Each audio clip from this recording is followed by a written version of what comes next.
the gravy, please. Rick and Bubba, Rick and Bubba. Ooh, it brings me to my knees. Rick and Bubba, Rick and Bubba. I can't start another.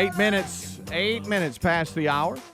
Thank you so much for tuning in to the Rick and Bubba Show. 866-WE-BE-BIG is our number. Alapuka is your early intern. He's ready to go, fired up, pulling show prep from the printer, and he's on the phones here this hour. Cam Solo will join him shortly. They're your interns today, part of Rick and Bubba,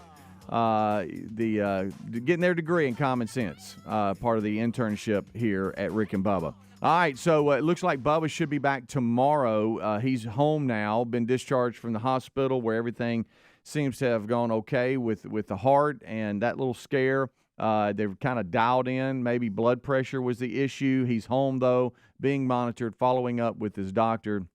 So hopefully he will be back with us tomorrow. We have a big show today. Rick will join us as well as Adler in about an hour from now. And we have a Charity's Charge check to present from Tim Spencer and Buffalo Wild Wings to Care and Thrive Foundation.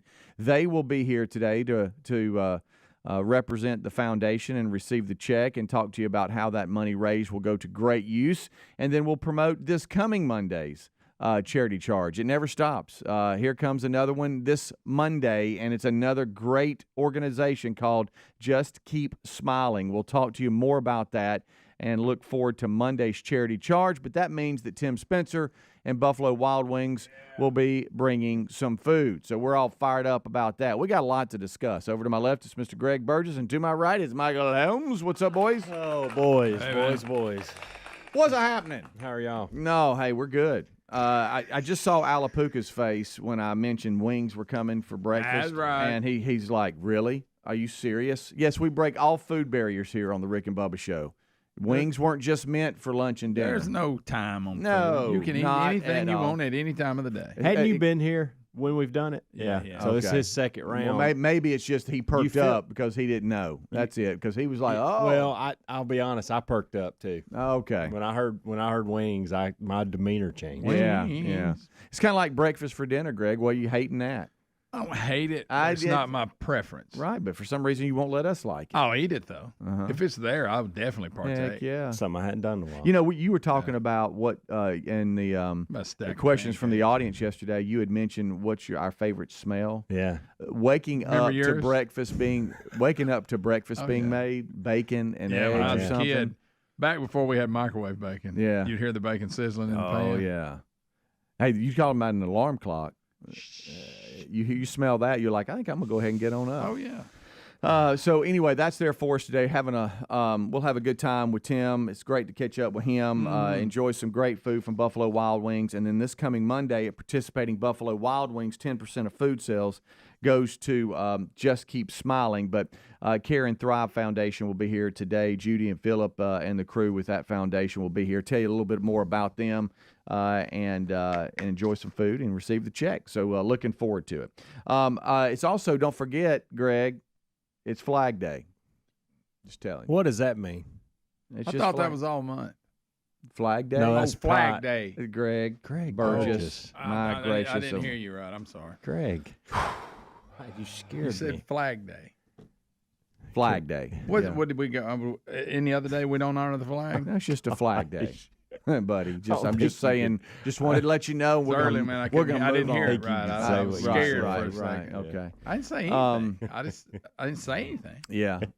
Thank goodness. I mean, I got you. not that stupid, but I'm just Yeah. saying that for a second it caught me looking. I thought, well, now wait a minute, I'm confused. Okay, buddy. Amanda's been wanting to put a flag, Greg, up at our house, and I won't let her do it. Why? I don't want Don't a get flag Speedy hanging going on his flag. He's it's I just just- got I'm not the flag guy. I'm just not. too much responsibility. Well, but you It's put not it up hard. and people complain about it. No, it ain't got a light on it. Oh, it's turned the wrong way. Yeah, it's not. And I'm not too fired up about our country right now anyway. Okay. So you got all that. Well, I'm a flag guy, but I'm not a year-round flag guy. You know, I mean, Easy. You know, like on Memorial Day, and then you had D-Day, and then you Yeah. have 4th Flag of Day. What July, about today? Labor Will you Day, put it out Flag today? Day. Yeah, it's out right got it now. out right yeah, now? Yeah, it's not hard. You just go put it out. I didn't say it was hard. Nobody said it was hard. You just did. No, I said I don't want it. I didn't say it was hard. It's 4 screws, and 2, when you have to take it down, there's no flag. Where's the flag? Why is the flag not up? I should have put my Hank Jr. one up. Yes, you should have. You should have. You've got it being hard. You just said it's complicated or it something. It is, because I got to store it somewhere. Yeah. I just roll it up, put it in the garage. Oh, you disrespect it. No, nobody's disrespecting it. That's what people would say, though. I tell you, I admit that. happy. Some of the flag people are they're ridiculous. They won't let you enjoy the flag. Hey, we get emails all the time about that one. Yeah. Yeah. I mean, well, I've never gotten one about at my house that I just put out. I've heard some people complain about it. But I will tell you this: one of my next door neighbors has it going on. She's so organized when it comes to flags that she puts them out like she's already got a Happy Father's Day flag, and then it'll be something else. I'm like, well, my goodness, I wonder where do they store all the flags? To my point. Now that is complicated. Yeah, but apparently she enjoys it, and they put it out. Well, I mean, don't think like I've got a flag hanging from the side of the house. You know those things that you can put into the ground and then they kind of lay flat down, or they hang, I should say. And so they just have that there, and it's really more of like holiday flags. You know, just something fun. Do they ever put their pineapple upside down flag? They do not. They do not. Easy. If they do. You know, people do. Yeah. They like to fly that flag. They do. Mm-hmm. You talking about complicated? Now you're talking. Now about you're complicated. Give us some rules of a flag. Yeah. So that's there for you today. I got pulled into something yesterday with Jason. He was the voice of the flag one time. Don't forget. He was real sensitive when it comes to flag talk. It's really not. He was Y'all the voice make of it the flag. very Remember hard you were and the voice of the complicated. flag? Yeah. Now that was fun. That was just when I was announcing for Pelham, and they were retiring a flag and putting in a new one, and I was given the responsibility of reading for the flag. A lot of pressure. Especially when you talking about when you have like a general that's in charge, making sure it's done right. At you, hey, punk. Yeah, kind of get nervous. Rick and Bubba.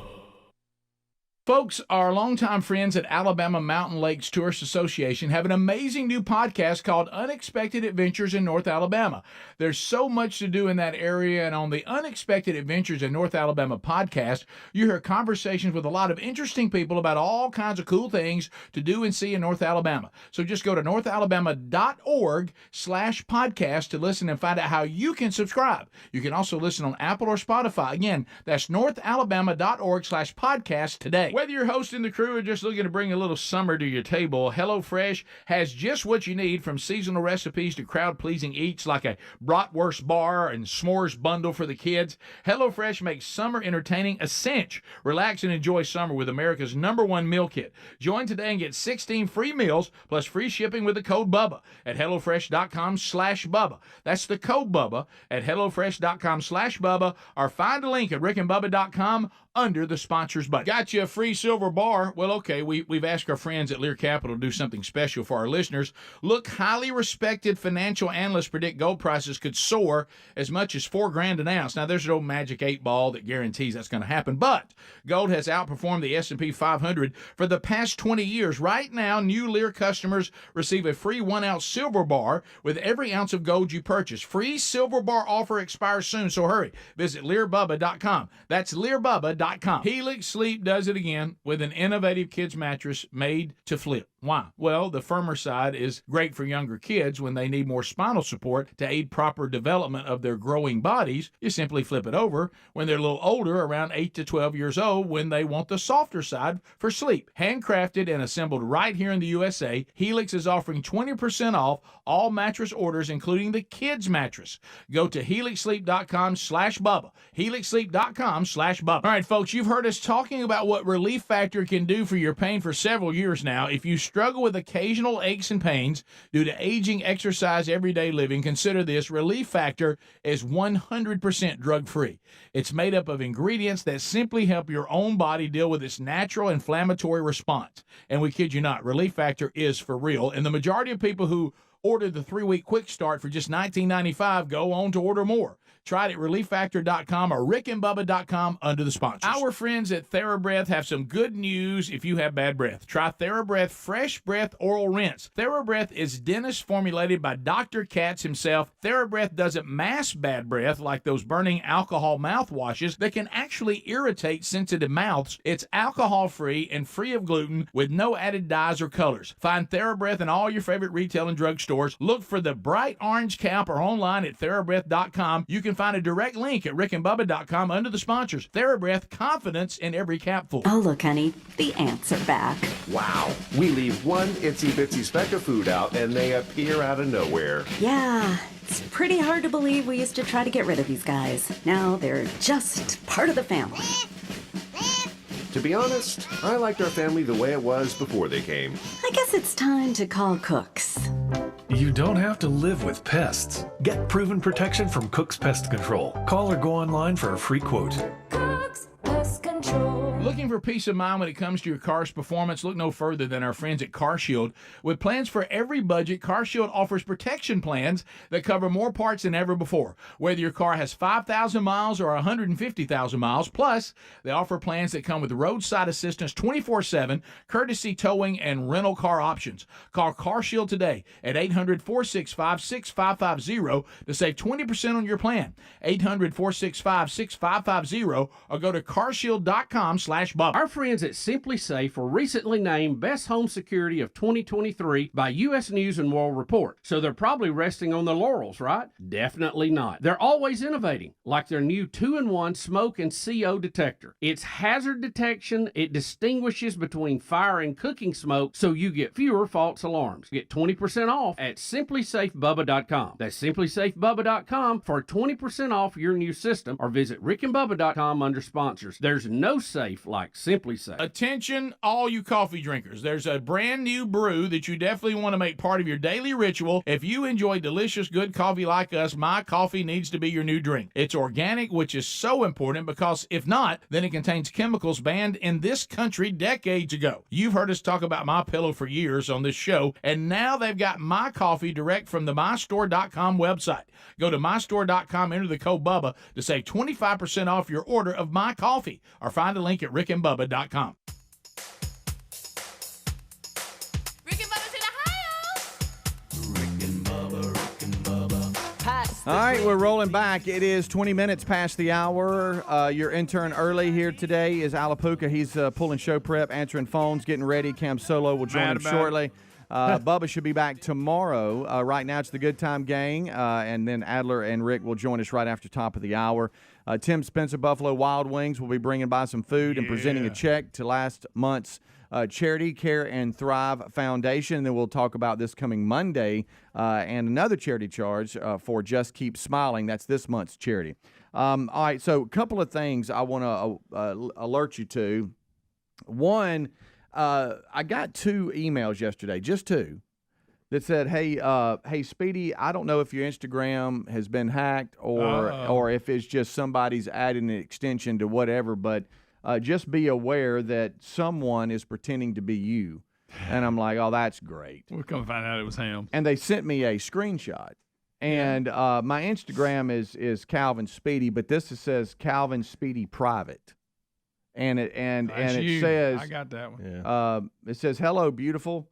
I have seen a handful of your engagements on my post and blah, blah, blah. I decided to create more private pages. And anyway, that's not me. I don't know who's done it. I have no idea. Funny. But if you get a message from me, Calvin Speedy If it starts Private, out, hey, beautiful, yeah, look out. Look out. Just a little public service announcement, but a couple of the listeners have sent me screenshots of hey, what's up? And I see you were copied on one of them overnight, Helmsy. That Susan sent us that, hey, just a heads up. And I had a couple of others yesterday of, is this you? I don't think it is, So you're and it's sending not. some weird messages It's out? not. Just a little there. If you get a message from me, at Calvin Speedy Private. That's not me. I don't know.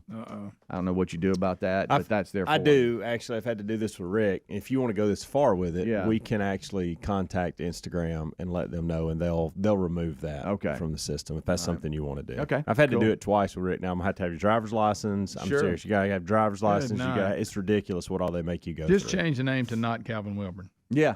Well, okay. And then everybody will know. Not and so it's an extension of my profile, but it's not mine. So can you still do that? Okay, good. Yeah. All right. The other thing is yesterday we had to drop. JC needed some help dropping his car off to get some work done on it, and it was going to take about 2 or 3 hours. A lot of car stuff around. And so he's like, "Hey, Dad, do you mind? Could you drop me off?" And I'm like, "Yeah, I don't. Sure. Yeah, sure." It was late afternoon, and about 3:30 maybe. And he said, "And hey, by the way, boys, I don't hate to ask you to do this, Dad." I'm like, "What?" He said, "It's not that far from where I was going to work out today." And he said, "Do you think you could drop my car off and then drop me off and then just come back in, an hour and a half and then swing through, grab me from the gym, and then I can get my car and then we can go back home." And I'm like, "Well, yeah, I guess so. I mean, that's fine." What are you going to do? It takes me back to the old days of when you needed rides everywhere, True. And I was basically just a chauffeur. We've all been there. And he said, "I tell you what, I got a better idea." I'm like, "What? You're full of them. What you got?" He goes, "Why don't you just stay with me and work out?" You're like, and I nah. said, whoa, hang on. And of course, Terry didn't help any. "Well, yeah, honey, you said you were going to work out today." And I'm like, "Yeah, but I thought we were going to work out in the garage and just be at home because River's been over all day." "Well, yeah, but you can go." And I'm like, "Oh my gosh, what are you doing to me, Terry?" Yeah. And so next thing I know, I'm in some gym I've never been to. Oh, whoa, a weird gym. And well, it wasn't weird. It was just weird to me. Yeah. And we've dropped his car off, and before I know it, I'm in there doing. I'm like, what are you working out today? Did you get anything done? I'm like, "Well, we're doing back today, and then we're going to do some arms, and we're doing all this." And I'm like, "Am I doing your workout, or am I just going to go over here and do my own thing?" And Walk on the treadmill. I'm a little sore today. I'll be honest with you. I'm not moving like I should. Yeah. And tomorrow will be worse. Yeah, and it's because of that. And he had me doing things that we don't normally do. I mean, now I go try to do a little bit better. What were you going to do if you didn't do that? What were you going to do? Ride around? What? Well, I mean, it's not that far from the house. I could have gone back and chilled out and then came back and got him. But with traffic in the Birmingham metro, you can get bogged down if you don't watch it. So I guess it was easier for me to just stay looking back at it. But you try to go do a little bit better and work out a little bit, but then you do a 21-year-old workout, and it's just a little different. It's just a little different. You mentioned Birmingham, Alabama. Did I see yesterday? Now, I could have completely dreamed this up, that the Field of Dreams game Major League Baseball does when they did out in Iowa with all the Field of Dreams. Did I see yesterday where they're bringing it to Birmingham to play at Rickwood in 2024, and it's going to be like the Cardinals and the San Francisco Giants? Oh. Am I making this up? Rickwood is the oldest park in the country. I thought I heard somebody say that yesterday, and then I thought I read something yesterday real quick on like a tweet or something that said, Field of Dreams coming to Rickwood Field in 2024, and I thought I saw Cardinals and maybe Giants. Did I remember wrong with last year? Didn't they say they're shutting it down for a while? Are they renovating? There at that place. That's what I'm saying. So they're now looking for other locations, I guess. Until they get back. Maybe I'm wrong on this. No, there's a Sports Illustrated story and others publication ESPN that says Cardinals Giants to play at a historic Wrigley Field for 2024 Field of Dreams game. Rickwood Field. Rickwood. What'd I say? Wrigley. I'm sorry. Unless they're doing it in Chicago. No, it's Rickwood. I'm sorry. Okay. So yeah, you saw it right, Helms. So how about that, Greg? Where you at on this? That you have Tyler too. I like that. The oldest park in the country. Mm-hmm. I remember when I was a kid that the Barons, that was their home field before they built the Met, and then now they're at the Regions. But I can remember when you went and seen the Barons, you went to Rickwood.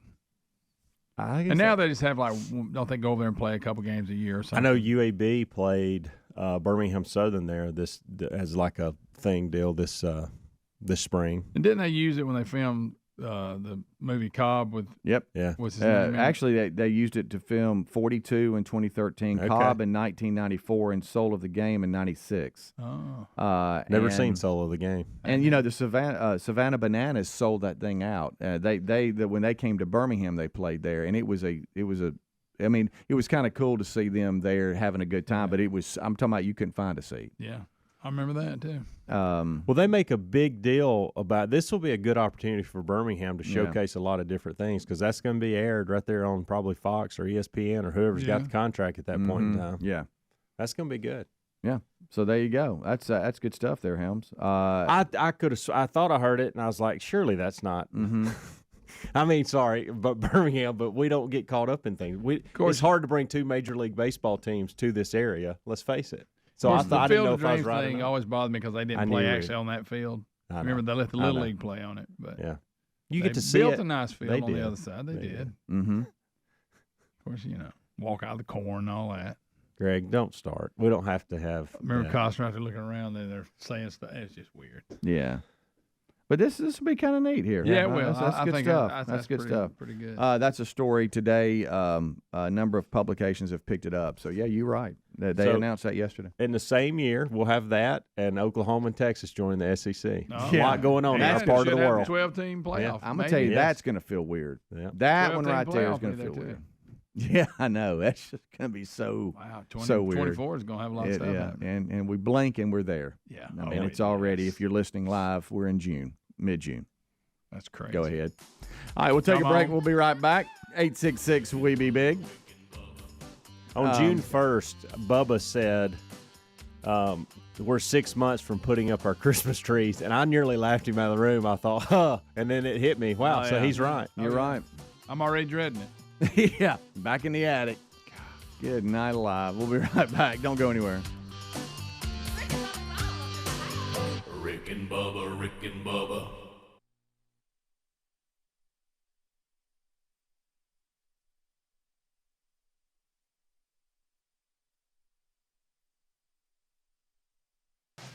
Imagine getting ahead of your irritable bowel syndrome with constipation or IBS-C by treating it with Linzess. Then you could start proactively managing your constipation with belly pain and get ahead of your symptoms. Talk to your doctor about Linzess, linaclotide. Linzess is a prescription medicine that treats IBS-C in adults. It's not a laxative. It's a once-daily pill that helps you get ahead of your symptoms. It's proven to help you have more frequent and complete bowel movements and helps relieve overall abdominal symptoms, belly pain, discomfort, and bloating. These symptoms were studied in combination, not individually. Do not give Linzess to children less than 2. It may harm them. Do not take Linzess if you have a bowel blockage. Get immediate help if you develop unusual or severe stomach pain, especially with bloody or black stools. The most common side effect is diarrhea, sometimes severe. If it's severe, stop taking Linzess and call your doctor right away. Other side effects include gas, stomach area pain, and swelling. Imagine, what could relief from IBS-C mean for you? Talk to your doctor and say yes to Linzess. Learn more at linzess.com or call 1-800-LINZESS. Oh, look, honey, the ants are back. Wow. We leave one itsy bitsy speck of food out and they appear out of nowhere. Yeah, it's pretty hard to believe we used to try to get rid of these guys. Now they're just part of the family. To be honest, I liked our family the way it was before they came. I guess it's time to call Cooks. You don't have to live with pests. Get proven protection from Cook's Pest Control. Call or go online for a free quote. Cook's Pest Control. Our friends at TheraBreath have some good news if you have bad breath. Try TheraBreath Fresh Breath Oral Rinse. TheraBreath is dentist formulated by Dr. Katz himself. TheraBreath doesn't mask bad breath like those burning alcohol mouthwashes that can actually irritate sensitive mouths. It's alcohol-free and free of gluten with no added dyes or colors. Find TheraBreath in all your favorite retail and drug stores. Look for the bright orange cap or online at TheraBreath.com. You can find a direct link at rickandbubba.com under the sponsors. TheraBreath, confidence in every capful. Summer is calling our name, and this year you can actually get the free time to enjoy it like we will with HelloFresh. Figuring out what's for dinner, not the top of anyone's summer activity wish list, but with delicious HelloFresh recipes delivered right to your door, pre-portioned and ready to cook, you can skip the planning and shopping and get back to what you were doing, which is whatever you want. And it tastes so fresh. In fact, HelloFresh's ingredients are picked at peak ripeness and travel from the farm to your doorstep in just 7 days. Plus, It's 25% less expensive than takeout, and HelloFresh isn't just for dinner. They have finger food, snack board, kid-friendly s'mores bundles, new summer selections available from HelloFresh Market. They're a hit at parties. How about this? It'll be a cinch to serve them, so why not take it easy this summer with America's #1 meal kit? Sign up today for 16 free meals plus free shipping with the code BUBBA at HelloFresh.com/Bubba, or find that link at RickandBubba.com under the sponsors button. Did you know that Alabama Mountain Lakes Tourist Association now has a new podcast called Unexpected Adventures in North Alabama? That's awesome, Bubba. As we all know, there's so much to do in that area of this great state. So what's it all about? Well, on Unexpected Adventures in North Alabama podcast, they have conversations with a whole lot of interesting people about all the cool things and fun that you can do and see in North Alabama. Well, Bubba, I definitely need to check out this podcast. Yes, you do. And I'd recommend everyone checking it out. All you have to do is go to northalabama.org/podcast to listen, or you can go wherever you listen to podcasts. And make sure you subscribe so you never miss an episode. And of course, support our longtime friends at Alabama Mountain Lakes Tourism. Sounds great, Bubba. And again, it's called The Unexpected Adventures in North Alabama. And you can also hear it on Apple Podcasts or Spotify if you're on those platforms. You sure can. We're subscribing right now. Folks, to learn more about how you can subscribe, go to northalabama.org/podcast or rickandbubba.com under the sponsor. 2 words, junk science. That's what the doctors call many of those fruit and vegetable supplements junk science, because they use extracts of common produce department fruits and vegetables, and they have few health benefits. I take Field of Greens because it's the whole organic fruit and vegetable, not a watered-down supplement, and it's backed by a better health promise. Each ingredient in Field of Greens was scientifically chosen to support vital organs like heart, lungs, and kidney health. Others support the immune system, blood pressure, metabolism, and a healthy weight loss. We all want a simple nutrition plan with results so powerful that the next time we get a physical, the doctor says, whatever you're doing, just keep on doing it. Now, this wonderful product is powered by a full spectrum of essential vegetables and fruits, plus science-backed herbs and prebiotics. It can help you stay healthy, plus it's organic. Join us and take Field of Greens, too. Now, if you want to get started, we've got you a 15% discount off your purchase at fieldofgreens.com with the promo code BUBBA.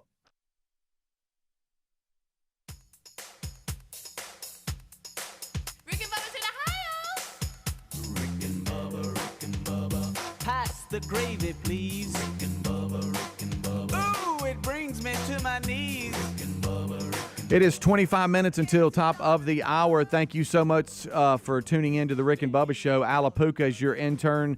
Cam Solo will join him shortly. Then we have Rick and Adler join us right after top of the hour for the main show. Bubba should be back tomorrow. He's home. He's feeling great. He thanks you all for your thoughts and prayers, where he had a little medical scare over the weekend. If you do not know about that, I guess on Sunday, he and lovely wife Betty drove to the nearby hospital and just like, I'm experiencing some symptoms that I don't really care for, that kind of brought me back to when I had my cath, and I just need to be looked at. And so they said, okay, out of abundance of caution, let's admit you and run you through a series of tests. They did, and all that checked out fine. So I think they're pinpointing his blood pressure might have spiked, but he's working with his doctor on that. But he's back home now and resting and doing well. Should be back with us in studio tomorrow, Lord willing. We got a charity charge check to present today and some Buffalo Wild Wings being dropped by with Tim Spencer. So a lot happening today. Don't forget also the Bible study live today, noon Central with Rick. This here is a great story when it comes to you can't have nothing. We got a man who owns the Area 51 Nevada license plate, which I would think that'd be a pretty cool little license plate to have. Yeah, you think it'd been hard to get. He's being bombarded with tickets, though, because people have been buying fake novelty plates and putting them on their car that has Area 51 on it, I guess. Yeah. Then they go through all these tolls across the country with the phony plates, and he's getting the bill. Oh, okay. And he ain't been anywhere. He's like, that's not me. But because he's got the official Area 51 license plate, he's got it is amazing how these cameras can pick everything up. These a lot of cameras, especially out there, in Florida, all these sun passes where I had one of my sons, he had to travel down for something, and he's like, I was just going on the interstate. I don't even know got a bill, Yeah, he was in that lane too long. Yeah, I would rather $3. What? Or something weird. Crazy. There's situations, those toll bridges and stuff, that you can just go through and not stop and talk to anybody, and that's what they do. They send you a bill, which I think is a good thing because you don't have to stop, mess with it. And the fact that they some of them don't take cards, and you can't, Yeah.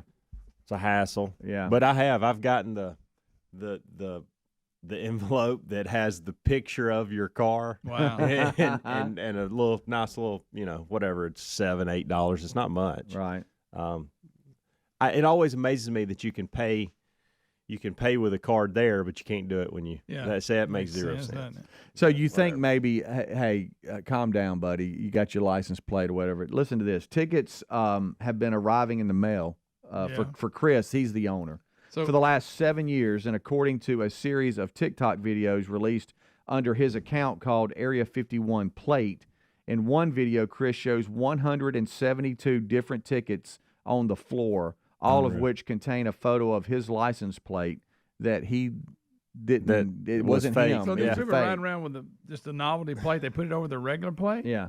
Trying to be Well, yeah, I guess. Well, they're probably trying to get out of a ticket.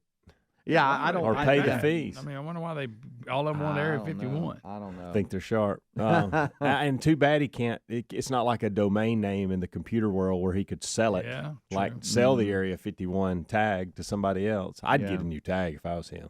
Sure. Yeah, I think I'd just give up on the old Area 51. Yeah, he says the majority of tickets stem from drivers simply driving through toll booths without paying, but the biggest single fine was a $200 parking ticket from New York City. $200 parking ticket. Mm-hmm.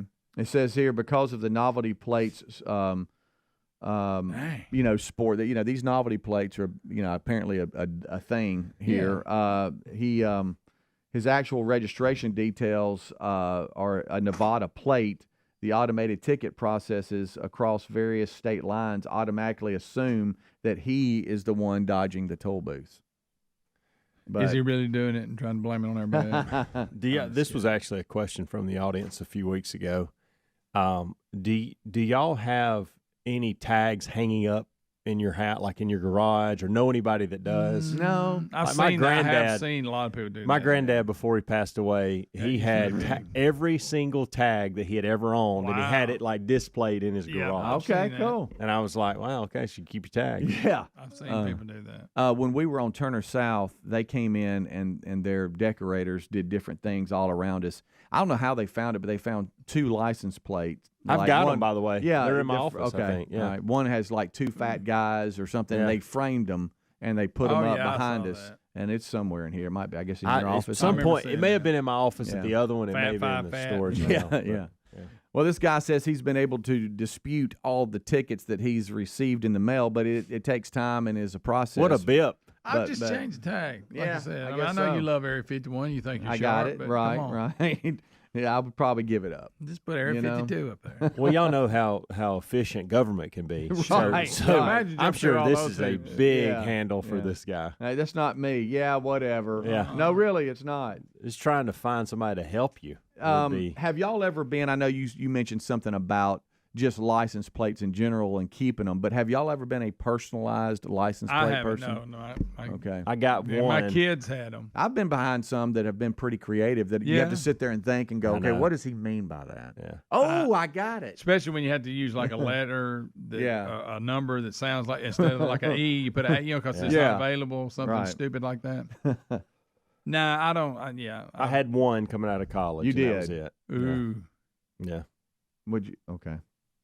Can you share it? Well, I mean, it's nothing. It's silly, and y'all make fun of it. So I was like, of course. It's not even worth talking about. He doesn't want to talk about it. Well, I mean, I just know how y'all are. Yeah, I kind of like to hear it. I mean, I'll tell you the one I had. Badass 3. No, Craig. That was mine.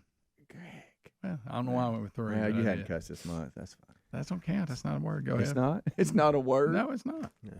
Mine wasn't nothing Please like that. tell me what yours. Mine was more of a story tied to what it was. What? Okay. All right, throw it out there. But y'all make fun, and I don't. Absolutely. And but what's that got to do with What is it? There was. This is stupid. Here we go. He's about to tell us. Well, you must but have thought it's enough stupid. about it to get it. Well, I did. Well, we know what yours is. So let him tell at it. the time, it meant a ton to me. But just like you're making fun of the Southern Miss coaches press conference, you make fun of this too. Yeah, I was wanting to play some of it, but I actually won't turn it into an intro. Could you please? It's the first thing I thought of.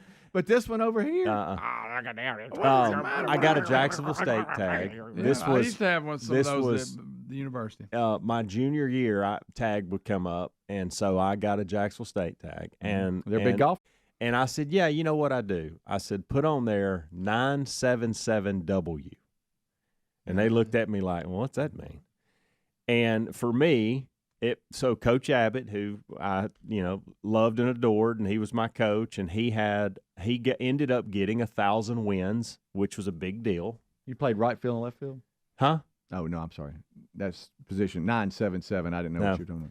And so there was 1,000 wins that we were chasing, and at that point, I guess, the 977, I had the game-winning hit to get that win. It was against East Tennessee State.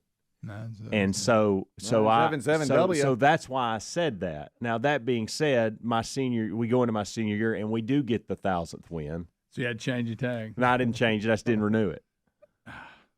Okay. I kept it for 2 cycles though. Well, but see, that's not nothing obvious. But that's you would have to know. I'm sorry, this one over here. That's a good story, you made fun of buddy. it because I wanted you to have something corny. That when everybody saw it, they said, "Oh, look at that!" Yeah, but this one you have to know. Well, thinking back, it was pretty corny.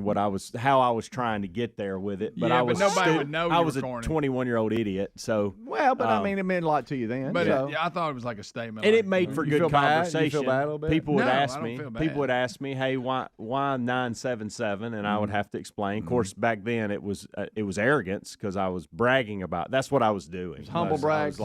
I was like, hell, look at me, 977 to you, game-winning hit. You know, a little idiot like that. You could have put very arrogant and stupid. But you asked about a personalized tag, and that's what it was for. Yeah. So it took us a lot longer to get to that 1,000 win than we wanted it to be.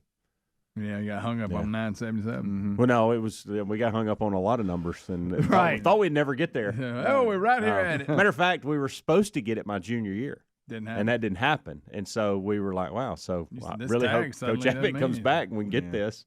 Yeah. So and then there's the most famous personalized tag on the show, old 2-inch from Gary. Yeah, that's a good one. That's a great story. He scared me this morning. Well, it's a tag. I know it is. It's a real thing. Record for turkey kill. Turkey kill. The spur. It's a record. Yeah. Okay. Yeah. And that's why he's called Spur Master. Didn't realize. Yeah, well, it was a record, and he was proud of it. He was. But he said the truckers, they had a good time with him. Yeah. Oh, yeah. Well, if it just says 2-inch. Yeah, that's right. Not well, it takes some explanation. Yeah, it does. Kind of like mine. Yeah. But at least it didn't have that. And both humble brags. Think about that. True. Yeah, true. Or not so humble brags. Well, he meant for it to be. Yeah. Right. His kind of backfired on Look, I was just glad to be part of it. Yeah, $9.99. That's amazing to me that Gary didn't process what all that was. Rick and Bubba.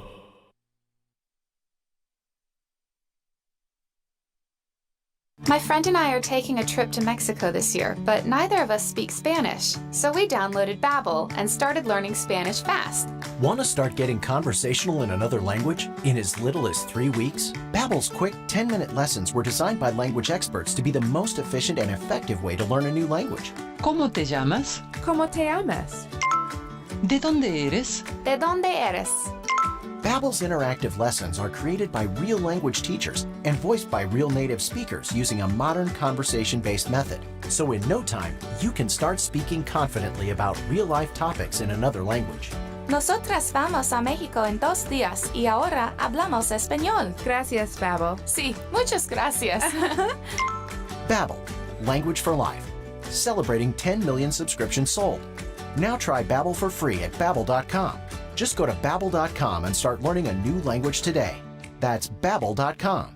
Babbel.com. Wendy's Strawberry Frosty is back for the summer. Cause if it's summertime, it's Frosty time. Beach time, Frosty time. Tea time, Frosty time. Me time,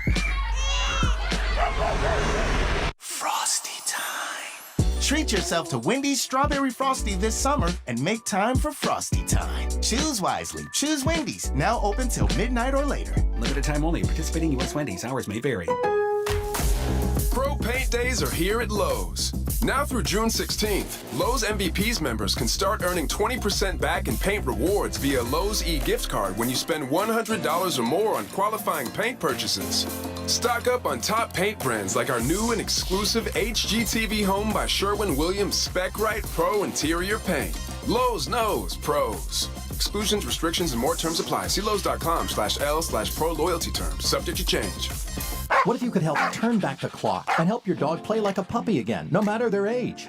Introducing Dr. Marty Pet's Nature's Blend, a premium freeze-dried raw dog food called the Miracle Worker by Forbes magazine. Dr. Marty is now helping dog parents right at home. I've helped countless dogs thrive with one simple concept. Your dog needs a high-meat diet similar to what their ancestors ate in the wild. Nature's Blend is designed to support your dog's healthy lifespan with turkey, beef, salmon, duck, seeds, veggies, and fruit, and with zero artificial preservatives. When given the choice between Nature's Blend and Amazon's #1 bestseller in dry dog food, 29 out of 30 dogs chose Nature's Blend first. For a limited time, save up to 54% off Nature's Blend and get free premium dog treats. Go to drmartypets.com/free treats or text free treats to 511-511. Text free treats to 511-511. I'm so confident your dog will love it. Your order is backed with a 90-day guarantee. Study available upon request. Message and data rates may apply. Paid for by Dr. Marty Pets.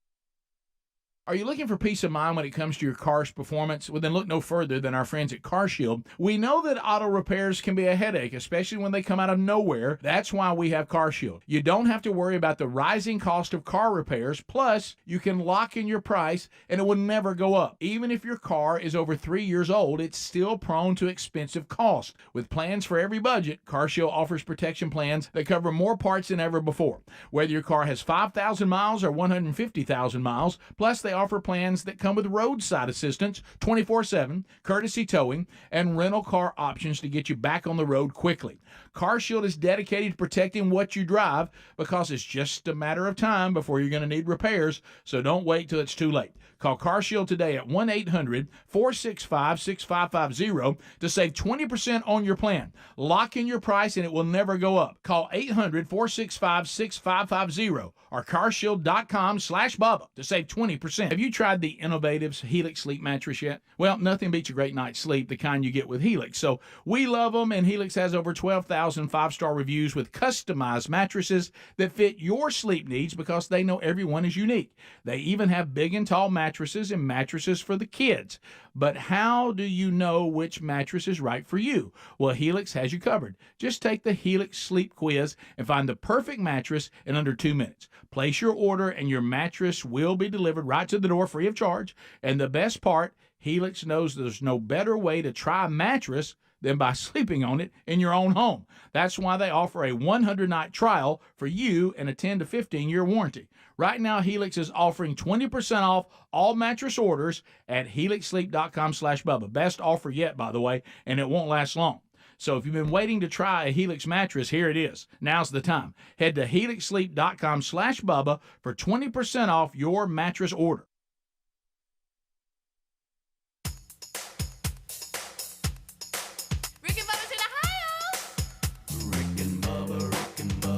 Pass the gravy, please. Rick and Bubba, Rick and Bubba. Ooh, it brings me to my knees. Rick and Bubba, Rick and Bubba. It is 9 minutes until top of the hour. Thank you so much for tuning in to the Rick and Bubba Show. The number is 866-WE-BE-BIG if you'd like to join in. Alapuka will be on the phones. He's also pulling show prep, and then Cam Solo joins him maybe 10 minutes from now. This portion of the program is brought to you by fieldofgreens.com. We've been talking about this for a while now, and it's something I started taking about 2 months ago. Part of my routine as I get up and get ready for the day, I just walk in, mix my Field of Greens, and then I'm off and running. And I really have been able to tell a difference. Fieldofgreens.com is where to go for more information. What I love is that you're getting everything in this one mix. It supports the vital organs like your heart, your lungs, your kidneys, while others, are the health and energy, and it supports weight loss. And it's just so much there in one little mixed drink. we have been taking it, and we can give you a testimony of how it's working for us. We trust it, and you need to look into it as well for your health and trying to do a little bit better. It has really made a difference. Get started today. Save 15% at fieldofgreens.com. You're going to want to use promo code Bubba with that, and that's fieldofgreens.com with promo code Bubba, and that's going to save you 15% today on your order, and it comes right to your door. And you can also find the link at rickandbubba.com under the sponsors button. So there we go. As we continue to roll through this, we've been discussing a number of stories in the break. Wow, there's some crazy ones out there. Bizarro. Yeah. And there was one thing that we were discussing that we feel guilty of, and I think we all agree. A story today says Paul McCartney has just finished working on an old John Lennon demo called Now and Then. It should be out later this year. And they say he's working on that final Beatles song, and we started talking, and none of us were big Beatles fans, and we all feel guilty for saying that. Yeah, I mean, I'm just never really. We had that Beatles pinball machine at the old studio. It was pretty cool. Yeah. But I have never. I got to be careful here because I don't want to deal with the email. I've never got it, the Beatles, and I'm just going to hush because there's several out there that I'm that way on, and I know the following is ridiculous and crazy. And their whole life revolves around. But there's even I've just never been a huge fan. There's even musical artists that weren't in bands that were just the changed music, and I'm just like, not my style. Yeah, no. I'll leave it at that. But you feel obligated to like because everybody else does. And I try, like, okay, I'm gonna give this a shot because evidently he changed the entire atmosphere of music and an industry. And then I'm like, I just can't get into it. I don't get it. You like it or you don't. Well, for a while, I felt like something was wrong with me because I should like it, and then I finally, well, it was just because they're obviously good because people love them and the history and the records they broke and they changed the music industry. But I'm like you, when it comes down to putting the needle on the record and it starts playing, I'm like, yeah. I mean, there's some that you're like, okay, they're very talented people. Right. Let's just go here. But those live acts and people going crazy, they're losing their mind when they're singing, huh? Yeah, back in the day. Good night. So I try to take myself back then, and you go, I try to appreciate them. I just have always felt guilty for not liking them more. I know. Yeah, because some people just love them. It's almost like you're less. You can't appreciate music. You're in the car. You're in the car, and a Beatles song comes on. You change it, and what you change it to is an Elvis song. Do you change it or stay? I stay with Elvis. Do you? Mm-hmm. And I'm not a huge. I mean, the whole Elvis thing is kind of neat. Mm-hmm. But as far as music, I like a lot of it, but I don't. But in that situation, I would stay with Elvis. Yeah. So but I mean, you got the option to move on. It depends on which Elvis it is. Okay. And I don't know enough of that. Yeah. I'm not saying you're choosing between Beatles and Elvis. I'm saying you're at the Beatles and you go because we're all here's Elvis. We're all open about the Beatles, and we're not as fired up about them as we probably should be. I'm Elvis all day. And so then we go to Elvis. Do we stop there, or do we keep trying to find something? I'm just going to be honest. There's some Elvis songs I move on. Yeah, there's some Elvis songs I would move on. Yeah. And there's one of those things that I feel like I shouldn't as well. Yeah. I shouldn't move on from Elvis. Right. You feel bad about it. I do. Yeah. But I would move on. Yeah. Yeah. And this is real talk. We're just being possible. Totally open. Depending on exactly what it was. Yeah. Not just any Elvis will get me. Yeah. Right. And there are other. Hey, Beach Boys, never understood Never liked the Beach Boys. I'd get to it. I'd move on. I know people that think they're the greatest ever. Hey, that documentary was really good. Hey, now the movies are good about them. Hey, Jimmy Buffett. That's another one. Yeah, I never don't care anything about it. But the movie about the Beach Boys, there's been different ones. I haven't seen it. There's movies, there's been series. Those are all pretty good because their dad was a handle. Right. I love behind the scenes on all that kind of stuff. Oh, yeah. I love, and okay, here we go.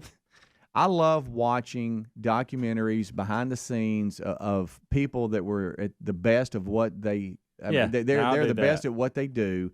no matter if I follow that or not. I'll Okay, watch the Heck, it can be documentary. soccer. Oh yeah. For instance, Netflix right now has a behind the scenes on the Tour de France. There you go. Hey, I want to watch that. I saw that pop up the other day. And you see the grind that some of these companies. It's very Formula Okay, One I'll watch like, that. Yeah, in I the like sense that it's a business, man, and they're Drive you to know, survive, and they're trying to find cyclists and guys that can compete, and it gets behind the scenes of all the crashes and how beat up everybody is in the small towns in France that they go through and stuff, and the time trials and trying to get where you need to be, and then the yellow jersey and stuff. And I don't follow Tour de France, but those are the best at what they do. Yeah. And I enjoy that. So when it comes to music, Does it show them taking steroids and stuff? yeah, Oh, it that talks was the about last that. time. No, it talks about that though. They don't shy away from that in this documentary. It's really good. But when it comes to music, I don't really necessarily just say I hate certain music if it was extremely popular and they're very successful because they were obviously successful for some reason. So I just maybe might not be interested in it. I appreciate what they did. Yeah. That's probably amazing. And I don't mind watching stuff on behind the scenes about it. But if I sit down and I'm going to turn it on, I'm not going to turn it on. When I look up the greatest music artists of all time, Michael Jackson pops up. Yeah. If a Michael Jackson song's on, I'll probably beat it. Madonna's there. No, absolutely. Elvis. Elton John. Yeah. Depends on the Elton John song, but I will stop at Elton John. The back in the 70s. Here's one that we haven't mentioned. So Madonna's in that list. Really? That's ridiculous. Prince, which I agree with Prince, and I'll stop on most Prince songs, by the way. See, that's one that is a good example when you compare them to the Beatles, and then you go Elvis, and then you go Prince. I stop. The first two, I move on. Right. Bruce Springsteen's on this list. Yeah, that's kind of like the Beatles thing. I treat him kind of like Elvis. It depends on the song. Yeah, there's some Bruce, but these people that think he's the greatest ever. Rod Stewart, Whitney Houston, Marvin Rod Stewart, Gaye, Johnny Cash. Oh, let's get it on. Eric Clapton, Celine Dion. That's Speedy. He loves Celine Tupac Dion. Shakur. Oh, Tupac. Wow. Aretha, Billy Joel. I like Billy Joel. Taylor Swift's on the list, and Eminem. Rick and Bubba.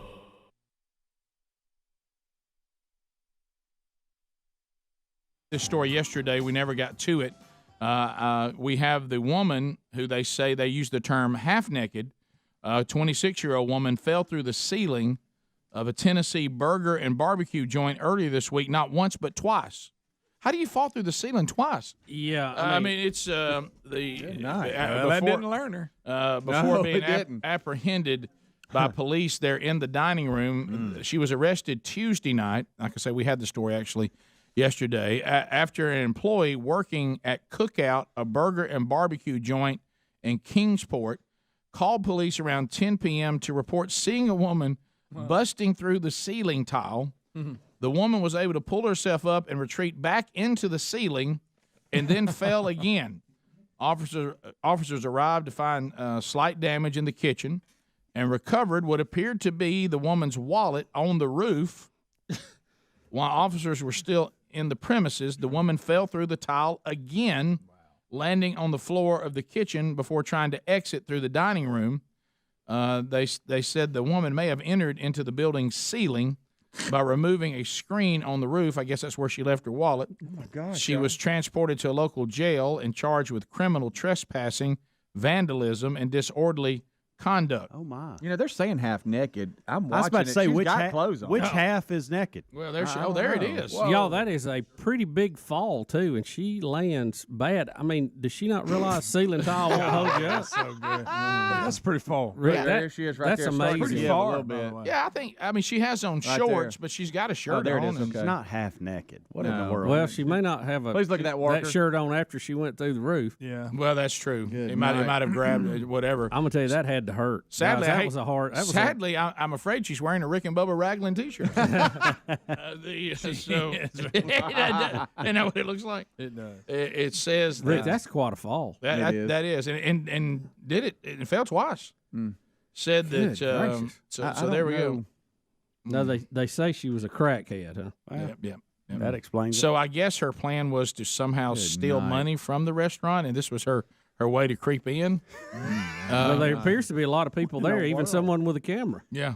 Well, yeah. Oh, yeah, they were sitting there watching. I mean, you could see how it was pressing down. Somebody was about to give. You know, I guess the strangest thing I ever had, it did not involve a human being, but our family still talks about this to this day. We were actually, Bubba, if you want to get the bell ready, we were actually in Israel. And so we were eating at, believe it or not, and some of you who've been there may have been to this restaurant. It's kind of on the outskirts there. But it is and I kid you not, which immediately drew our family to it, which I think it says everything about us that you can possibly imagine, a Elvis-themed restaurant in Israel. Oh, right. And there's no way we were going to turn that down. and so in there we went with Elvis memorabilia and different food items named after Elvis in an Israeli restaurant. And we're in there, and same thing, drop ceilings. You know, I guess we should all look up. I mean, a drop ceiling, that's why we keep ours uncovered so you can see what's going on. A drop ceiling, we're there, and out of nowhere, in a restaurant, a cat drops out of the ceiling onto the table. Rick. I'm talking about just that'll ruin you. Well, they don't use sausage, you know that. No. And I thought to myself, and of course I couldn't help but shout out, somebody open the doors trying to escape. But anyway, things are bad in the kitchen. But anyway, I've heard of a fried bologna sandwich, but this is ridiculous. But and that was the oddest thing I've experienced, a cat falling from the ceiling. That's into a restaurant. That is odd. Isn't that odd? Yeah, very. Kind of hurt the meal a little. We still talk about it to this day. Also, I want to go to a restaurant there called King David's Table. You know what I mean? Something like that. It was odd to see an Elvis-themed restaurant. He was global, baby. All right, so in Iowa, you know, we've been talking a lot about, sadly, and this is sad that it's gotten to this point, that in going out and doing some speaking and going to various churches around the country, I've discovered, you know, part of now when you go to a church is if you're speaking there, you get to have a meeting with the security team. There are security teams being implemented at churches everywhere because of crazy people who come in and attack. And they have one now that one pastor and the security team there has invented a bulletproof pulpit called the Sermonator. Mm-hmm. And he actually stands behind a bulletproof pulpit that has a magnetic gun mount where his gun is on a magnet where he can grab it easy and shoot back if he has to. But it's bulletproof glass? It's in Des Moines, Iowa. He said sometimes it makes for things to be a little awkward and uncomfortable. People don't understand why there's people with headpieces, talking about the security, and why are you doing that or whatever, but it's all about the fact that we love each other. We love each other enough to make sure we're going to be safe. And he said he would rather the people who attend his church be safe than sorry. And he said, we've even stopped advertising the location of our nursery because the children are, most susceptible to being harmed or are taken. We just escort you to the nursery when you come in. Mm-hmm. It says they've also, they've got things there that are prepared to stop bleeding in a worst-case scenario. There's medical trauma bags throughout the church facility. And I'm trying to find more details on what makes the pulpit bulletproof. He says it is bulletproof. He says we have security cameras everywhere, and right here, and I guess he was showing the person doing the story, I have the spot where I can put my gun. It's got a magnet. Mm-hmm. It just literally sticks on there, and in the front we have bulletproof plates that literally, I can't remember what the strength of the plates are, but they're still plates. Well, how about it? It's 6 minutes past the hour. Rick and Bubba, thank you for being with us today. An active day again, and we sure do look forward to chatting with you at 866-WE-BE-BIG. Start this hour, as is the norm, with a national anthem.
7.5 minutes past the hour from the No Name Studio, living on the bleeding edge of technology. We come to you from Sweet Home, Alabama, to the world, and we thank you for being with us again. We'll update you on everything that is happening in this wacky world around us, stories from within the men here on the program. We'll update you on Bubba's health. We'll give you an update on another Buffalo Wild Wings charity charge today. Tell you what you've already done, give you an opportunity to help somebody else. That coming up on the program today. We've got emails, we got phone calls, we got the Wednesday Bible study back today. Look for it at noon Central, 1 o'clock Eastern on the Rick and Bubba YouTube channel. Revelation 13 today. We talk about the final false prophet. Oh, my. So we'll unpack that baby today. The archive will be available soon after, unless we have some sort of quagmire like last Wednesday, but we hope we don't. It's usually right there, right after we're done. Maybe within a half hour to an hour. All right, so we got Speedy, the real Greg Burgess, Helmsy, Eddie Van Adler now settles in. The kickoff hour is behind us. Rick and Bubba University students Cam Solo and Alapuka handle the phones today. They bang out a degree in common sense, and for the love of all that is good and kind, it has now become a superpower. All right, so let's unpack Bubba first. So the latest update on Bubba is kind of what we gave you yesterday. You know, none of us are afraid here on the program to play at doctors and scientists and you know, politicians. I mean, we're willing to put on any hat. We're even, for some reason, at times, physical therapists and orthopedic surgeons. But so let's discuss the one that I think is most hilarious is every now and then we'll be nutritionists, which I don't know what in the we're doing when we decide to do that. Our credibility there is waning, and we never had it. So anyway, we'll tell you what it looks like. The thing that I'm not crazy about is we don't have any answers. No, we don't. I'm actually not crazy about that. No. But I think I can just deduce based on the information coming in what likely did happen. But let's celebrate the good news, and that is that his heart checked out fine, his kidneys checked out fine. There's nothing going on with the cancer that he had before or anything like that. I think most likely there's a chance he may get here late in the show today. But he will definitely be back tomorrow, Lord willing, and something coming on back. Unless something unforeseen happens in the next 24 hours, he'll be back, and may come in late in the show today just to get his legs under him. But depending on the weather, and the weather's a little rough today in Sweet Home, Alabama, or at least where we are in Sweet Home, Alabama. So let's. I actually remember, and I don't know what it was tied to. You know, other than the fact that when you get older, things start happening that you've never really had a problem with before. And I remember, and it did have some of the same symptoms. Again, as I've said before, we're not doctors, but but like I said, we've never been afraid to pretend to be that. I told him my favorite is when we turned into nutritionists. That's the best. That may be talking about no credibility. That may be my all-time favorite. But That's anyway, ridiculous. Yeah. Don't you know people that just tuned over? Go, Turn it up. Rick and Bubba are talking about nutrition. Well, what you need to do, we need Rick? to know this. But anyway, so I've always had in our family, when you talk about the genetics, and some things are impacted by lifestyle, some things are not, but the genetics in our family is high cholesterol. And there's, it runs wild, and on one side of the family and all the kids, we all have it. So that was something that no matter what we did with diet and weight loss and all that, it just wouldn't move.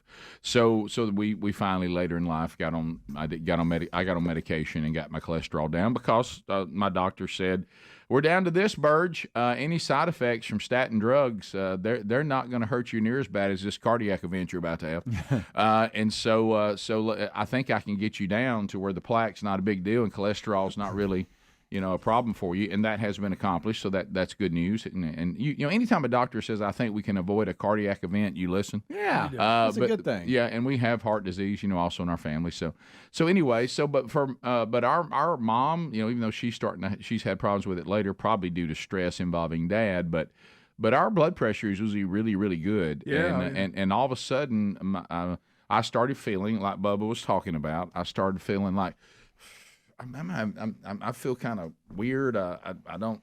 My chest feels weird, and I don't feel sure of myself. And I kept going on. What's going on? And so finally, I went to the doctor. My blood pressure was really high, and so they gave me a small dose of blood pressure medicine, which I think is what Bubba also was on.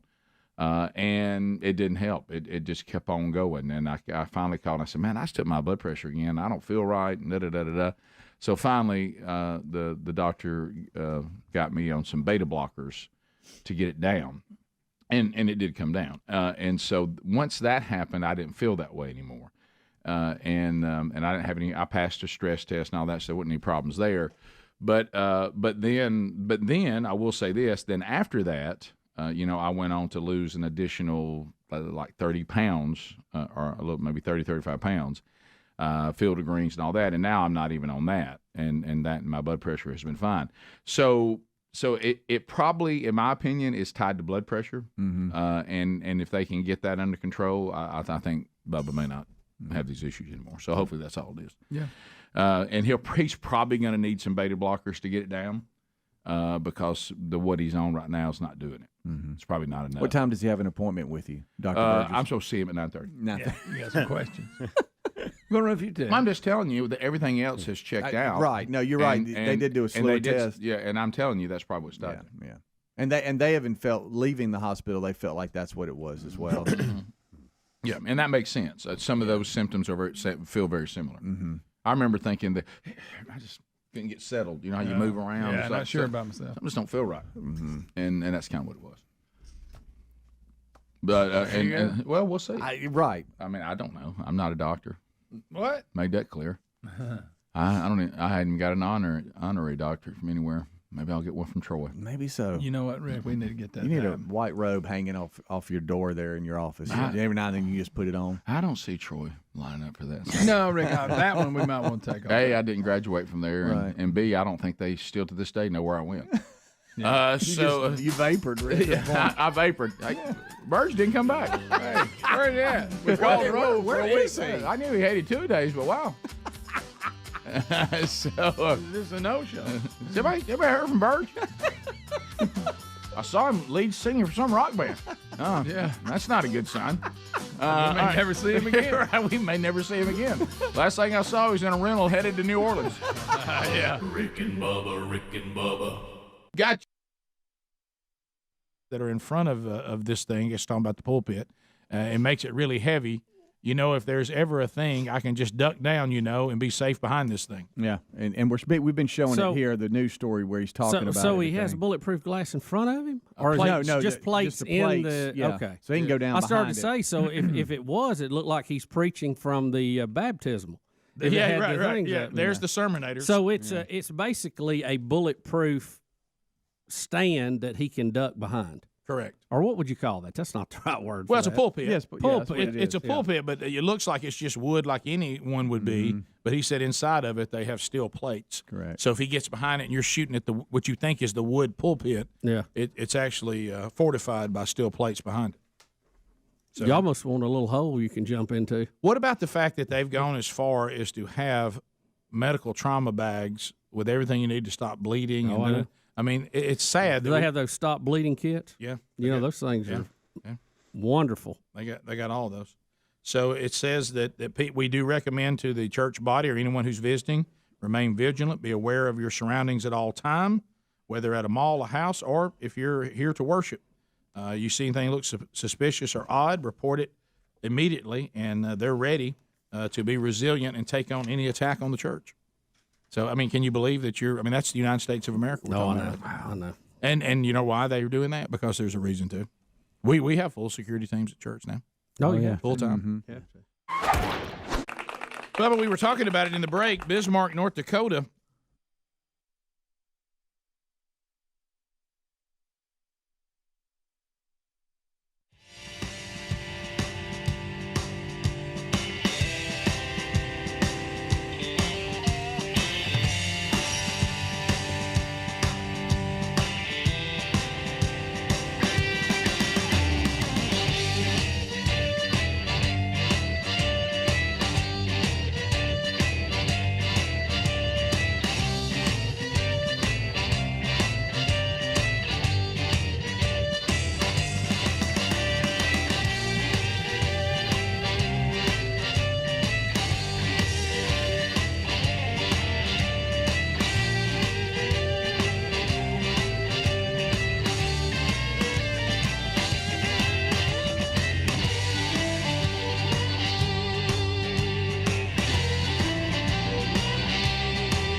21 minutes past the hour. Rick and Bubba's show. So we may or may not see Bubba later in the program, but definitely back tomorrow, Lord willing. All right, so let's update on some other things that are going on. A little Boswell Skaggs for you. Oh, Boswell. Working our way back. All right, so updates on things that are going on. Greg just informed me, y'all may have talked about this in the kickoff hour, that another puppy is being delivered today. That's right. Bob Seeger? Bob Seeger. Bob's out. He's going with a family from Athens, Alabama. Yep. We'll meet him this afternoon. Mm-hmm. We're moving right along. We're working them out. So of course, Tom Petty caused a ruckus at the house this morning. Did he? Yeah. What happened? You know, Tom, you have to separate him? Greg, don't. Talking about a trucker dog? Should you tell these things? Well, he's not gone yet. Yeah, but he's going to be a trucker dog. The point is, he's out of all of them, he's the most athletic. Yeah. I mean, he's just a little muscle. Uh-huh. And for some reason, we let him in the garage. They got the little area out there. But at night, we had one of these blow-up poos. I ended up with all kinds of poos. One that's real tall. You got a bunch of poos. And we'd bring them in because it's hot out there. Don't know why you didn't And see they the would pen. sleep in that big thing at night because they couldn't get out of it. And still, to this point, even all the growing they're doing, because it was really tall. Well, evidently, he's got now where he can get out. And he got out this morning. He kind of made a mess when Lisa went in there. Mm-hmm. She said she looked, and he's in there running around. Greg? And it left a really big mess. No, boy. Tom's, he's awesome, though. He's just look, he's athletic, and he don't like to be held back. Well, that's why the trucker from Kentucky wants him. That's right. Did he let any other ones out?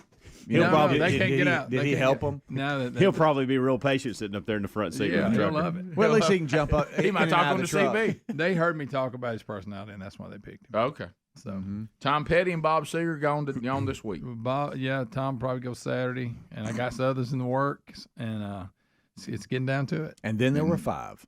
It's amazing. Boy, it's been a long journey, y'all. I'm thinking about where it started. Oh, Greg, 7 weeks ago. Good gracious. And then how it started. Oh, and my the gosh. Bottle What feeding. a crazy story. Good night. You helped a lot of people with your story.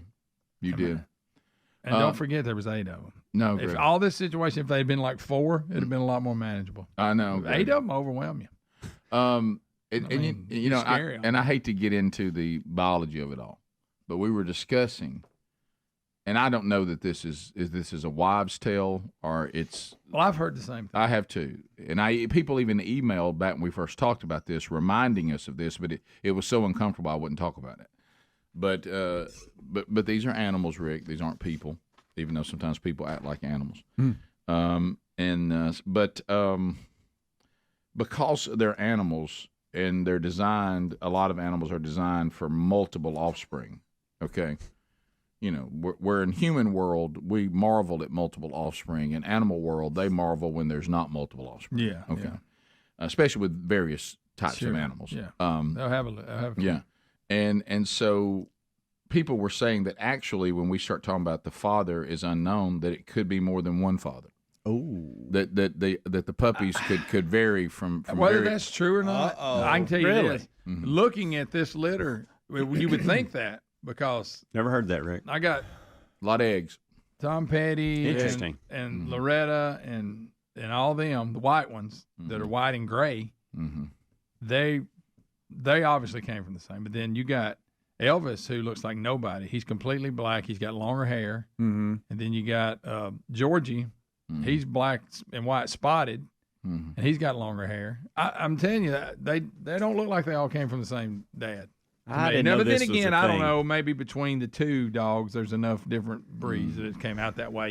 Probably. Adler? I'm looking, and it says if a female dog has mated with 2 or more males, she can have puppies from different dads in the same litter. While the puppies may have different dads, each individual puppy will only have one father, obviously. But I guess Well, we know if, that. if you have a crazy did not night, know this. I guess it's. I did not I know guess this you can was a have thing. like It's a wild night. It's a crazy night. It's a wild full night. moon. There's lots of howling moon at going night. on. That's Well, I'm right. gonna go ahead and The stray say dog this. got to drink a little wine. I think it was either Maury Povich. It was one of them shows, Oh, and they boy. had the human version of that. Not true. With a set of twins. Not true. I'm just Full saying. moon at night, it's a stray's So delight. you're saying that if the female male human or animal, if a female drops more than one egg and makes the decision of maybe having time of closeness with more than one male, Millie. that if Poor if there's eggs available, any male can fertilize them.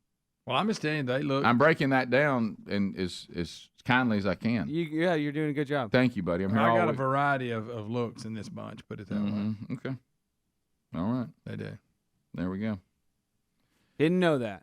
Yep. I worked at a pet store for 3 years. That's and right. I didn't Don't know forget that. about your pet store career. Can I tell you the thing that So you bothered went and stayed there 3 years. Well, the thing that bothered me the most, Adler, is I kept thinking I was going to get promoted. Yeah. Thought you'd run the place one day. You Oh, thought at least assistant manager. Right. At some point, maybe I'll come out from back here, stacking dog food. Yeah. But Cleaning cages. What I'm wondering is, I thought of all the people in this room I was in charge of the fish. that you would have chimed in and said, by the way, I know the answer to this, and it never happened. I've tossed 'cause this he's up a big couple dog times, guy. and I know I could Google it, but I'm afraid to Google something like that. Yeah, I was afraid to just now. Right. So there you go. Well, like I say, I And- definitely. I'm not- You can make that argument with Well, I'm this telling bunch. You learn something new every day. I'm not joking around. I got that from roughstartrescue.org, so maybe that might not be well, correct, right, but yeah. Rough Start is right. you ain't saying nothing there. Mr. Buddy, though, It was a he's wild got one. to feel good because he knows he's in the clear. I Oh, mean, yeah. his paws are up He's going, like, it ain't me. Don't look at me. Yeah. I am not in the game anymore. No. No. That's been taken care of. I'm out. He's getting beat up less since he's had that fixed. He used to disappear for 4 days. And What come home about the chewed up. dogs Okay, that let's he... be honest. When our testosterone drops when we get older, we get beat up less too. That's Yeah, right. it's true. Point. Yeah. The dogs across the way he would go and get in a tussle with, what about them?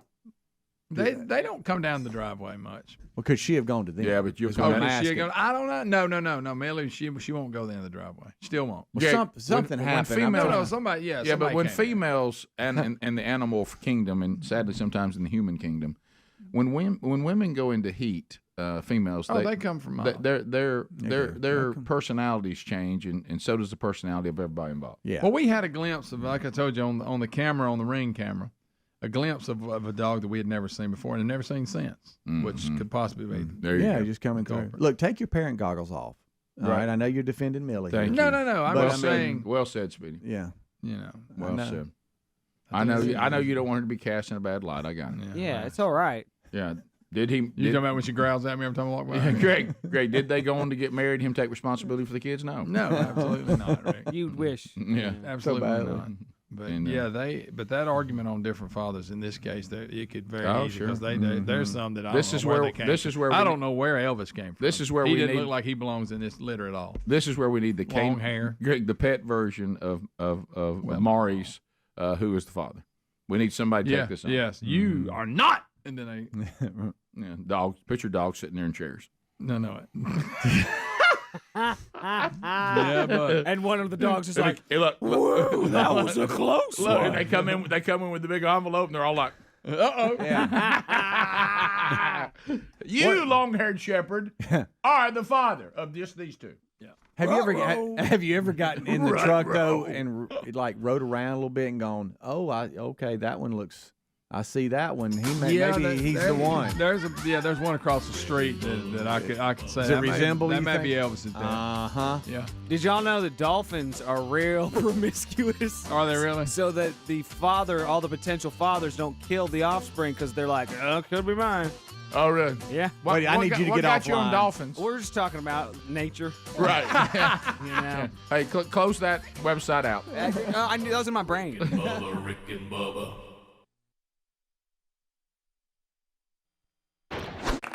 Bubba, we were talking about it in the break. Bismarck, North Dakota.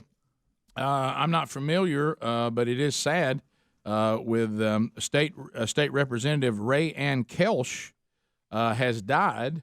Ray Ann Kelsch's son says his mother died Tuesday morning at a New Orleans hospital from a bacterial infection caused by eating raw oysters at a restaurant. She's only 58. Only 58, and longtime Republican state rep for North Dakota. You got to be careful eating those oysters. you There's know- some little saying about what months you can eat them in and all Look, that. yeah. they're not that good. They're to not. risk. They really No. aren't. I mean, if I'm going to risk dying from eating something, it better be really good. Yeah, if somebody says today it's death by cornbread, fried chicken, pinto beans, and mashed potatoes with dark gravy, I'm gonna walk that line. Yeah. You know what I mean? I'm gonna think say, we all do. look at me. I look at my friends and say, guys, I'm in. Yeah. Pray for me. I'm going in. In a funny way, I think we do every day Yeah. anyway. I'm not gonna die. I'm not gonna die over raw oysters. They're not that good. Because they're not even good. The few times I've had raw oysters, I've discovered that what I really enjoyed was hot sauce and crackers. Yeah. Because the raw oyster doesn't taste like anything. And the texture is, boy, it does not pass The presentation's boy, the presentation is rough. I will admit it. I've eaten raw oysters because I was trying to be sharp because everybody else was eating them.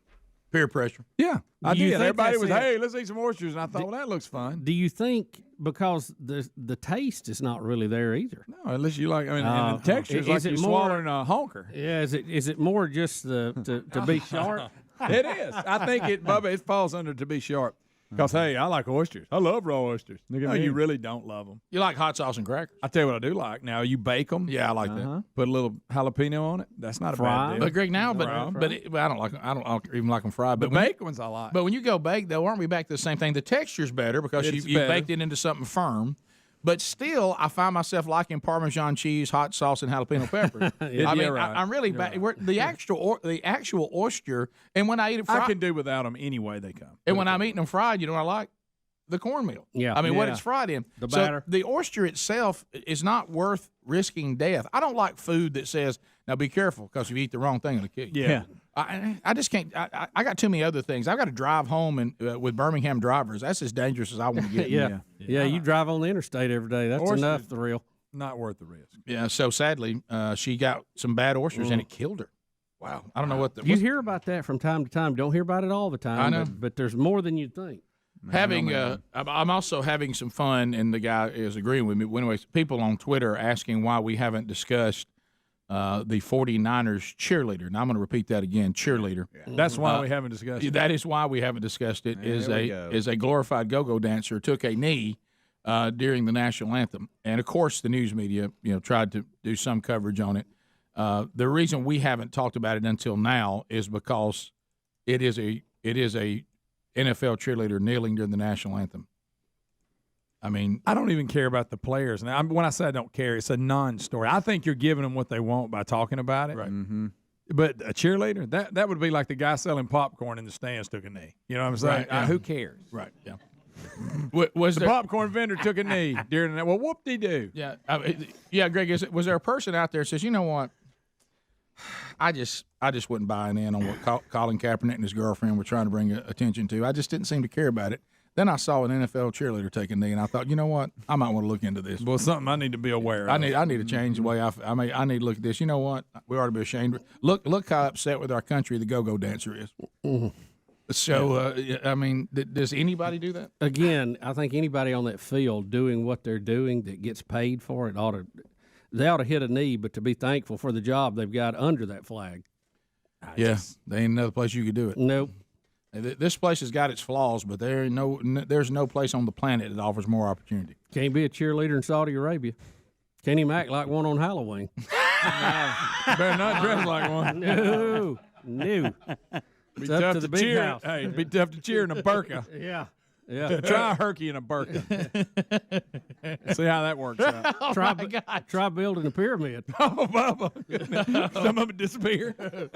We're so close, y'all. Guys, we're so, Our show today being done. Let's just get there. I'm just saying this to be tough to be a cheerleader in a burqa. We know, That's Greg. I'm just the just way it saying. is. Got it. We should be thankful for the freedoms we have. Right. Got it.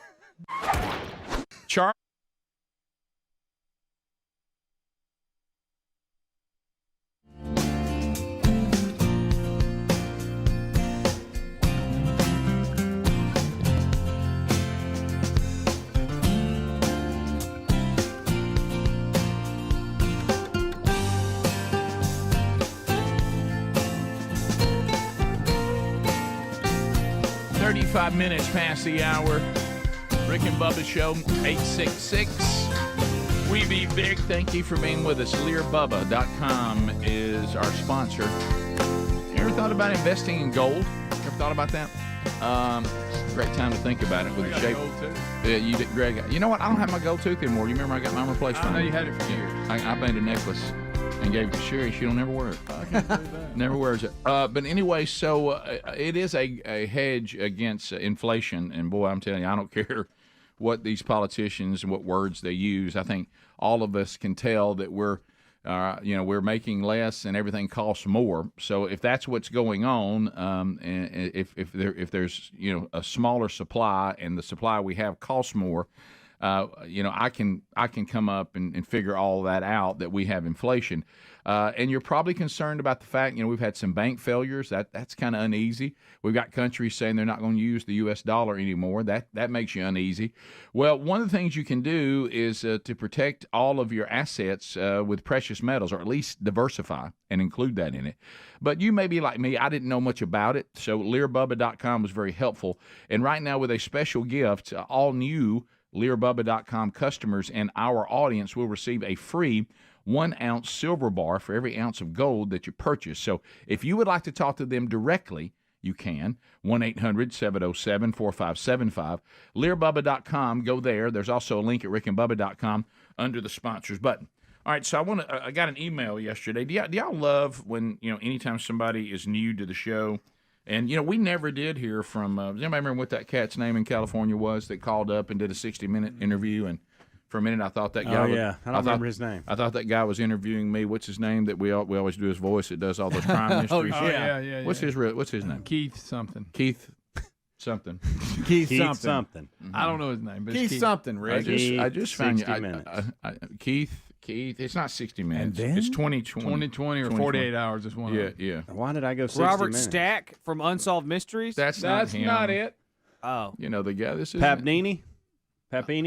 Keith Morrison. Keith Morrison. How about Keith Morrison? That's it, by the way. There were two names that came up when you do Nobody get mad about it. 2020 interview Keith, and it was Papini and Morrison. Just start talking know like if I'm Rick, and everybody will know who you're Is talking about. Papini the guy with the big upper lip? I just found your show. Greg, even if he was, that's not how I would identify Have you seen him. that guy, Rick? What? The guy, there's one, he's on one of those shows, he's got this huge upper lip. That's and him, the whole by the time way. he's talking, I'm thinking they ought to sell advertising. No, on it, like the a most billboard. distracting guy. Yeah, they're great. That's terrible. The most distracting guy on TV for me is still the NFL channel. That guy with the giant ears. Yeah, big You old talking about ears. Mr. Peepers? No, keep your headphones on. Let me tell you something, Greg. I'm telling you, Greg. I mean, he does look like Mr. Peepers. He looks a lot. It's almost like, I hate to be mean, and I don't think we should hold Did you people just say back. You hate to be mean. But I just would have to say, I mean, just to help him, I want you to know you are very talented, and I'm sure there's a lawsuit coming, just so I can just shoot you straight. I'm not putting you on TV because of those ears. The things we can do with plastic surgery, we can fix it. Good night. He is Mr. Peeper. I mean, what also he took an apple and just started. But I was his ears have their own contract. Well, I mean, yeah, I got him. Then maybe also signed his ear. Greg, I think with ears like that, like I can picture people in the studio going, "Man, why is it always so hot in here?" And they said, "We can't cut the air conditioner off." Said because then we got to shoot him with his head going back. I mean, and if anybody cuts a fan on here again, but my point is, I mean, he is a real person, and but he's really good. Hey, that's a pretty that's you overcompensating. No, it is. If he didn't have big ears, would you think he was that good? No, but he's good. I would think he's better. All I can focus. I'm just looking at his ears, but what he's saying is so good. nobody with regular ears is as good as him. Maybe not. Of course they are. That's not what we're saying. But before he made it to ESPN, which you probably have to climb a pretty tall ladder to get NFL there, channel, or whatever it is. Yeah. Don't get mad, Greg. He had to start off somewhere. At some of them, when he was making his way through at different locations and working his way, did nobody go? You do.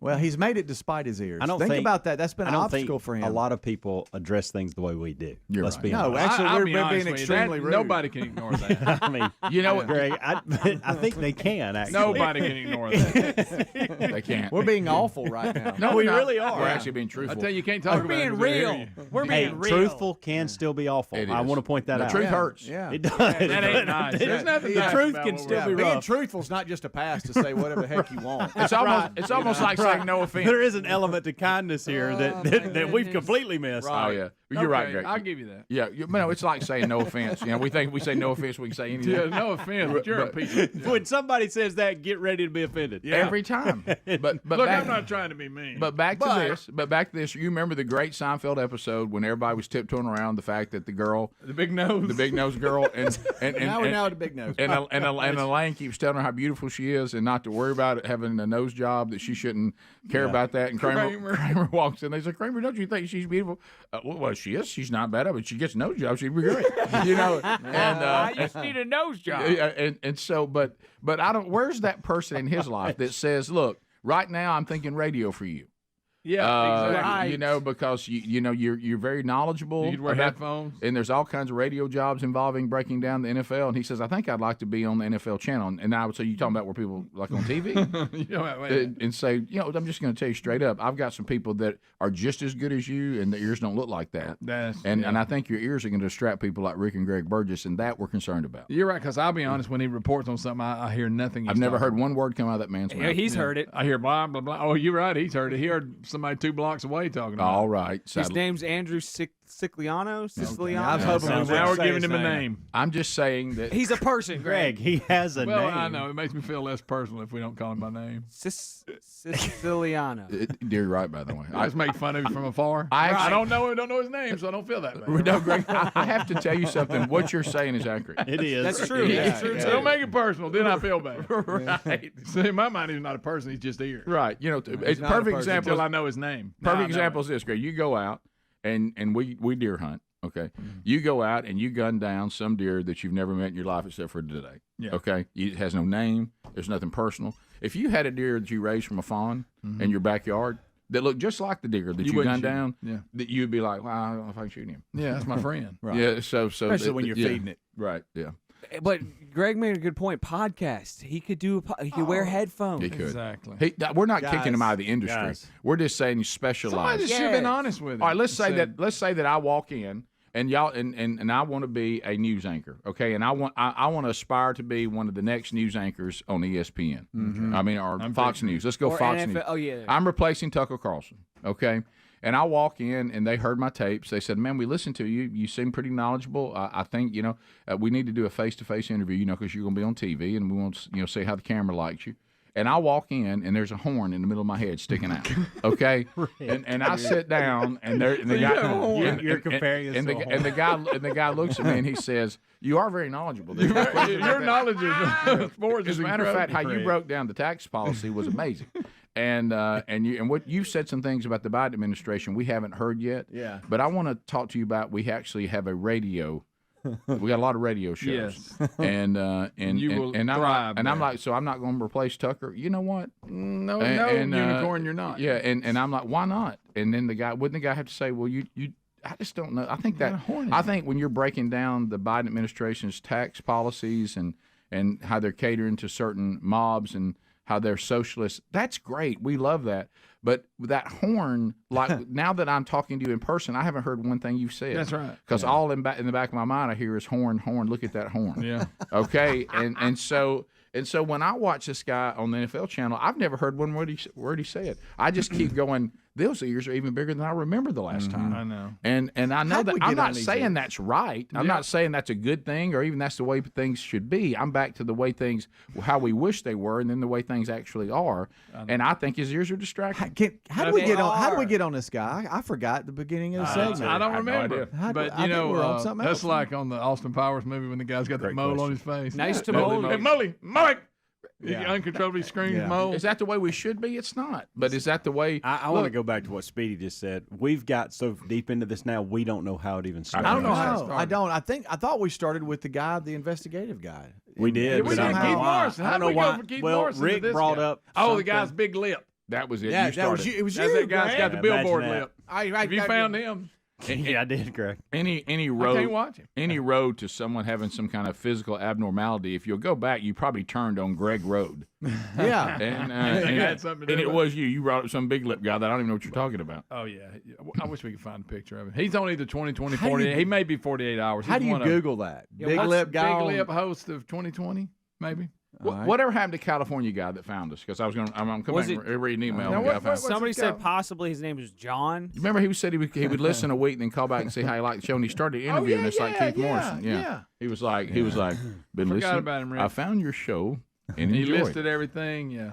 But what you guys said next, nobody saw coming. And so we'll come back. I'll read you an email from another person that has discovered the show on an interesting path. And what they heard us talking about after they discovered the show, the timing of it was hilarious. Just think somebody discovered this show during this segment and heard that discussion. They did. Greg, were you talking about Hugh Downs? No, not Hugh Downs. Not This guy currently does stuff. Q Downs was back on when it was first came on. I didn't know what he was talking about. Rick and Bubba. In Huntsville, 100.3 The River. Charlie, go ahead. Hey guys, I'm getting married today. Okay. Well, what are you doing on the phone with us? I'm not sure what that has to do with the Mexican caravan because that's what it says by your name. No, it's the wife that has to do with the Mexican caravan. You married somebody who was in the Mexican caravan? Accurate. No, but she thought it was literally a van of Mexicans coming from Mexico. And she didn't understand what the big deal was. She didn't know what the big deal was. Hey, it's just one van. Yeah, it's just one van. So what? So we're getting some sheetrock done. What's the big deal? You're going to have a lot of fun. Well, I next mean, few years. if a van of Mexicans shows up, something's getting sheetrock. Rick, stop it. We were less than a minute away. They do an outstanding job. That's awesome. They do an outstanding job. So good. His wife's name. Ain't no sense in shooting people over a van of Mexico. Why are we so upset about it? The president brought the military down here. Rick and Bubba.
All right, we're back. 9 minutes to the top of the hour. Rick and Bubba. Thank you for being with us today on the program. We have a lot to cover. Bubba is still out. Will be back with us tomorrow. We might get a glimpse of Bubba later in the program today, but likely back tomorrow. So we'll let him speak on his own behalf tomorrow. But some of you that follow us all on social media saw his update yesterday, and we gave you an update earlier in the program. Wednesday Bible study back today. We continue to walk through the Revelation. Today we will finish chapter 13, the final false prophet today. So be with us on that. There's a lot to glean from that, not just about future events, but also, as the Bible always does, it speaks pretty good to current events as well. All right, so we'll unpack that. It's live at noon, so if you're one of our new subscribers there at the YouTube channel, you'll get an alert about that. If not, you can subscribe and you'll get an alert. If you can't watch it live between noon and 1 Central Time, then look for the archive on our podcast and YouTube channel, which will be out within the hour usually, unless we have a technical problem like last week, which is rare. All right, so speaking of people finding the show and how they find the show, it's always very interesting. So as you know, we at themanchurch.com released two things. We released a new 40-week curriculum this year called Impact, but we also released a new individual resource for men, and really, frankly, this one is for men or women. Some of the examples in the devotional are catered to men because of that. That's kind of our sweet spot. But it's really just 31 verses in Scripture that talk about that if we have been redeemed by Jesus, then Jesus' power when he redeems you also transforms you according to Scripture. It even says that's predestined to happen if you truly have been redeemed by Christ. And so we take on that concept and kind of take on the question that Paul asked to the church at Corinth when he saw the open sin return to the church. He asked them in 2 Corinthians in chapter 13 that he asked them that they should examine themselves to see if they're even of the faith. And he said, because if you claim to have Christ in you, so the things I'm hearing about going on in the church really shouldn't be happening. And we're not talking about stumbles and mistakes, but we're talking about open, defiant, deliberate, perpetual sin. So anyway, it's called Transform, embracing the death of self and the power of God. So I get an email. So part of that, promoting that when it came out, is I had the opportunity to be on some other shows, including our brother Glenn Beck. And Stu both had me on their individual shows and the show they do together, which was an honor. So Michael says, I first heard of you when Rick was on Glenn Beck about a month ago. And he says, hello, Rick and Bubba and the Good Time Gang, and interns included. So you see him coming in the loop. That? Yeah. He said, it was then that I started listening to your show on podcast every day, on the archives. I have to say, the first hour normal good old boy conversation is what grabbed me. I love your friendships and how you make fun of each other in good fashion. See? We do. See there? I don't know if it's good fashion, but my goodness. There's Greg, some making fun of. Greg was my favorite until this puppy thing started. And then he said, I don't know what he means by that. But anyway, he said, when I heard when I heard you started the main show with the national anthem, I also liked that and I was hooked. Then I noticed you speak about faith, and because of that brought me closer to becoming also a person of faith, which for me has been a struggle. So he's saying it's helped his faith life as well. Side note. Now, this is what gets interesting, the fact that he would find the show when he did. I heard you guys mention a couple things last week that hit home for me. Number one, I live in Maine. Oh, wow. You remember we said I do. when we were talking about that people, if you find out that people are after you, Yeah. remember the death threats Yep. that happened on Tommy Tuberville, but it came from New Hampshire. So we're like, is that really scary? Yeah.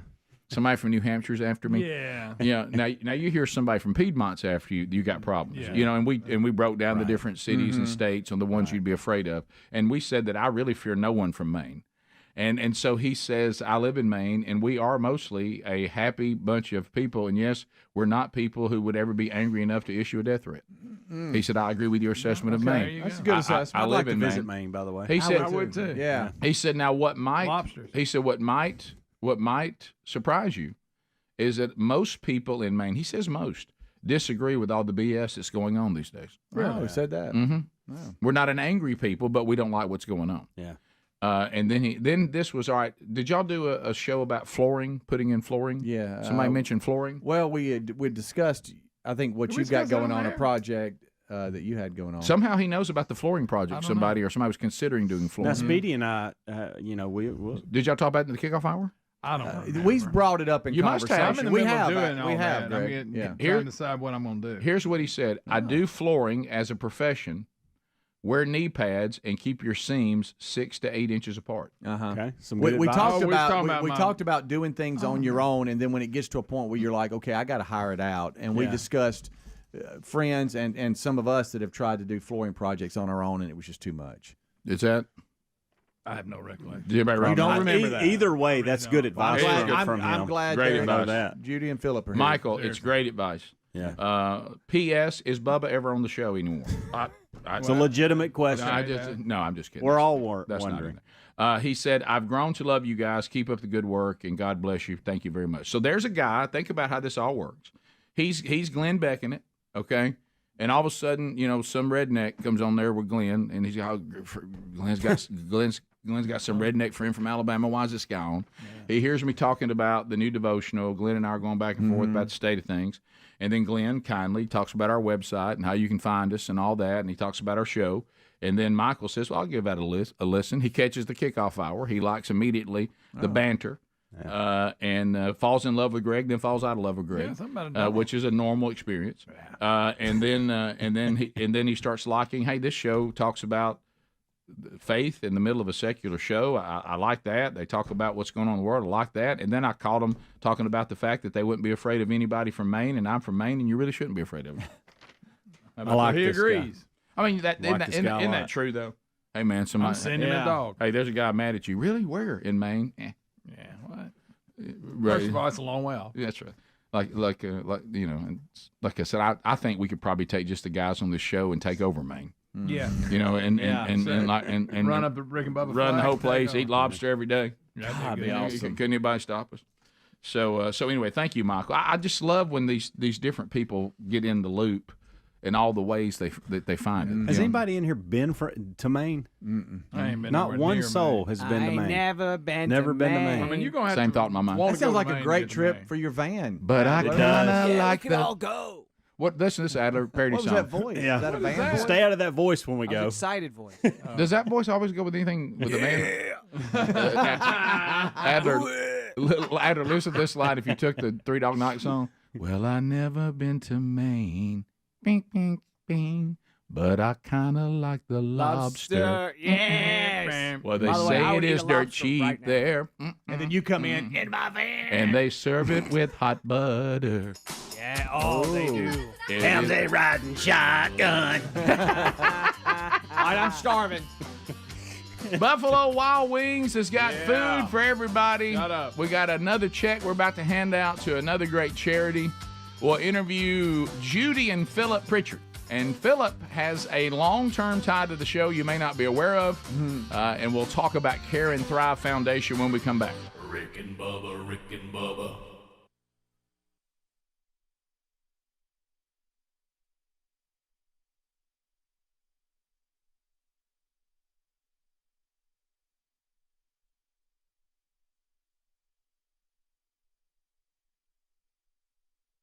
So we will.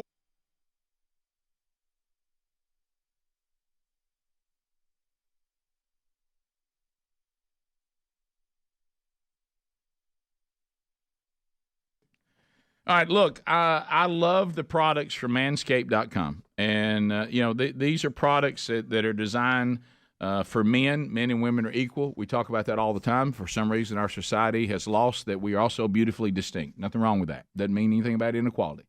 And there's a lot of products out there that deal with hygiene, but it's mainly made for women. Okay, let's just call it. Even when you talk about Bubba using Secret for a while before we found manscaped.com, even they said, strong enough for a man, but made for a woman. Okay? So these are products that are strong enough for a man and made for men. If you go to manscaped.com, you will absolutely love these products. I keep them in stock. The combination, because no man, when washing our hair, wants to have one bottle that has shampoo and another bottle that has conditioner. We got to have the combo.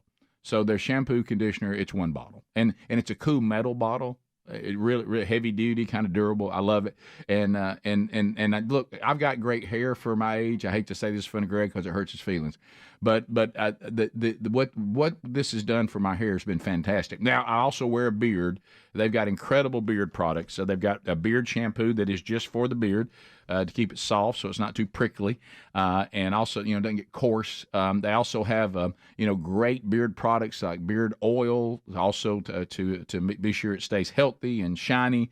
And then they've even got the little clay thing where you can actually model if you need to the beard and keep it down if it's getting a little bit wild looking. So they also have the Lawnmower 4.0 trimmer. It's got a cutting edge ceramic blade to reduce grooming accidents thanks to the advanced skin-safe technology. Now, look, the Lawnmower 4.0, I mean, it is multifunction, on and off switch, can engage a travel lock if you need to. It gives you the ability to also see, where you may be trimming with its LED spotlight. I use this. It's fantastic. They also have all kinds of deodorants from head to toe to be sure that we are always fresh. They even have Manscaped boxers and their travel bag when you need to go on the road with all of our hygiene products. They have a nail grooming kit. My wife made it very clear that my toes are nasty. So now I have the nail grooming kit, and now she's much more pleased with the look of my feet. So if you'd like to get anything that we need, men, head to toe, go right now to manscaped.com. Use the code RICK20 at manscaped.com, and that'll get you 20% off and free shipping. The code RICK20 at manscaped.com. Work through a lot of this. I know some of the things that happened over the weekend we'll cover. The Kavanaugh accuser talking. Somebody's come forward saying they did fabricate their story, which of course we knew that. We kind of had a feeling some of that was out there. Alec Baldwin has lost. Rick, his she was temper. just mad.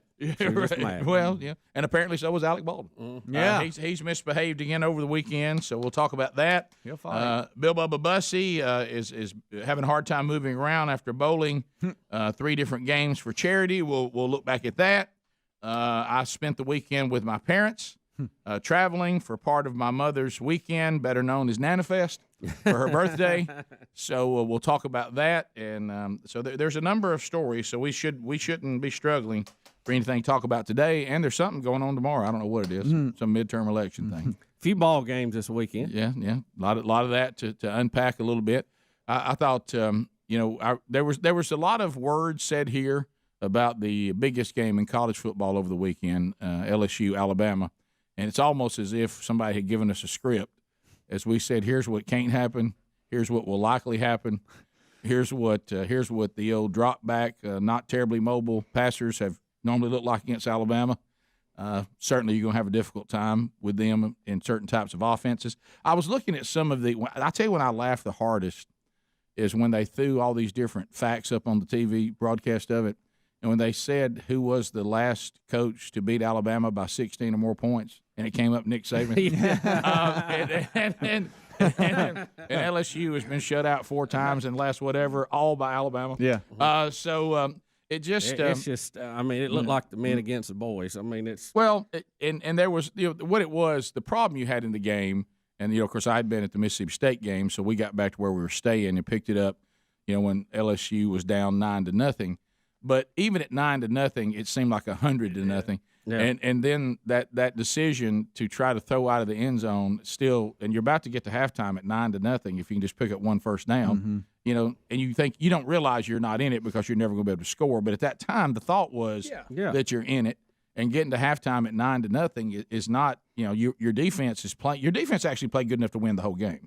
I mean, they're going to score some points. Yeah. But when they're averaging 54 and you held them to 29, that's not bad, really. And at one point, some of that got away there toward the end. So the defense actually played good enough to win against an offense that good. But you remember what we said, the problem with Alabama this year is, to hold them to anything less than 29 is going to be difficult. So then your offense has to outscore their offense against their defense. And that is that's a tall order right there. That is,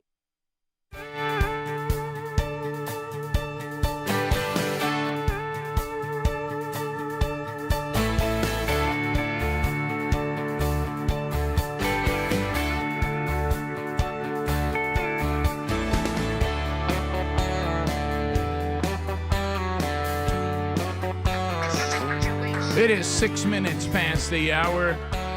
Here we come from the broadcast plaza. No, the No Name Studio. Now I'm going to have to take the cognitive test again. How about this? As we do come back, Bubba out back tomorrow for sure. Maybe later on in the program he might join us today, but I don't think that's likely. But tomorrow, Lord willing, for sure. Speedy, the real Greg Burgess, Helmsy, Eddie Van Adler, all here for another hour. Alapuca and also Cam Solo are taking your phone calls, and we'll get to your phone calls a little bit later on in the program as well. So we got to unpack a lot today, including an update on something that we have been doing, and we're going to talk to Tim about this. I don't know how many years we've been doing this now, but it's been a long time, and that is the Rick and Bubba Buffalo Wild Wings Charity Charge, and here we go. Tim Spencer of Buffalo Wild Wings back with us. Also, we've got Buffalo Wild Wings food here today. We're excited about that. Sam, how you doing, buddy? Good. Just watching Greg. I know over here he is mauling his food.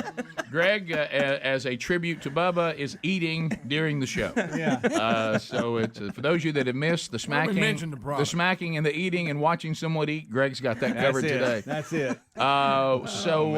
Tim is here, and you brought your daughter Landry today. She did. She got up. It's summertime. Landry. I said early. Welcome. Yeah. Thank you for coming. get a nap it means a lot to me. Summertime. Turning into a little woman now. Look at her sitting there all big now, big girl. Yeah, she's been a little bit of an intern today. She's been helping. Thank you, Landry. I appreciate that very much. Screening phone calls. Yes. Yeah. Oh, hey, Greg. And remember what your daddy told you, and all of us tell you as well. Don't walk off with Uncle Greg without Dad knowing. Yes. So anyway, so let's talk. I mean, so we always try to remember how many years you have some idea, don't you? Yeah, we were talking about this. Rick, I want to say we are in year 7. Right.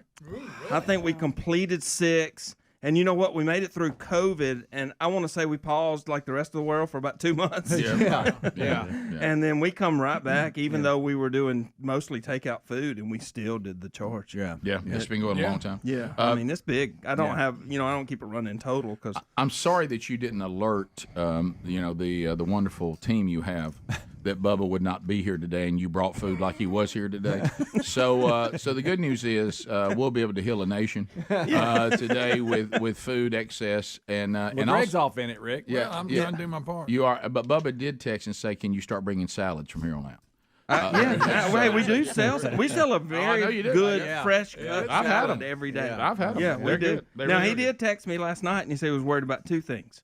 Landry's coming. He hates he misses it. Yep. And it's chicken day. He's like, how the heck? I know. Oh, he'll never get over that. You can't have nothing. Bubba can still have chicken day, but the doctors say now grilled chicken. Grilled chicken on some green. That's right. Yeah. So we can handle it. I'll do it. So anyway, we are so excited and about this the recipient today. This is a topic that is not a lot of fun, but it's one thing for a topic not to be fun, but it's another thing to say no. We're trying to do something about it. Let's see if we can't do something about it. The organization is called Care and Thrive Foundation. Judy and Philip Pritchett are here representing them. Now, Philip is really a part of Rick and Bubba history. He goes way back, and I think let's do this because let's be sure we get everything we need to get in today about Care and Thrive. We'll talk about the charity we're going to do next. Okay. And then if y'all can stay, we'll do another segment where we will just talk about your tie to the show and the history, because there's so many stories, including one we may look back at today. Yeah, sounds great. That I don't want that to take away from talking about the foundation. So let's not chase that rabbit right now, but know that Philip has some very, very personal ties to the show. Yeah. and is a part of a lot of our history. Care and Thrive Foundation. So. Philip, should I just ask Judy? Because I know, I know that you. I'm just here for the ride this morning.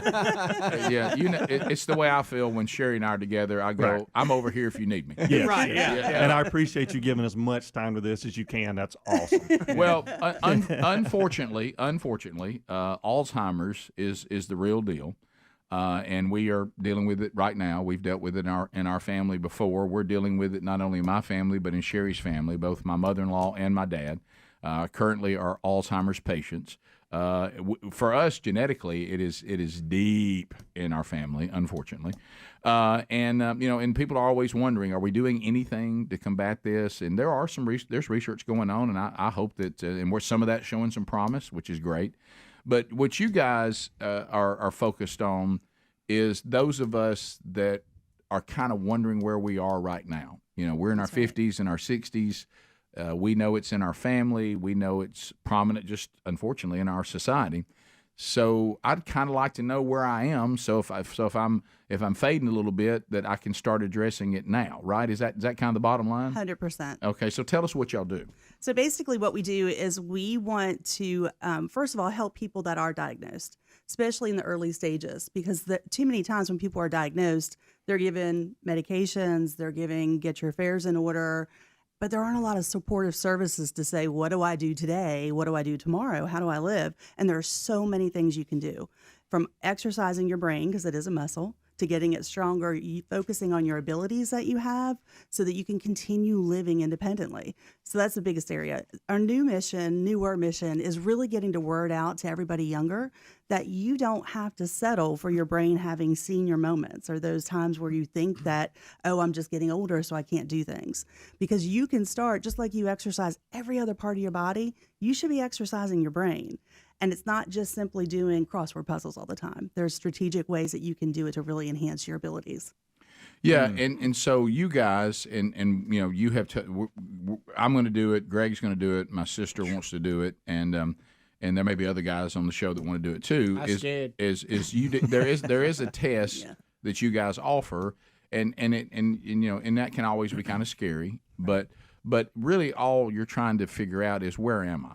Absolutely. It's not a pass or fail test. It's where am I? It's not a pass or fail. It's not an IQ test. It is. Thank the Lord for that. Did you see Greg breathe over there? Who wants that number? I did see you put the wing down there. There's some numbers you just never want to know. Yeah, you don't want to know about. Yeah, you just don't want to know. But it does look at 12 key cognitive function areas and lets you know where you are norm to your age group. And we work with a group out of Canada called Cryos Health Labs. And they are researchers, neuroscientists and researchers, and they're the ones who developed this platform. So we work with them, and it's an online assessment, simple. The process. I don't know about simple. The test. You said it's designed to be difficult. It is designed to be difficult. So don't panic if you're having a hard time with it. Don't panic. What it does is it gives. Because I know what I'd do. I'd go up there and close it and come out. Yep. I'm done. I did that, Sam. Oh no. Well, you wouldn't believe how many times I walked away from trying to get my boat license. Actually, I would. I did the same. But no, it is designed to be hard. Otherwise, you won't get a fair reading. So we want to know what's giving you trouble, what's not, and then those areas that are way below where you should be. That's where we focus in on. Is it more of like comprehension of? Like, hey, you read something and then you have to. No, it's actually set up like games. Okay. So it's set up like games. In fact, I brought y'all some cognitive games just so you can practice exercising. And here we go. So when you look and you come back and you go, all right, you're right here, and my wife probably could already tell you where I'm struggling, but right here you need to work, and then you have exercises that'll help me in that area. We do. Yeah. Okay. And they're not. It's not anything that's hard to do. I try to set them up for programs that you could do at home with your kids or your grandkids or friends, so that, and a lot of it's sports related, because all of those things deal with different cognitive areas. Now, it's not going to be the sports that you traditionally do, because that's not going to help you. Oh, it's not soccer, is it? It depends on where you need the help. Okay. But it looks like at attention. So you're saying if I'm attention. struggling, like maybe embracing communism, I have to play soccer. No. That's a different case. Yeah. Now, my wife says I have selective memory. Would you address that? Oh, yeah. Working memory, short-term memory, long-term memory. Absolutely. Watch out, she'll prove that's not true. But okay. We never discussed that. Yeah, we did. What? Yeah. But on seriousness, these are some exercises you can do. Absolutely. So, yeah, 100%. so we're going to tell you how much you guys are getting today. But to tell the audience this check you're about to hear about, what are they helping with? What do you need the money for? So obviously we have to pay the group that we're using out of Canada, and so it helps us with licenses. So we, true story, the week before we found out about your charity charge, we were giving our last test that we had the money for. Wow. Okay. And we had to go How about up to that, the next. Tim? I mean, this, you don't know what a godsend this was. So we have big projects coming up. We're working with Danny Sample, who's the new commander of the VFW, to bring this message to over 10,000 veterans. Yeah. We're also, we just gave a bunch out last night to the Alabaster Police Department on a big event. And so it allowed us to actually bump up to the next level. So we have licenses for 200 additional tests. So, wow, that's wonderful. Yeah, so it's huge. You know, that's exactly why we do this. Yeah. Exactly. It is. So tell them the good news. $5,400. That's a big Wow. one. Well, take 5,400. Yeah. Oh, I go Rick and Bubba family. Yes. Good job, Buffalo everyone. Wild Wings. So $5,400 goes to the Care and Thrive Foundation. Think about how many lives that'll impact. Do you want to find out more about what they do? You can go to careandthrive.com. That's in show notes today at rickandbubba.com. We'll come back. We'll visit with Judy and Philip a little bit longer. But next, Tim will tell us, and we'll talk about he and I together on the next charity charge and your opportunity coming up on Monday. Rick and Bubba. Our friends at Simply Safe. That right there is now. That's quite a mountain to climb. Rick, I have seen Alabama teams. I think the first game I ever saw was in '69 or '70, something like that. Mm-hmm. I've never seen one this dominating. Well, I mean, it's just unbelievable. Everything is clicking. Well, you found last night too what we talked about. Saturday night we talked about a lot on we tend to all sit back in the stands and watch on TV, and we start thinking it's like a video game. As long as I can get the right strategy or I can come up with this or that. But what you forget, like for instance for LSU, you can't do a whole lot when you've come to the conclusion that the guard and the center and the other guard can't block the nose man. And when you realize he can't be blocked, and I mean it's everything goes downhill. Yeah, I mean every single play. A scheme alive. Right. No. There's nothing I can do if your man physically whips my man every single time, especially right there in the middle. Yeah. It's whatever you do, leave somebody without anybody on them. Right. Yeah. And but how about this? The quarterback, Tua Tagovailoa, whatever his name is, finally threw his first interception. Yeah. So that was That's it. His first the whole year. I know. Then came back right after that and threw a touchdown pass. Sure. Well, of course. Well, you know what? Because he has a reset button. He doesn't seem to get rattled. And even when my knee hurt, I'm on Gallup for about 45 for one. Yeah. I mean, unbelievable.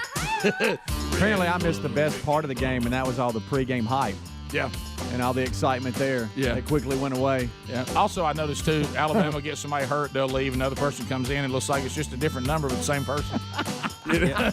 Did anybody see? I actually, some people got injured. Did anybody see James Carville? Did he have a trash can on his head? We'll be back. Rick and Bubba.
The Rick and Bubba Show. We're back. 866 We Be Big is our number. Rick and Bubba Buffalo Wild Wings charity charge for Care and Thrive Foundation is complete, $5,400. And if you want to find out more, and unfortunately, they're greatly needed. But the good news is, here's somebody trying to do something about it. Let's. When I saw the goal of Care and Thrive, to reimagine our world to be one that not only embraces people living with dementia, but helps them thrive. I love that. This Dementia Thrive approach helps create a world that those diagnosed with dementia and their care partners can live their best life. And watching that firsthand, not only how it affects the person who has it, but it really sucks the life out of the caretaker. Absolutely. I mean, and the ones who have it, they get in a world where they don't really.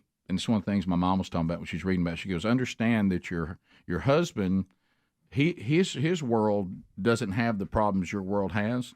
So don't worry so much about what's going on with him. He's fine. You need to take care of yourself because and be sure that you're not, and so these kind of things can help people, and hopefully one day when someone gets diagnosed with this, it's not like you said, get your everything in order and good luck to you, and we don't know how long it's going to take you to fade. Right. And we can do more than that. And for those of us that may be susceptible to it, catch it early and start working on doing your exercises and help you. So that's what they do. So now Monday is another charity charge, and let me tell you, Tim, another phenomenal charity. Keep Smiling. I was introduced to them. I've done some of their banquets before. It's been around for 18 years, and when you think about families with critically ill children, your heart just breaks.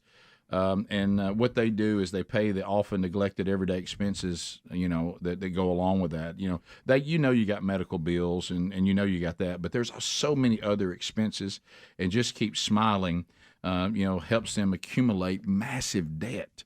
When you've got a critically ill child, your life gets turned upside down. You've got all kinds of expenses with traveling to doctors and hospitals, and maybe there's things you now have to bring into your home, provide for the child, and it seems like that the costs are just endless. But Just Keep Smiling. They do all kinds of fundraisers, including what we're doing Monday to help raise money to provide for this financial relief. They are a Christian organization, and they want these families also to be introduced to where peace will ultimately be found for everyone, and that's under the authority and the redemption provided by Jesus. So they are the hands and feet of Jesus into these families' lives when they're going through the toughest of times. So justkeepsmiling.org can give you more insight if you want to. So Monday, Tim, we'll crank it up again and Just Keep Smiling and get 10% of all the food sales, and that includes the locations, all of them in Alabama that you're part of, and that's Alabaster, Birmingham on 280, Gardendale, Tuscaloosa, Hoover, downtown Birmingham, 4th Avenue South, Trussville, Pell City, Oxford. If you want to sit at the old 75 there table, it is. sit there. It's there. And Chelsea on 280. Yeah, that's awesome. I mean, we're. I know you guys are so national and popular and the YouTube thing and all, but we are tying into this little Birmingham group here. Care and Thrive is real tied into our store in Alabaster. They've been customers of ours since day one. Day one. And Just Keep Smiling is got ties to our Gardendale store. We've done some local fundraisers for them there too. So to be able to go through and get these charities involved and be able to help these guys and local people, and it's really the people that are coming to the stores supporting the charities on Mondays. It's not, we just unlock the doors and cook the food, man. Yeah, that's it. And there's a lot of fundraising things that can be like, well, that's going to be difficult to do, and I got to go to this, and I don't know if I can, and I got to get a table. And though all those things are great, and I think you should participate in those because they make a difference. But I don't know how much easier we can make it than you just go to Buffalo Wild Wings and eat. And you've got all day to do it. Yeah, right. So it's not a certain time frame. All day. That's not difficult. And so just find the locations that are participating and go and see those. And the Just Keep Smiling. I was introduced to it through a family that had a child that was benefiting from that, and you've heard me talk about. Matter of fact, we had Kalen, who was worked with us here as an intern and all that, and his dad, Jeff, and they talked about Jeff Graveyard. and he was like, Burge, want to talk to you about keep on smiling. Just keep smiling. I'm sorry. Let me talk to you. Call me. And Burge, Jeff calling in one. Need you. Banquet. Call me.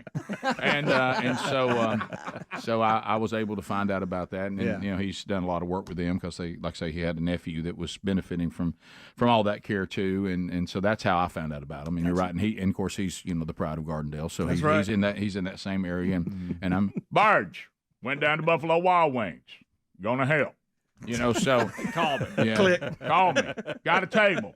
Got a chair for you, So it's in everything. It's like call me, and then he'll do things.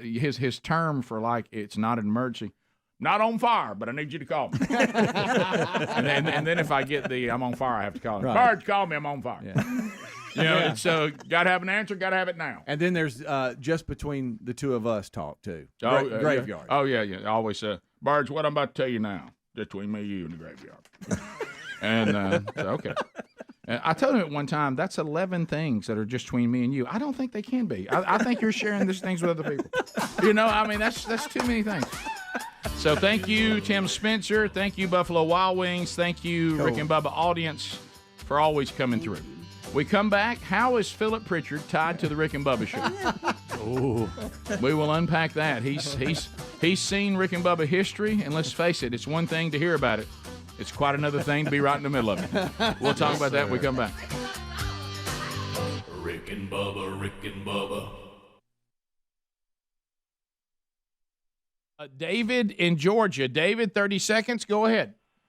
Good morning, boys. How y'all doing? Good. Great.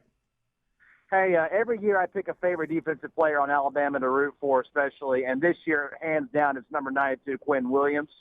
My goodness, guys. Did you hear what Jonah Williams said about him? Who said about him?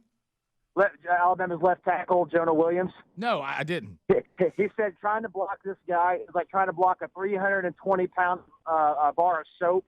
And he said it makes us feel better when we watch him play because nobody else can block him either. Wow. And don't forget he can go sideline to sideline, too, at that size. Yeah. Wow. Let's go to Paul in the great state of Missouri. Paul, go ahead, 30 seconds. Roll Tide, Roll Tide. Roll Tide.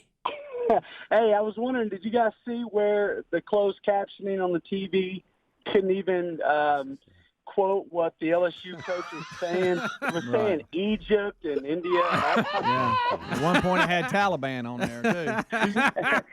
I just saw Libya up there. Yeah. Latanya. That is so funny. And I think he's a great guy, but that is so funny. Oh, it's hilarious. Let's go to Clay. Clay in Huntsville. Clay, 30 seconds. Go ahead. Good morning, guys. Hey, buddy. That's Green Acres. Thanks for the call. Go ahead. Well, this week the polls had came out, on Tuesday and whatnot, and Alabama ranked number 1, and LSU came out number 3, and they were talking about this was going to be hands down the man-for-man matchup between Alabama and LSU. But then after the game, after the blowout, we continue. 30 seconds. 8-6. Gotta be quick. Right. 866. We be big. Coach Saban would demand excellence. That's right. Quick or entertaining, one of the two. Josh in Huntsville, 100.3. The River. Go ahead. Hey, guys. I just wanted to get your thoughts on Jeremy Pruitt a couple weeks ago for Tennessee. Said at halftime he wasn't going to beat Alabama until he got better recruits. And then Coach Orgeron said the same thing last weekend. You think he's kind of just throwing his guys under the bus? I mean, I know we're all thinking it, but say it out loud like that during the season. Well, if you do that privately, and Saban did the same thing when he arrived, but he went to the players and said, I'll help you transfer and help you any way I can, and just said, where we're going, I got to have these scholarships because you guys are not the level of players we're going to have. But to sit there and talk about it, to me, when coaches do that, I always look at that as they're making excuses. It may be right, and it might even be legitimate, but if you're the person in charge of a program, the last thing you do is to get on there and start blaming your lack of players for your average performance or something like that. Because I mean, when Saban took over at Alabama, they were terrible. So I mean, you got to find a way to work your way back, and he certainly had to take care of that problem too. But he took care of it privately, took responsibility for the state of the team when it was in bad shape.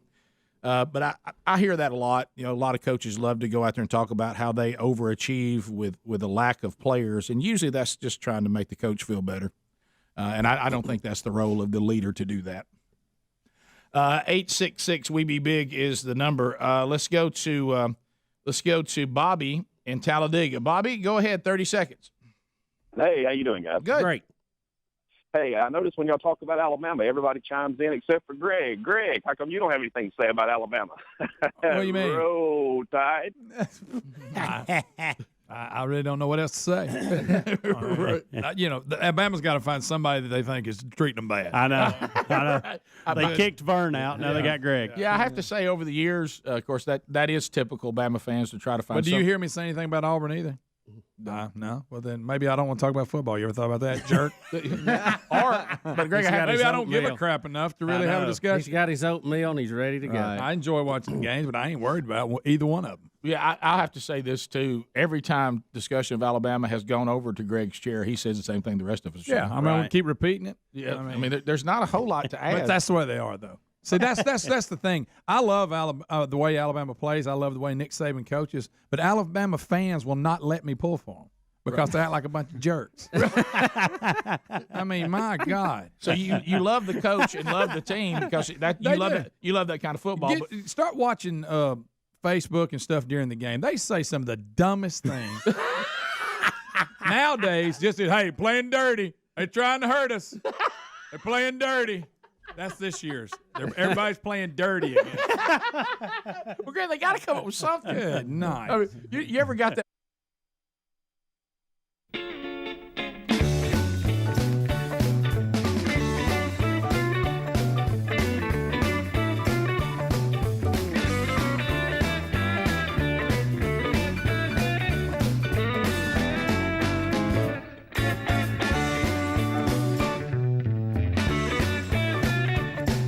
We tried to warn you. 35 minutes past the hour. Rick and Bubba Show, mypillow.com/Bubba, part of the Rick and Bubba Show. Been here for a while. I know. Lindell said he created the perfect pillow. He did. And it just got better. Rick, how can you make perfection better? Great question. I'll tell you how that happened. We didn't know about this technology. It wasn't developed yet. The temperature regulating technology was not available when the first MyPillow hit the market. Lindell found out about this technology and says, I think I can make perfection even more perfect. And he has done this with the MyPillow 2.0, now with the temperature regulating technology that keeps you cool at night, and you can buy one and get one free right now. Okay, Greg asked me about the men's and women's thong sandals. Greg, $19.50. So that's good news. That's available right now. Those of you that, are you ready for summertime? They got the all-season slippers, $25. My coffee is now 50% off. Beach blankets, beach towels, 60% off. So go right now to mypillow.com/Bubba. That URL gets you all the deals I just mentioned. And pick up the buy one, get one free of the MyPillow 2.0. We love that. Also look for the link you need. It's right there in sponsors at rickandbubba.com. All right, so we kept a little bit of overtime today because of the tie to the show.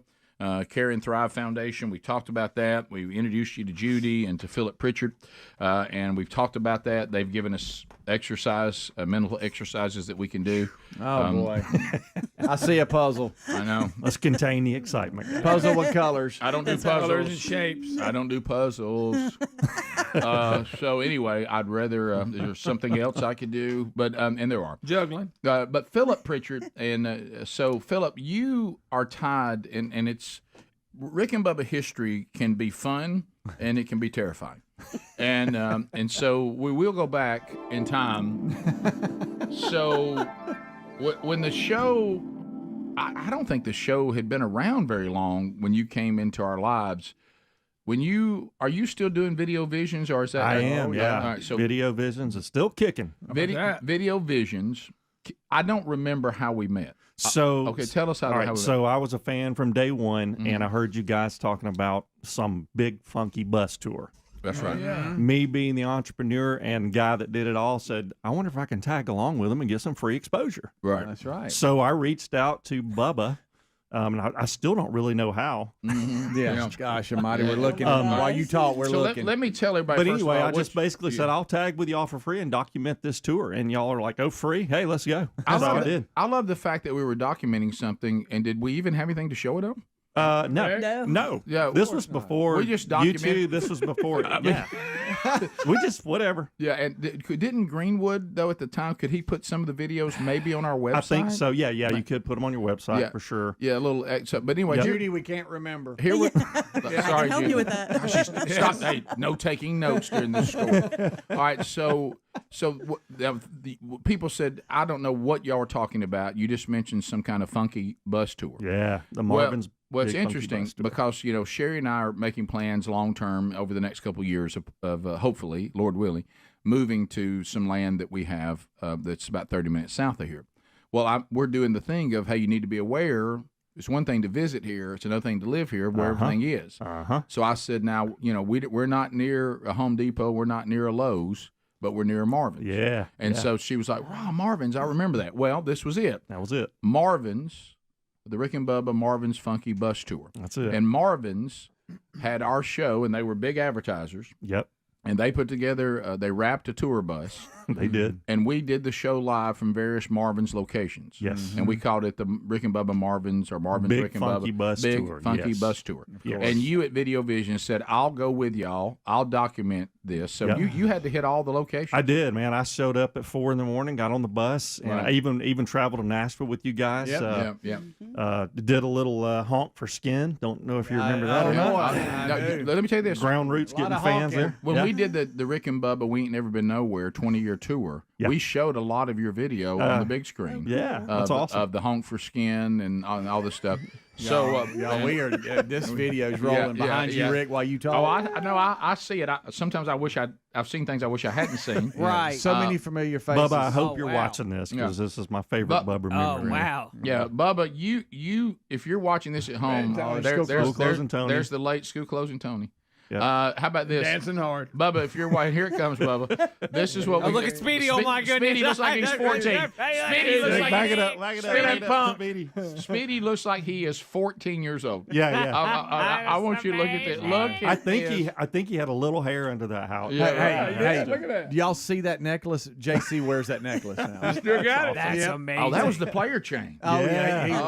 he wears it. I mean, that thing would just hypnotize people. All right, so Traveling Todd, who's also passed away. Yeah. Traveling Todd he would appear on the show from time to time, and he decides he's going to show us how he can dance. There's Don Juan DeMarco Williams, and now, but he's so out of control. Sometimes the beat. And Bubba really claims that this moment's about to happen is one of the funniest things he's ever seen in his whole life. Right. And you'll see that we lose Bubba on the show completely. We can't play the audio because it's copyrighted music he's dancing to. I think we've dropped the bomb, haven't we? Yes. We're dropping it hard, too. Rick. Everybody's dropping it so hard. Yeah, by the way, do you remember Clay? I just saw Clay over there. Yes. Here he comes. Here he comes. All right, now watch this. It's the running dance.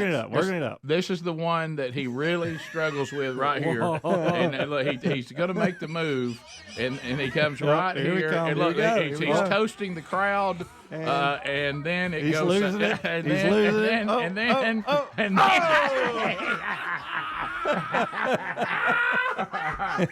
Got weight over his toes. He got the weight over his toes. And you'll see the footage that Bubba he becomes. I mean, he can't even console. Yeah, he was I mean, done for like the next 20 minutes. He went right back till Speedy's lost it. I'm pointing back up at Bubba because he's lost it. Oh yeah, there's Speedy was asking me, "Did you get that? Did you get that?" Please tell me you got that, Philip. Please tell me. Philip, what was it like? Were you like, Man, I loved it because I've been fans of you guys from day one. So just getting to hang out behind the scenes, and that really was in the early days.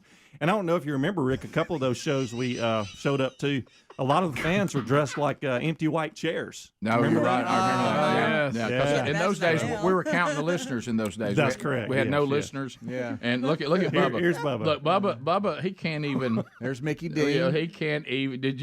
Look, Mickey Dean. By the way, I've seen 3 people that aren't living anymore. Right. Possibly 4. Right. Possibly 4. Rick. Okay. Let's not say it like that. Good night. No, because there's one I don't have an update Sure. on. Hey, right. Rick, look at me. Look at me. Right. Real quick. Yeah. Yeah, no, I don't know either. Okay, that's what I was talking about. Wow. Yeah, so down he goes, and but we lost Bubba, and look, Bubba can't. He's crying. And look, Bubba's got that New Jersey housewife mustache going. You know, before look, veneers. Look, he cannot. Look, Bubba is down for the count. I wish you could hear him, just hearing his laugh. Yeah, can I pot any of that up? I've kind of been going in and out, but look. Mayor Steve Means, thanks for coming by today, buddy. Yeah, I'm trying to move on with the show. When I used to come by early in the morning. He's down for the count. Tell Bubba to bring that stash back, and I mean now. I mean, it'll be gray now, but we won't. Right. I mean, the stash is back. Yeah. So And bring remember it. the next morning on the bus at 6 a.m., I had that clip queued up, ready to go. So we got him laughing right when we gave him the thing. Philip. So it was a good time. And then, Philip, if I remember, if you're out there right now and you have either a DVD, because we did Move with the Times, or the original VHS of Fat Fest. Yep. I think we did 3 of them. Yeah, you did at least 3 of them. Well, you may have done them all because the first one was 99. That's the first VHS tape. We did. And we did 5 of them. I think we did 3. We did 3 99 or 4 through 2003, whatever that is. So and you documented that. And I remember, we had the idea about running through the screen. Yes. And it was a great 2 idea. minutes before we hit the stage, they realized I couldn't do it. Yeah, and then you couldn't get it to. What happened? The projector would not project on the it screen. wouldn't project the right way because you were going to be blocking everything coming through. Not to mention, I mean, that screen's, it's kind of big. So it was a big one. Little logistical issue there. Yeah, but it's a great idea. Yeah, worth a try. It's a great idea. It's worth a try. Yeah, and we were going to do that thing. I've seen other artists do it where they're somewhere else and they're running toward the venue and then they run onto the stage dressed as they were. Yeah. So these are all these Fat Fest videos. You went to Nashville for that too, and Birmingham and all that. So if you've got one of the concert VHH tests, there's another person. Street continues. Another one. Street continues, man. Wow. Sorry, guys. Gosh. There's old Not cowboy. sure where I got that hat. Yeah, Greg picked up that just in case George Strait didn't need it. That's right. And so he's got that. Steve Sample, he's alive. What do you mean? What? He's Rick, that's that room we nearly got in a fight in. There's where Greg and I nearly got in a fight. I think it may have been that night. It may have been. Yeah. And there's Ryan Was that Taylor or late as Greg? always, 200001. Yeah. So there we go. 2001. Yeah. It's been a while, guys. Yeah, It's been a while. Yeah. I've got my camo just like I like it. And looking sharp. there's Bubba. It's. I thought that was Steve McNair for a minute. So what's Steve McNair doing up So you had quite a history with the show. I did. Yeah, I did. And so I hope Bubba got to see the Traveling Todd thing. So. He did. He just texted, said he is crying again. Yeah, so it never gets old. Can you believe the show is still on there? No, I can't believe I'm still Not doing really. video production. Every year, I'm like, I wonder if I'll do this again next year. Yeah. It's been a good thing. Well, thanks, man. That's awesome. Thank y'all. Well, you were really ahead of the times on what you offered. Yeah. And now everything is so. Yeah, now it's You mean free video? Yeah, right. But now people need what you're doing. You created a YouTube channel before there ever was. Exactly. All right. Thanks a lot, Judy. Thanks, Philip. And thanks for the flashback as well. Yeah. We'll come back. 866-WE-BE-BIG. Your phone calls are next. All 10 lines are available. We'll talk about whatever is on your mind as we wrap up this hour. 866-WE-BE-BIG. More Rick and Bubba coming up. Don't forget Wednesday Bible study back today, noon Central, 1 o'clock Eastern on the YouTube channel. We'll be right back. Rick and Bubba, Rick and Bubba. It's hard to play dirty laying on your back. Hey, the refs are killing us. Hey, no, they're not. No, they're not. Even if you get a couple bad calls, it doesn't matter. You're still going to win by 50. My favorite is always the thing of nobody thought we'd do it. Nobody thought we'd do it. That's my favorite. You've been ranked since day one. You've been ranked number 1, but nobody thought you were going to do it. That'll be a hard sale this year. I love the way they play. I do, and I think Nick Saban may be the greatest to ever do it. But their fans will not let me be happy for them. They won't. I've tried. They won't let me. Yeah. Well, they won't. They make you want them to lose every game. That's the thing. It's nothing against Alabama. It's just the way they act. I'm sorry. Greg, are you saying there's a way you need to win? Well, I'm just, you know what I'm saying. Well, you can't control fans. I mean, every team's got fans that are delusional, and every team's got fans that make it difficult. But they just seem to have a few more. Well, you know why? They got a lot of fans. They do that now. Right. You're dang right. That's right. Well, look. But to your point, I honestly do enjoy watching them. I do. I like excellence. Yeah, and they are. Yeah. And to the callers, I've heard Greg say that many times. My dad and I were discussing it even this weekend. You know, if you know football and you are against Alabama just because they're good, the way they play football and the way Nick Saban runs the program, it is the standard. It is. Yeah. It is. No matter who you pull for. Bubba, we were talking about it. You became.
It's 9 minutes to the top of the hour. Phone calls at 866-WE-BE-BIG. Dial them in now. Alapuca takes your phone calls, and you can talk about whatever is on your mind. There's a lot that's already been thrown out here today. and within the show and around the world. So 866-WE-BE-BIG, and we'll chat with you, or maybe a topic you want us to talk about. All right, so Gridiron Men's Conference this weekend. Looking forward to being with all of you there in Huntsville. If you missed yesterday's interview with Mike Pence, he'll be speaking there. We had a great conversation yesterday. Enjoyed time with him. Also, Robert Jeffress will be speaking. David Jeremiah will be speaking. Charles Billingsley will be leading worship. Mike Whitson will be speaking. I'll be speaking. Phil Waldrop will be speaking. There are still tickets available, and you can get those by going to gridironmen.com. All of you that are coming from all over, and I'm getting your emails, looking forward to seeing you this weekend. And yes, we will have copies of the new devotional Transformed. I'll be out in the lobby gripping and grinning and signing those if you so desire. So if you didn't get a signed copy for somebody on your Father's Day list, you could come by and get one there. I'll be there Friday and Saturday. And we'll also have some other resources out there as well. Prattville, Alabama. Jessica is standing by. Jessica, welcome to Rick and Bubba. Go ahead. Thank you. So I just wanted to know you guys' thoughts on our little conservative towns drama. You guys speak about how the world is changing, and the public library has put in LGBTQ plus books geared towards toddlers and young children. And instead of separating them out like would make sense to be sensitive to all parents, they have put them in the middle of everything. And there have been a lot of instances where children are picking up books like about pronouns, thinking it's something to help them with their English homework. And the parents are finding out that this is not at all appropriate for their children that's 5 and 6 years old. The city council has basically said they're going to let the library do what they want to do. Nobody's really listening to the parents who have a problem with it. Yeah. So let me ask you this question, because you have to get to the point, where do you have recourse? So the public library, I know where I live, I am sent a bill that I have to support the public library. Yeah, and you pay a fee to have it available to you in your community. And it is a public library, so don't forget, anytime something has the word public associated with it, what it really means is government. So whatever's run by the government will always reflect the current state of the government. So that's what public means. So one of the recourses that you would have is to find some way to get in front of politicians and say, we're cutting off the money. We're going to protest being asked to fund something. This is happening in the federal level, the state level, everywhere. We're going to object. If you're privately funding all this, and we don't really have a say in it, we just can stop going to the library. But if you're publicly funding it, that means all of us taxpayers, regardless of our convictions and our faith or our political views, we're now being asked to fund something that we find morally offensive, or we just find unhealthy for children. I'm not sure children should be taking on topics like this at that age. I do find that to be ridiculous thinking. But so that would be my approach, because if it's public, then find out where the money's coming from and threaten to cut it off. Yeah. I mean, that's really the only approach you can take. Bring it in front of a city council meeting or something and let them know. Now, we have been sent photos of like main displays as you walk into maybe a school library or something like that, where it's front and center. Which I don't understand. It's a display where it's on the shelf and they've decorated around it, and here it is. And I don't know. I feel sorry for the parents of kids now in elementary school and middle school, but just remember what they're having to deal with and how to get around it and how to change it and not just let it happen. Yeah, don't forget this. This is the line you have to follow. And remember this is important. It really is. Anything that is run by the government will reflect the current state of the government, and the government reflects the current state of the country. Yeah, eat on that. Thank you, Greg. There's another T-shirt. Eat on that. Yeah. Susan in Florence, Alabama, WLAY. Susan, go ahead. Hi, good morning. Hey. You were talking about me. Susan, I gotta have a better phone. Your signal is tough. Can you move, or are you in the automobile, or where are you? No, I was going to say, how's this? A little bit better? That's better. Yeah, it is. Okay, good. Well, we just purchased a house out in the boonies in Florence. So the reception's not as great. Yeah. But you were talking about a gentleman from Maine and how you guys had never gone to Maine, and especially the lobster. Now, I'm from New Hampshire, been here for several years already in Alabama. Love it here. Thank you. But I found in Rogersville, it's called the Taste of Maine. And I spoke to the owner, and she actually gets her lobsters delivered there from Maine. Huh. So it's not as fresh, but I got the lobster roll, of course. And? I hadn't been back. It was so good. Okay. And, of course, you get that side of butter and everything else with it. Oh, the butter. Yeah, Oh, the butter. You got to try it. You got to try the it. lobster and the butter and New Hampshire. So what? Where is it again? Rogersville? It's in Rogersville, yes. And it's called? Taste of Maine. Taste of Maine. M-A-I-N-E. Thank you, Susan, and welcome to Sweet Home Alabama. That Glad sounds you're as all good. That's good. Frank in Pell City. Frankie. That's not it. A little dash of pepper. Okay, that's not it. We're in Boston now, guys. Okay. Frank, go right ahead. Hey, good morning, guys. I was just, y'all were talking about big ears and being a distraction. And I was reflecting back on every time President Obama spoke from the Rose Garden, the sun would be behind him, and his ears were translucent. Oh, no. Yeah. Go back and look at some of it. It was hilarious. And that's all you could think about. Well, yeah, the sun shining through those ears. It was hilarious. Hey, Greg's your favorite guy on the show, isn't he? Yeah, he really is, and I really did want to meet him at the Loves and get one of those puppies because my friend Morgan Head, that Speedy knew. Oh yeah, introduced me to the show, and I wanted a connection to the show, and I was going to name that dog Morgan. Oh, how about that? I want to meet you at Love. Doggone it. Doggone it. All right, top of the hour. Top of the hour. Set you up. Could have set you up. If you're leaving us, well, hey, thanks. If you got more Rick and Bubba, stick around. How do I get all the show, Rick? Well, if you can't catch it all live, you can always get the archives. They're available on the YouTube channel and the podcast channel every day. We'll be right back. Rick and Bubba, Rick and Bubba.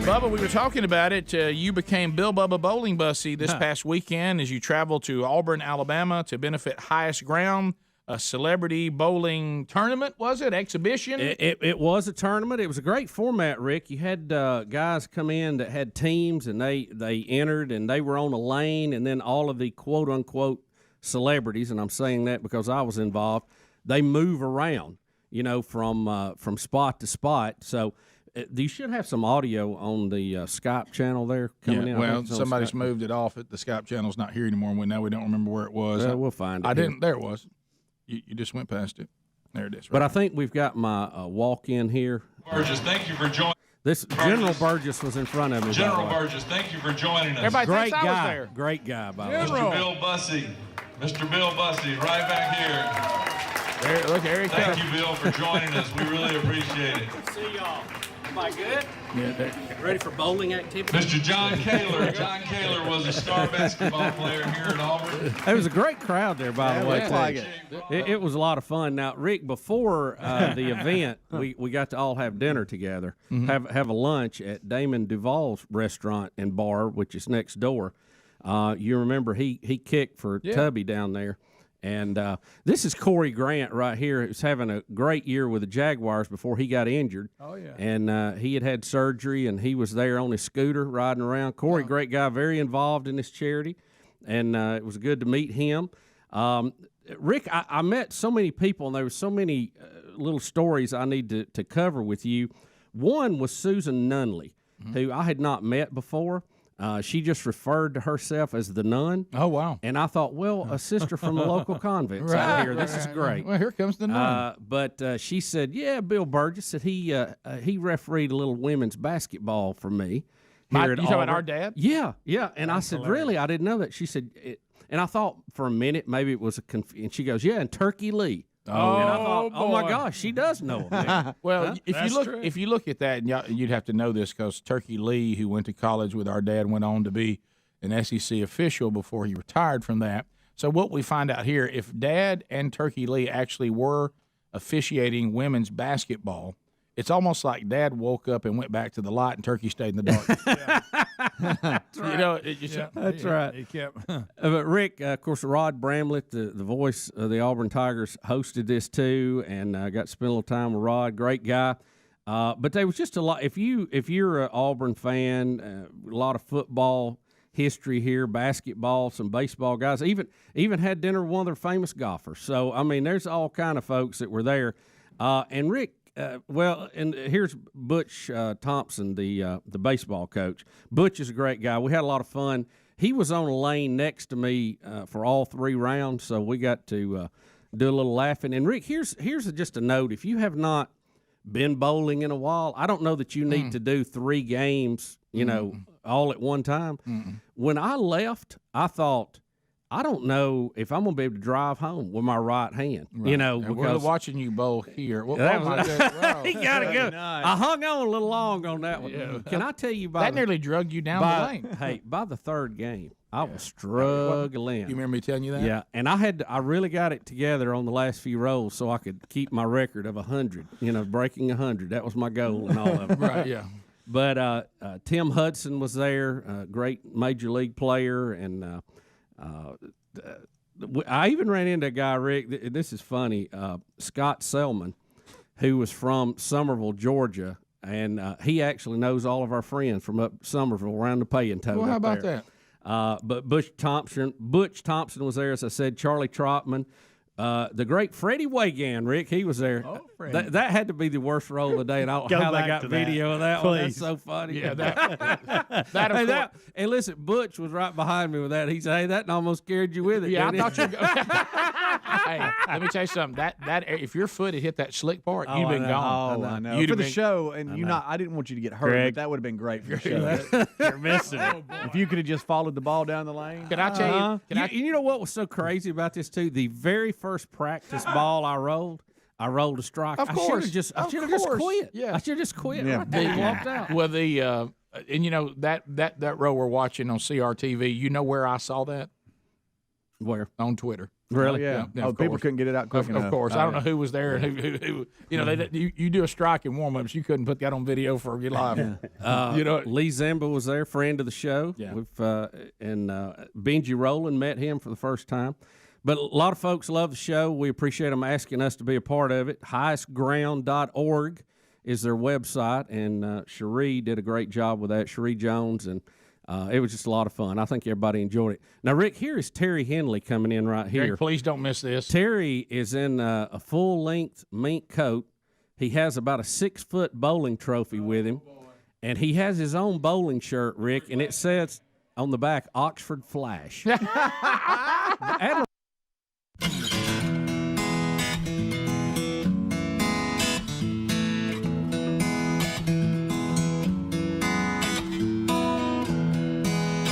Here we go, 6 minutes past the hour. From the No Name Studio, out on the bleeding edge of technology, from Sweet Home, Alabama to the world. Everybody here but Bubba, he'll be back tomorrow as we move through another one. And we'll get a complete update on all things Bubba tomorrow. All right, so let's unpack a few things to start the hour. Some updates of stories that have been out there. Trump has pled not guilty to 37 federal felony charges, 37 of them, in the classified records case. I think the elephant in the room, or as we should say, the Biden in the room, is it appears for those of us sitting on the sidelines, and maybe we don't understand, that President Trump is being indicted and being charged with doing what Biden Pence, and others have also done. Clinton's, and we're a little confused on why Trump is the only one in trouble for what multiple politicians and presidents and administrative members and vice presidents. What is this? I mean, why? If should they all be in trouble or nobody be in trouble? I don't know which way this is going to go. First of all, why do any of them take that home? Right. I'd like to know we got that. as Bubba said, we got to find out first of all why these things apparently are not as secure as everybody claims they're supposed to be. Right. Yeah, and why is if anybody who gets charged and who doesn't based on doing the same thing? What's the difference in the so actions? Yeah, and so he is. Trump has said, of course, that it is election interference and it is the most heinous abuse of power. Now, where the former president has a point is we've already proven that the last 2 times that he's run, that the Democrats did put interference against him that was completely fabricated and made up. That has happened. Yeah. Now, in this case, it's more of, I mean, he had some of these documents, but so did these other people. Is everybody in trouble? Yeah, or that's the only question I got. Right. Yeah, I don't. I'd like to know why you thought it's a good idea to bring them to your red. What is your defense? Why are they at your house? Yeah. Well, this is why. And as we've talked about, this is just going to turn into that Banana Republic stuff that you hear us warning you about, which Babylon Bees had a blast with that. I love the one they had the other day. President Biden says that he will kill anybody that calls us a Banana Republic. Right. That's good. Yeah.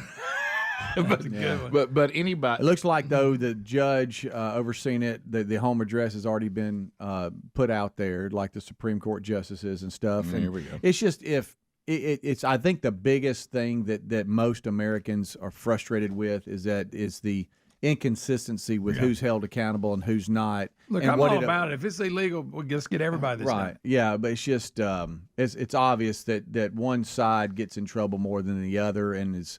You know what I'm saying? It's dissected a little bit more, and that's the biggest frustration, I think. Yeah, the fact that Comey let Hillary Clinton off.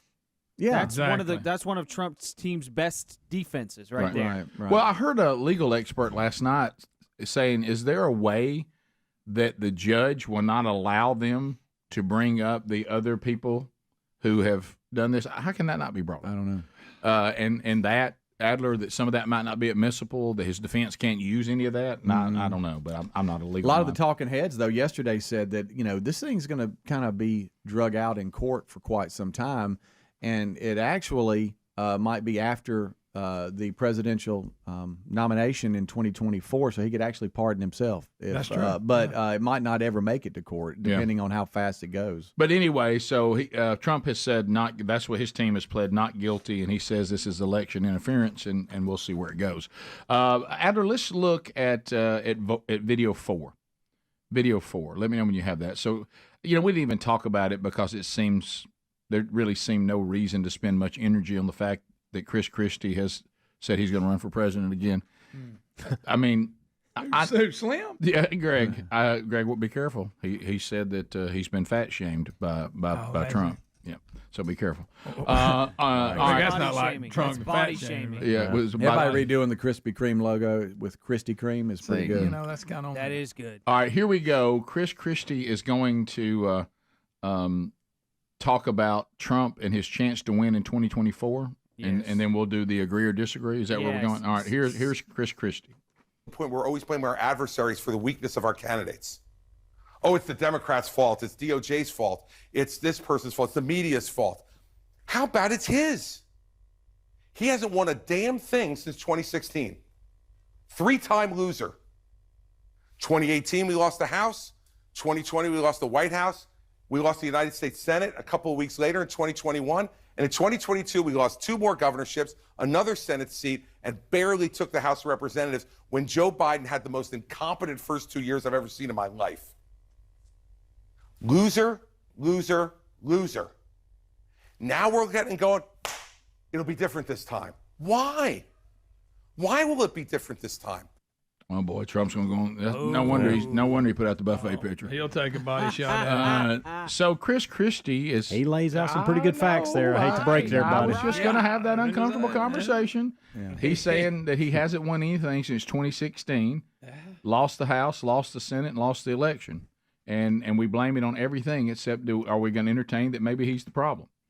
I mean, I'm not saying I totally agree with that and that none of these things are valid, but I'm just saying that is a question that we seem to be afraid to ask. Yeah. Or some people are afraid to ask. Yeah. Well, I heard a point, though, and I think I brought it up yesterday. Somebody made, and I thought it was a good point, that in order for him to get elected, he's going to have people who didn't vote for him last time vote for him this time. And do you really think that's possible? Unless, Greg, it was stolen from him. Well, now that I can't account for. Yeah, and what have we done to keep that from happening again? You know, if you're in that camp. If you're in that camp, I'd like to hear, I hope so. And there's no doubt there were. There was some stuff. There was no doubt. I don't know if there was enough. Look, did it sway the election? Probably not. Just the 100,000 mules or whatever that was.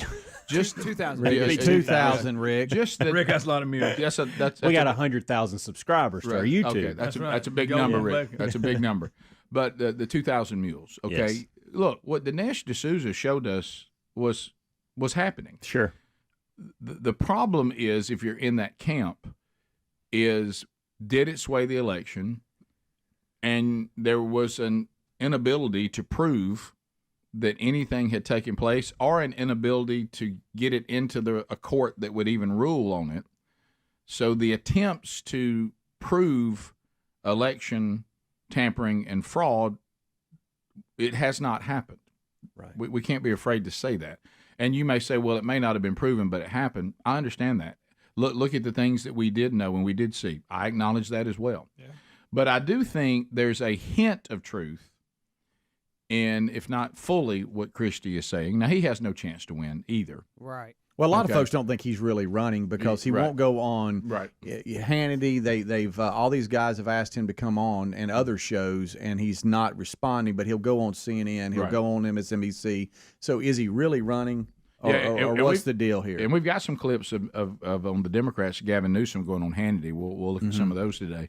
But Christie, he's not trying. I mean, I will tell him this: Trump has a better chance to win than he does. Oh yeah, 38-point lead, I think. Yeah, and Trump, but I understand the point he's making is some of the reasons that Trump is struggling to have the success he had in 2016.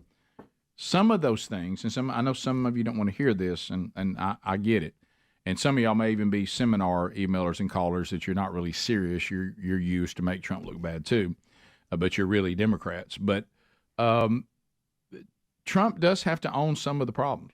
Yeah. There are some things that Trump needs to do differently that he won't do, I'm afraid. No, he won't. Yeah, he needs to not make this election about himself, because a lot of people think that Joe Biden got 81 million votes. He didn't. 81 million people voted against Trump. They didn't vote for Biden, and Biden is doing such a terrible job. Whoever ends up running against Biden needs to make this about Biden and not about themselves. And Trump has a very hard time not making things about himself. Yeah. All he has to do is point to the job that Joe Biden has done, whoever that candidate may be. I'm afraid and show Trump, a sliver of kindness doing it. And I'm afraid Trump is incapable of doing that. Well, and I think there's a gross miscalculation on understanding human beings too, because I hear this all the time for people to think, well, I don't care what kind of person you are as long as you get the job done. And you know what? I understand that mentality, but the problem is the majority of people do not have that mentality. You're right. It does matter what kind of person it is, and certain things do bother people about people. Absolutely. I don't know why you let that bother you. Look at the job he did with the economy. I understand that, but that's also for a pastor. I don't care who he makes fun of or who he tweets about. It doesn't bother me, but there's a high percentage out there that it does. Well, exactly. It's a gross misunderstanding of the majority of people. Yeah, it really is. And a lot of times we think because we see things a certain way that everybody else does too. You better find out what the real world thinks about things and figure that out. Yeah. Then you just become another version of these marketing disasters that all these companies are doing right now. We'll be back. 866-WE-BE-BIG is our number. More of the Rick and Bubba Show coming up right after this. Rick and Bubba, Rick and Bubba.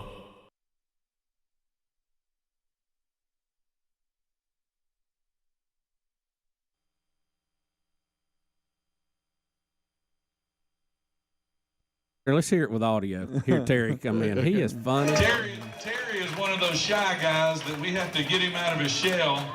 Full-length mink coat. But we're glad he joined us. Terry is a legend in the Auburn University lore, and he's never been shy. He's got Oxford Flash on the back of his bowling shirt. He's from Oxford, Alabama, where Greg and I are from. Mr. Henley. You know, Terry is so funny, too, because I run into Terry in the strangest places. Like, you'll be out in the middle of the woods fishing somewhere, and here come Terry with a pole, and you go, how did you even get here? You know, I mean, he just pops up. I've had him just walk out of the woods. I don't even know where he came from. He's like a ghost. Yeah. Unpacking stories from the weekend. We just talked to Bubba about his trip to the bowling tournament benefiting Highest Ground in Auburn over the weekend. This weekend, you know, we kind of have a competition among the Burgess children. My sister and I seem to compete the hardest. Greg tries to come in and kind of try to pick up anything, you know, that falls to the wayside. But my sister and I compete over who is Mom's favorite. And we get into a full-blown competition. Greg, did you see my text over the weekend? I did. Greg, did that on you? That's funny. Okay, so what it was... I was in the management area when I saw it. Yeah, I know, which is funny. Every time I'm doing something with Mom that I think is going well, I always try to let my sister know it. And she does the same to me. Like if all of a sudden she has something going, she'll send me, boy, Mom and Dad just can't talk enough about what a good time they're having today. Sorry you couldn't make it. You know what I mean? And so, and then Greg just kind of waits, I think, which is smart, to let us go after each other. And then you'll move in and kind of pick up, you know, you almost let us kill each other off. You know what I mean? And, and you know how you are. Yeah. So anyway, this is how we kind of started the conversation. So I was showing, I took Mom and Dad. What I was going to do is they were going to come to the house on Friday. And then we would go to Starkville, Mississippi area.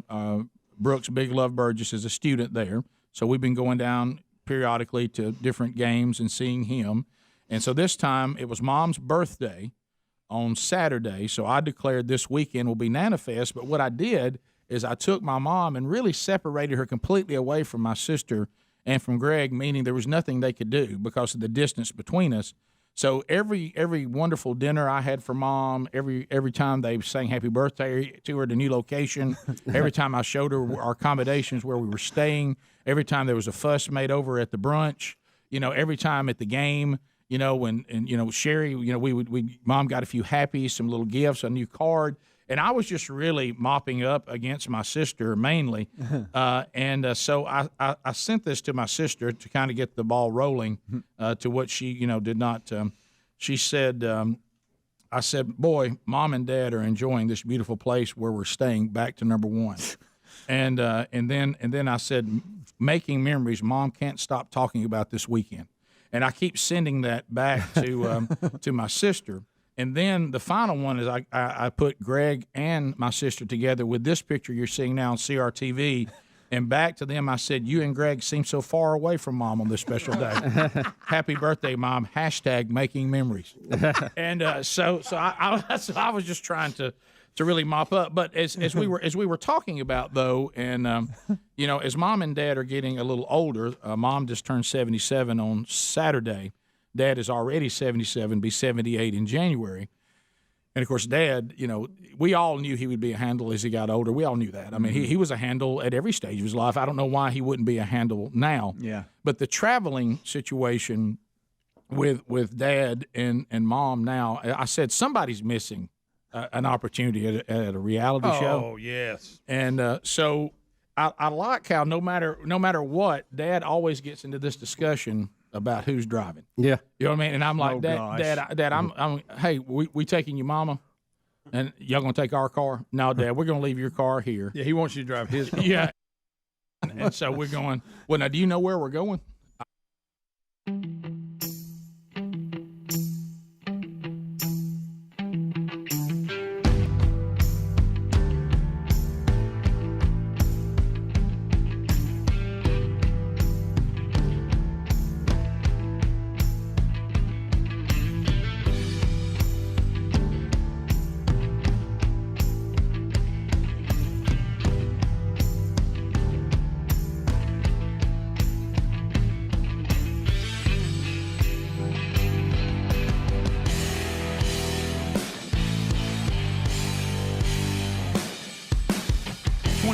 Minutes now past the hour. Rick and Bubba show. How about you? Thank you for being with us as we move forward on another day. All right, so other things to cover, which a lot of us believe, and Bubba was on this early, and I agree with him, that Gavin Newsom is the new face of the Democratic Party. And he's done such a bang-up job in California, I can hardly wait. But anyway, he's got the look, he's got the orator skills.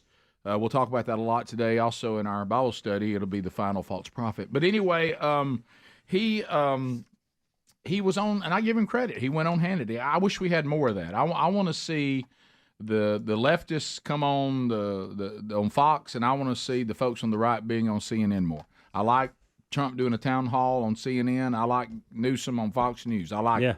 Yeah. So anyway, here we go. This is Hannity, courtesy of Fox News and Hannity. Here he is talking. First of all, we'll start with whether he would do a 2-hour debate with Ron DeSantis, and he gets a little spicy. He gets a little spicy. Here we go. Here's my question. Maybe I have an idea that you'd agree with. I want to start a series of debates and get some of the best, brightest, leading conservative minds and some of the best, brightest left-wing minds or liberal minds. Yeah. And I'd put you in that category. And I want to call it like the great debates. Love it. And the first one I want to do is with you and Governor DeSantis. Great. I've offered it. I've been trying to debate him for 2 years. Here's how this debate format will go. Good. I'll say Governor Newsom, Governor DeSantis, economy. That's the only word I'm going to throw out. Love it. You, minute, then you go at it, next topic. Right. And I'll moderate it that way, and you have my word, I'll moderate it that way. I'm all in. Count on it. You would do a 2-hour debate with Ron DeSantis. I make it 3. 3-hour debate with make do it. I hear 4? And do it with 1 day notice with no notes. I look forward to that. We can talk. No, a little trash talk. I like it. Bring it on. It's perfect. You want 2? I give you 3. I'll give you 3 hours with DeSantis. 1 day notice, no notes. Man, I bet you could sell you a car. My purple suit. Nice hair, too. Nice hair and teeth. I think I bought a car from him. That's like Ken's brother, Kendall. You know? It's like Ken's brother, Gavin. All right, so remember that Whole Foods was all in on the woke world. Well, they're whole about it until the woke world began to steal so much from them they had to leave. Yeah, the woke world will steal from. So here's Newsom telling us, well, that's really not what happened. Here we go. Whole Foods did shut down one business, but there was a bad location to begin with. They're opening a new one. We have 2.7%. My sister was out here recently with her team, and I said, don't go to the wharf. Certain parts are bad, and we own that. I just put the National Guard and the CHP down there. Yeah, good. I want to go back and watch this whole thing. I bet it was entertaining. Can I just give him? Sean ever do any of them karate moves on him? We're all Greg. Don't do this. Bubba's watching. What I don't understand. I know we're all delusional to some point. It's just what level of delusion we have about ourselves. You know, we're all delusional. We don't.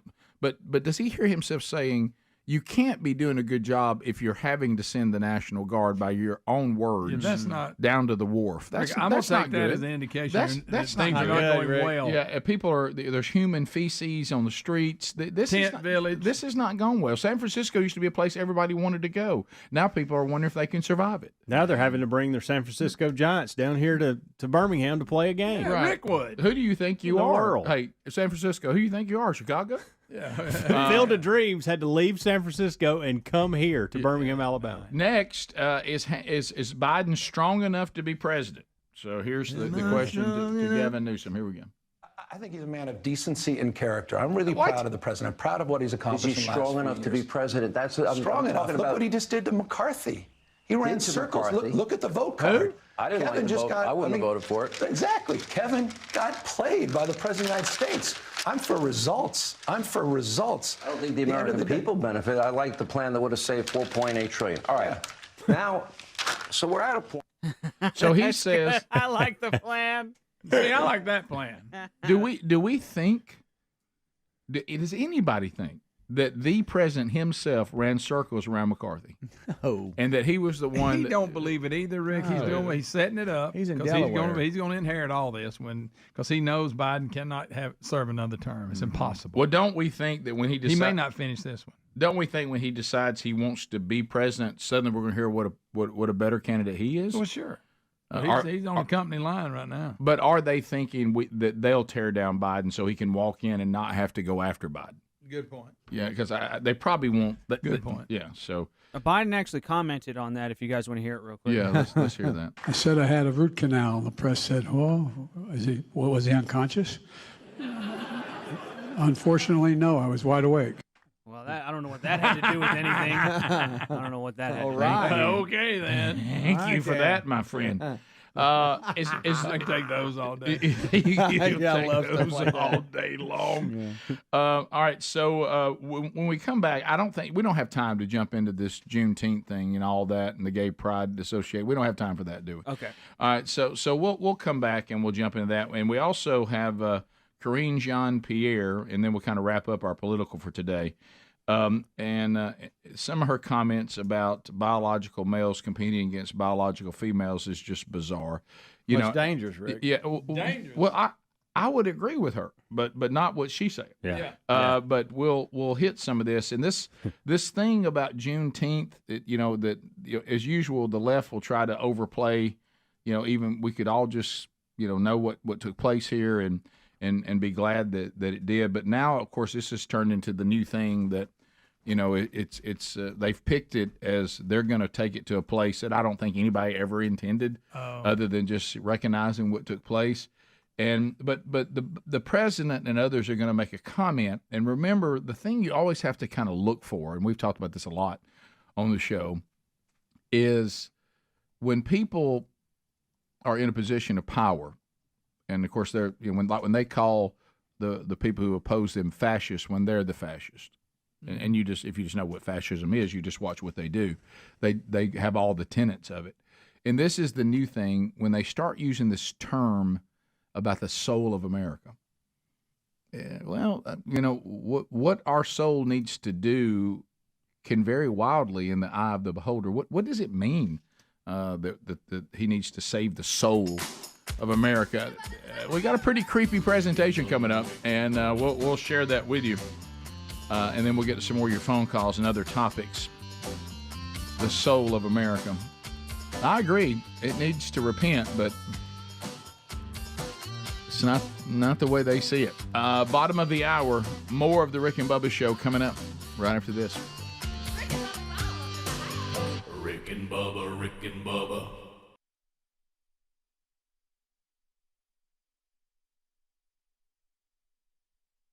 Going to Starkville, okay. Well, what are we going? Where are we staying? And I said, well, we're going to stay the weekend. And I said, I've got to set up where we're going to be and all of that. Well, you can't really take him anywhere. I mean, because unless you're ready, because the filter, he never had a filter.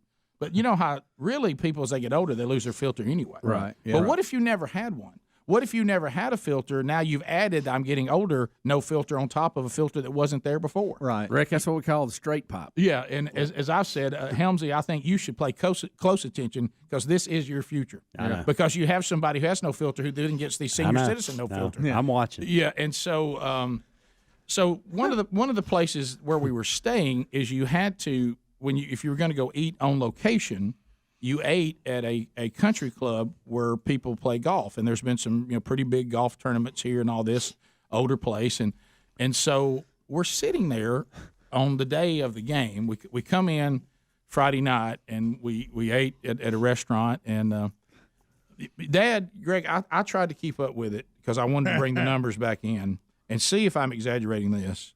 My father wakes up and asks about coffee. And then he drinks coffee nonstop throughout the rest of the day. At one time, I had him at 12 cups of coffee. Oh, wow. Easily. Oh, easily.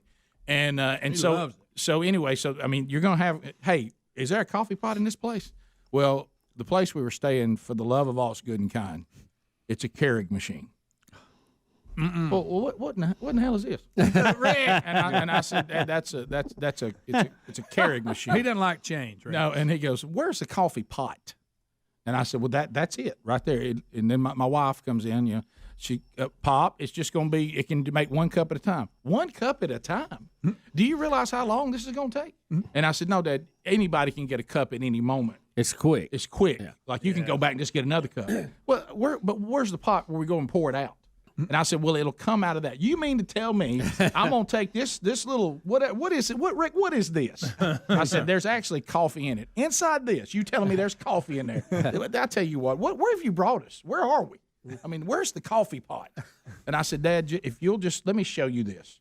So the first time, of course, he goes in and he looks up and sees the different choices: 4 ounce, 6 ounce, 8 ounce. Who drinks 4 ounces of coffee? Well, Dad, I don't know. Some people do, I guess. Why would they have 4 ounces on there? Who in the world drinks 4 ounces of coffee? Dad, I don't know. Some people, I guess. Well, I don't understand that at all. You mean tell me I'm going to drink 4 ounces? No, Dad, there's an 8 ounce choice, but you need to be sure there's an 8 ounce cup under it. It's going to overflow. Well, how do I know which one's an 8 ounce cup? The big one? Get the big one. We know we'll do that. So there's 4 ounce cups. I guess, Dad. I don't know. Where's the coffee pot? This is it. Let me ask you this is what we got. What did he think about trying to pick the flavor? Oh my gosh! I can just. Yeah. Oh my gosh! I just grabbed one and put it in before he could see it. And don't even ask. And then he saw the term breakfast blend. Yeah. What in the? and I said, Dad, I'm gonna drink a breakfast blend. No, Dad. Here's one that says dark, dark, dark. Let's put that one in. It didn't say that. Yeah. But I said, here's one that says dark, dark, dark. Good luck surviving it. Yeah. Put that one in there. And so anyway, and so we go through the whole thing with the coffee. Well, we go over. And y'all, Greg and Bubba, you're going to know this. So we sit down to have like a early lunch. Beautiful time, beautiful place, beautiful service, wonderful people. But there's golfers now walking around. Mm-hmm. Can I tell you what? He loves that anyway. Hey, now his whole voice is like a microphone on because he can't hear real well anymore. I tell you what, I just ain't never liked golfers. And I'm like, Dad. You know, they walk around with a chest out. I mean, they're playing golf, Rick. And I'm like, Dad, people are all in here playing golf. I just ain't never liked golfers. I don't know what it is. I just ain't never liked them. He is Mac Daddy. Look, and I was like, Dad, please. You know, I'm hunting and fishing. You know, I'd be out hunting fishing. People say, you want to go play golf? I'm like, Dad, we are in a golf clubhouse. Can you please? If we were in a hunting lodge, this might work. But talking about how much you hate golf and hate golfers while golfers are in here eating with us, please. Well, they can't hear me. And I'm like, Dad, everybody can hear you. Have you heard his spiel, back to his love of golf, that if you're trying to shoot a foul shot, if you're trying to kick a field goal, people can scream and wave as loud as they can. He goes, you're trying to put a ball, they hold a stupid board up, won't let anybody say nothing. That drives him crazy. You think he didn't get that in? I knew he did. But then he goes, I just don't like it. Hold the board up, tell me to be quiet. He goes, they got their chest out. He goes, I don't mind people that maybe dabble with it. These people that think they're doing something. And I was like, Dad, what's that even mean? He goes, look at this idiot with his chest out like that. I said, you talking about the one that's looking at us right now?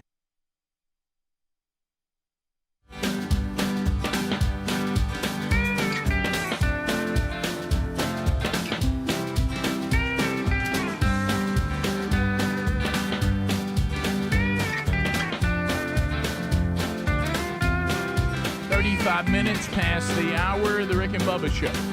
866-WE-BE-BIG is our number.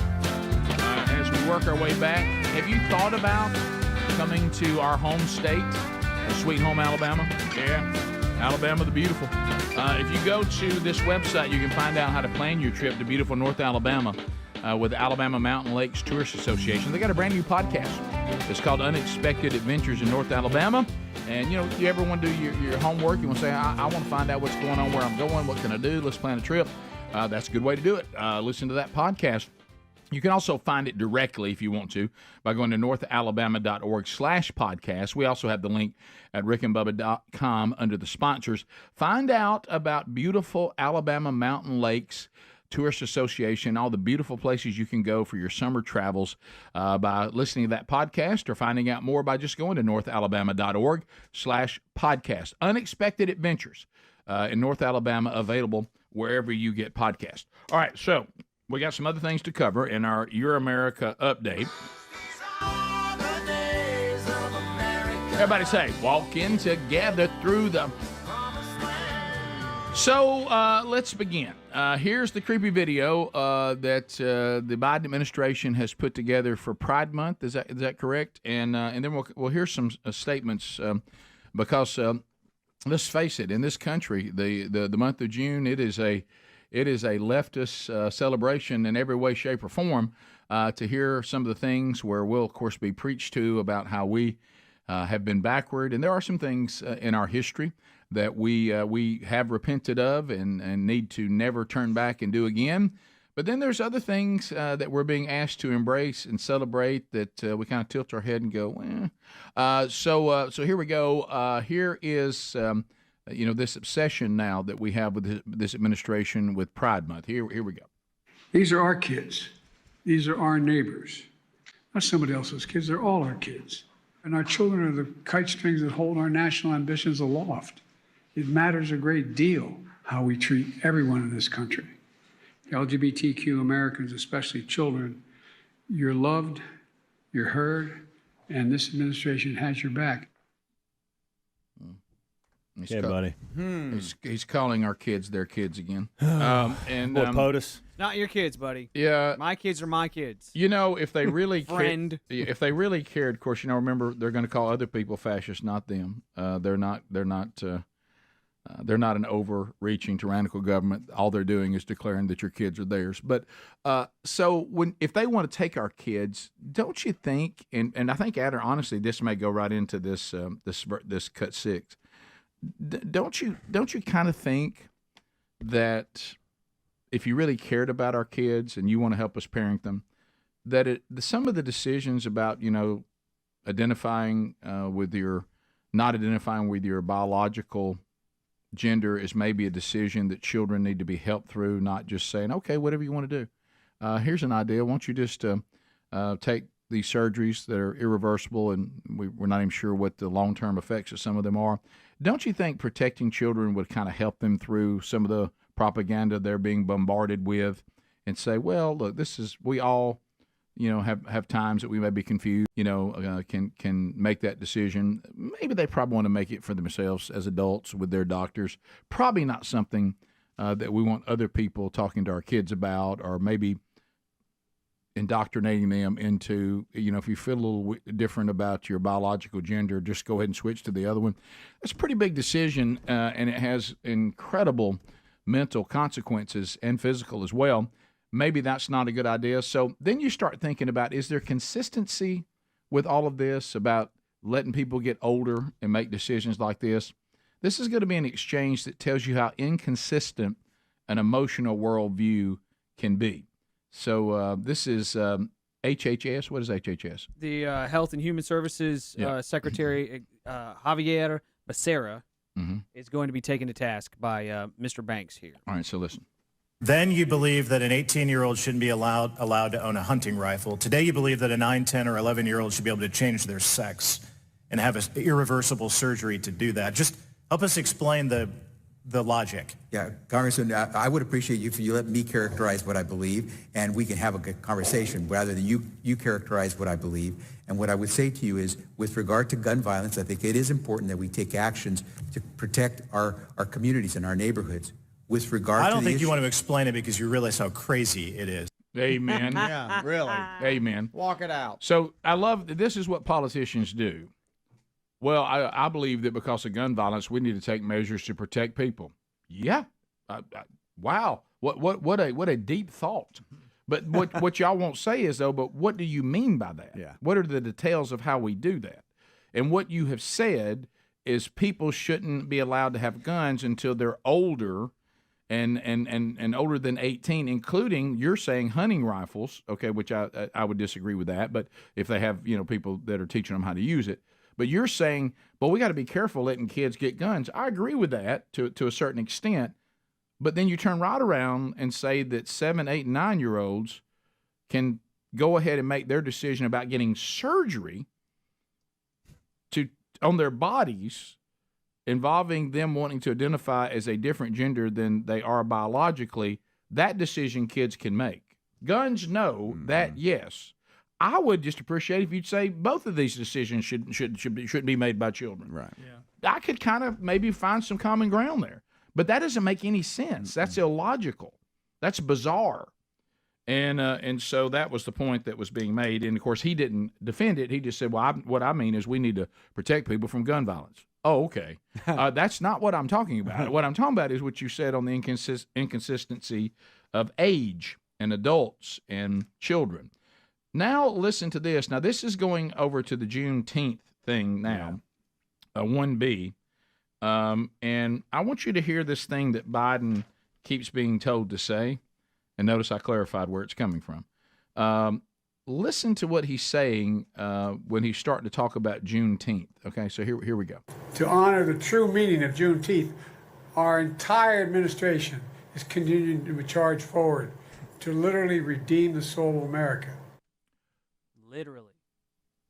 First of all, you don't literally redeem the soul of anything, so the word literally should never be used when we're talking about you, a government, redeeming anything.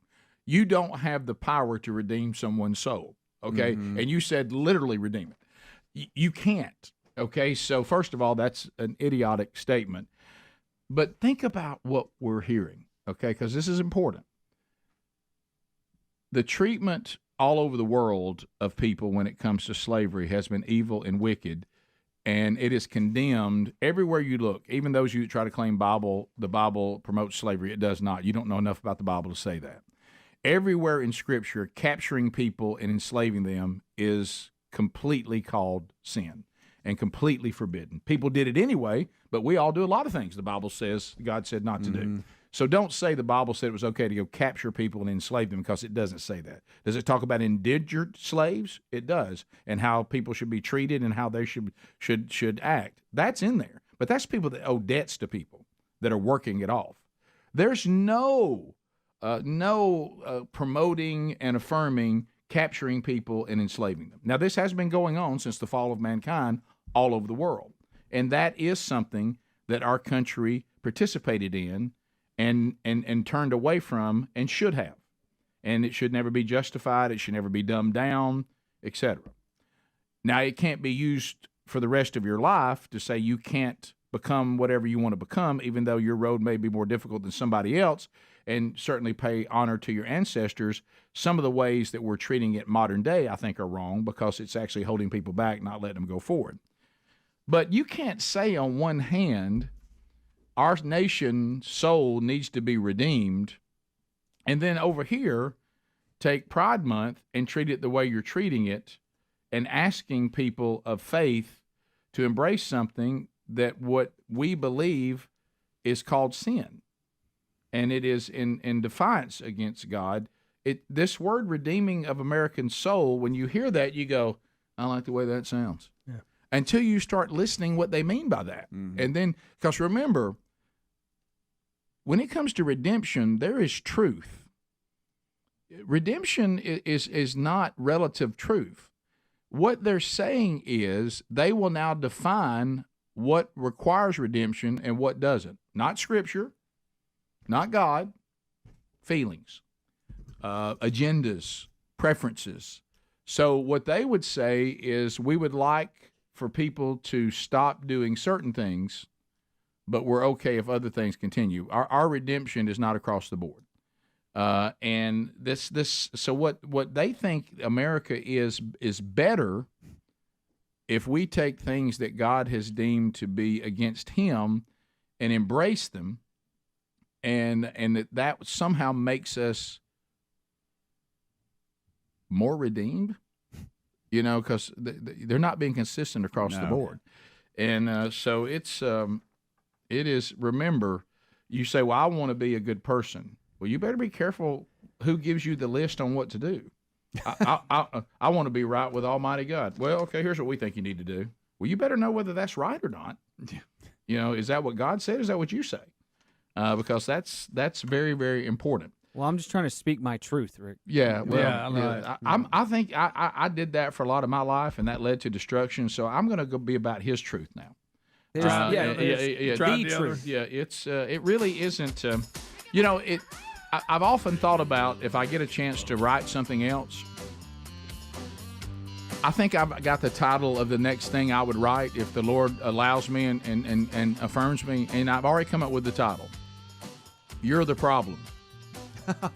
That's it. It's on you. I guess nobody's telling us that anymore. And I mean, when I say you, that includes me. Yeah. We are the problem. Rick and Bubba. Continuing some of the celebrity news with tomorrow.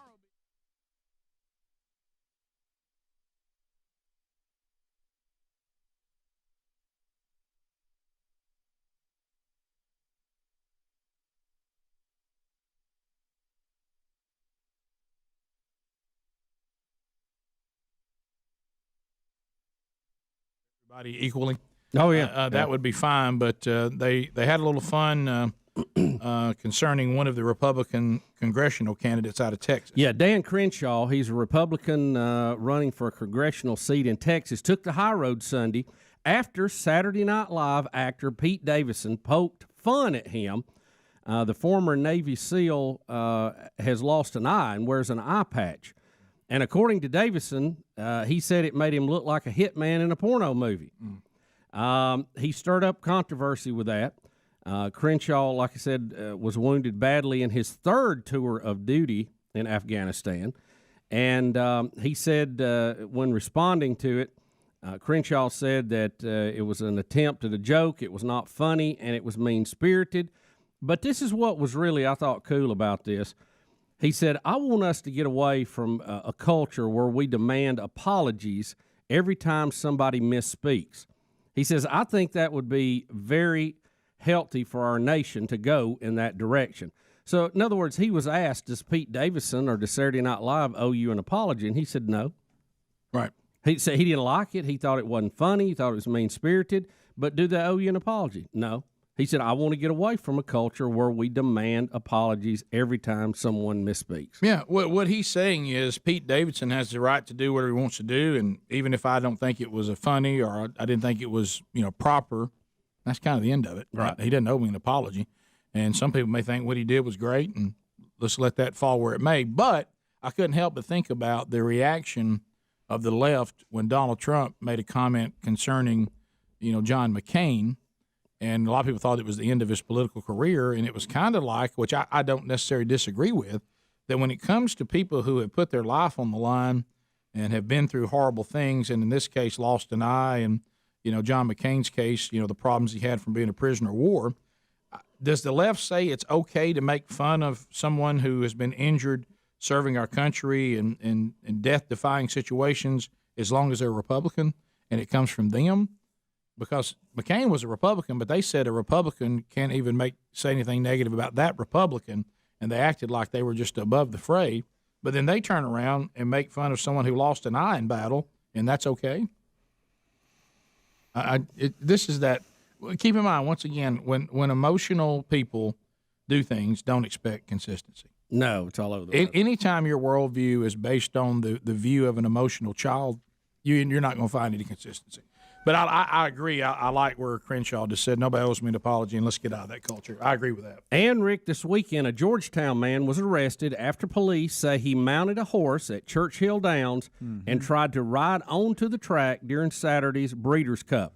Alcohol was involved. Yes, it was. Yes, it is. Giddy up. Kentucky State Police said an arrest citation was issued for Michael Wells Roddy, 24, who was, and this I've never heard it explained this way, manifestively drunk under the influence of alcohol beverages. He was tore up. Said he snuck into a restricted area that he was not supposed to be in and took off on a horse.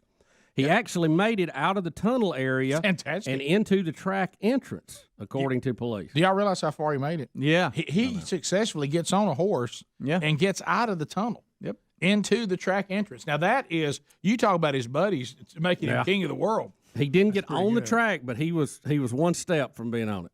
Guys, it's riding a horse. Shouldn't do it. I know. But when everybody sits around and talks about when they were, you remember we used to go out and have a few, and then everybody says, I got some stories, say, well, let's let Roddy give his first and then decide if you got anything in that neighborhood.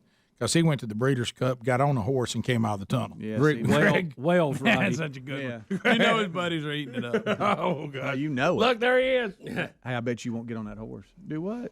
Oh, getting out of the tunnel. Rick ain't nothing but a speed. Well, but look, if it goes back, apparently I know he was intoxicated, but he had enough wits about him to get through the first line of security, and that is to act like you're supposed to be doing it. Just walk through like you're supposed to. You're supposed to be going through. Yep. And Get up on your horse. Got to the horse like he wasn't doing anything wrong. Probably a little big to be a jockey, but that's fine. Yeah, I started to say, how in the world does he get through the checkpoint? I mean,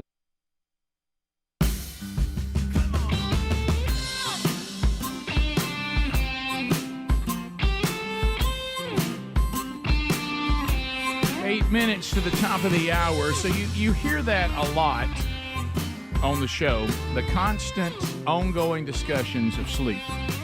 And what time everybody has to get up, and hey, we're all sleepy, and it's tough to get sleep. You take Greg and add an hour and 20-minute commute, which, the odds of moving closer to the studio ended when your daughter and her husband moved in basically the same neighborhood as you with their grandchildren. So you're going to be stuck with this commute now, and there's no way out.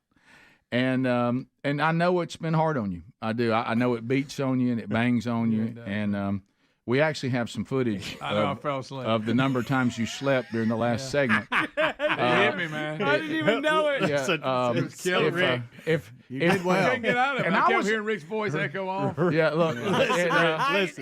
Listen, I noticed it. And I texted Speedy, and I said, do not take your eyes off We were in that time, and the same thing happened. Yes. It was that you guy that fell was asleep. traveling the world. Okay, Greg, calm down. But see, when you're on mic 4. Oh, yeah, I got you. That doesn't matter. Look, I didn't do it on We purpose. see you every now and then, but on mic 2, you're on there in a 2-shot the whole time. And Greg, you are strong. And you look, watch Greg the whole way.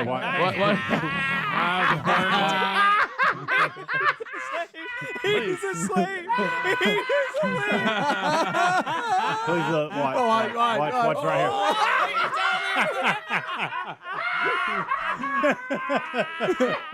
I was.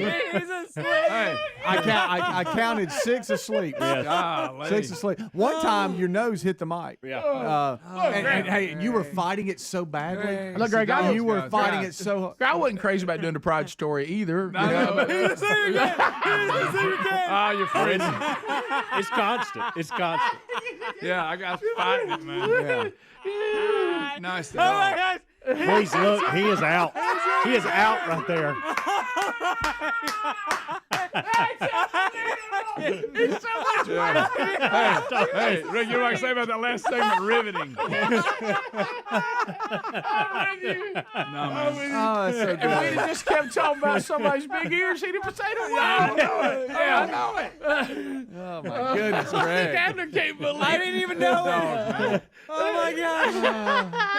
I thought you did notice, and that's why you kept going to that shot. I was working on graphics. Hey, your ability to go to sleep so quickly my is goodness. amazing. Jumped on me. Oh my goodness. I could tell. It's like It's the let same me thing tell happened you. that time that guy we were in a Why meeting. do we have a show? Who allows Hey, this? look, and if we're just being honest, it's happened in You're in church trouble. and other places Yes. before where you're like, you get sleepy. Oh, there's and no you're- worse feeling. Yeah, hey, look, one time you even shook your head. No. I was. I was trying to wake up. Can I tell you? I Or was driving, or driving. Guys, and it's about to end because they're older and we're giving them away. But this dog thing, I get about 3 hours sleep a night. Because of the dogs? Yeah, because you got to feed them and this and that. But They do eat you still 4 have to times. feed them in the middle of the night? They eat their last ones about 9 He gets o'clock. up in the middle of the night. Good gracious, they ain't no Hey. dog worth that. Oh my goodness. Greg. I mean, how close are you, Greg? You're so close, buddy. Oh, good. I'm close. Greg said he can see the other side of it. That's when he's dreaming about it during the show. What you can hear is the person's voice, and gosh. it's Right. like a distant Yeah. away. Rick, it's like you were gosh. telling him a story at bed. That was so good. That's what it was. He was in that soothing voice. I did. I should have tucked my baby brother in. I didn't know he was going to bed. Talking about the soul of the nation. Yeah, the soul. Look, I'm with you. Yeah, I'm I'm done just with sick of that. talking about that Yeah. anyway. That ain't It's why. I just- had nothing to do. Y'all could have been talking about anything. How many more creepy things does You this? hear me? Y'all could have been talking about something the I greatest know. thing I ever heard. and it But wouldn't no, have I hold on now. I honestly think if I'd been talking about NASCAR or big ears, you wouldn't have fallen asleep. Yeah. Big Jessica ears, White. maybe. What wrestling? Yeah. No. Possible. What about I find a little white trash for you? and we go just go on. Yeah, you see that? You wouldn't fall asleep during that. I don't know. What about the lady waking up in her casket here? I know. I don't like that. That's creepy. Oh, guys, how many more stories? Won't we just embalm people and get past it? How many? Then that stuff like that won't happen. How many more stories are we going to have? She started knocking from inside. We've got a woman knocking inside her coffin during her wake. How are we going? Why? How can this happen? I would have to fire whoever's in charge of declaring people dead. Yeah. That's why you shouldn't just let people run for that. No. It doesn't make it any less Ecuador, spooky, though. but none of these people, when this happened, we got footage. Oh, wait, we got footage of This this? is in Ecuador. An Ecuadorian woman was declared dead. She astonished her relatives when she began banging on the coffin in the middle of her wake. Breathing. Look at her. She's breathing. She moved her mouth. Oh my! Greg's not sleeping now. She's still in the coffin. They're just trying to get her out. I like the guy that wore the Bulls jersey, the tank top version, to the wake. Yes. I'm still alive. What's that about? 76. I'm still alive. She's 76 years old. Oh my good. Look, now they're gonna put her out on the gurney. But here's the deal. No way she Made it ain't like she's gonna live 10 or 15 more I years. know, but you can't put people in a coffin. No, just I like agree. dead at her funeral. No, I agree. You have to be 1,000%. dead She's at her own funeral alive. Right. You cannot be alive at your funeral. No. Yeah. Then it's just people torturing you. Some days I feel Guys, like why are they showing this? We are. Some days I feel like I mean, why We're showing it. I know, but why? Who would film that for you? For crazy people like you to show? I will tell you this: question. there's moments here where I feel like I'm alive at my professional funeral. Yeah, right. And All right, hey, Greg, you're at a funeral and somebody starts knocking from it. You're not going to roll video? I'm running. I'm out. Oh, me too. I don't stay in there. I can't Out. be there for that kind of stuff. No. No, I got to go. You could tell she was like, So let me ask you You don't this. have to All act right. it out. no, but I mean, because she couldn't She breathe was. in there. Think She was. about it. All right, so Speedy, guys, picture this: the person, the person knocks on the coffin. Okay, they take him to the hospital. You're the one that put him in there. Ooh. Yeah, you Do make you go the call. visit? Do you go visit? Do you walk into the room and go, "Hey, my bad. Hey, sorry about that. Look, that's on me." You should. I thought you were out. I own that. Who said time of death? Somebody And announced looked at their watch. Shit. There's somebody here who'd like to see you. I hope it's not the SOB who put me in the coffin. It actually is. Hey, Actually, he wants to apologize. Right? Yeah. Rick. Okay. Well, I mean, you wouldn't. No, you should apologize. But wouldn't you be mad about Yeah. that? yeah. Yes. But did you see, guys, the first thing she said was, did you see that? Mouth breather. Yeah, Yeah. because she was in a box. Yeah. She's like, finally. I don't Gas think- him. What did she say? Finally. She said, Give me a let me out of here. Give me one of those. "Oh my gosh, that's awful." Yeah. I mean, that's poor First of all, kid. she's- Look, he's not going to sleep tonight. Why are you doing that? She's Ecuadorian, so she Yeah, doesn't speak that's English. scary. Right. All right, Greg will imagine sleep this. tonight. Where, hey, where's that knock coming from? Because at first you ignore it. Oh, yeah. You know what I mean? Like, First thing you do who's is think, knocking out? And if you're the guy that did the tag, you go, uh-oh. Oh, it's Oh, me, yeah. Ball. Oh, but ain't messed By the up. way, if you're the person that put the tag on or put her in there, when the knocking comes in, do you act like you don't hear it? No, it's nothing. Yeah, it's nothing. Preacher, preach louder. Yeah. No, everybody be quiet. Be respectful. Top of the hour. Rick and Bubba, Rick and Bubba.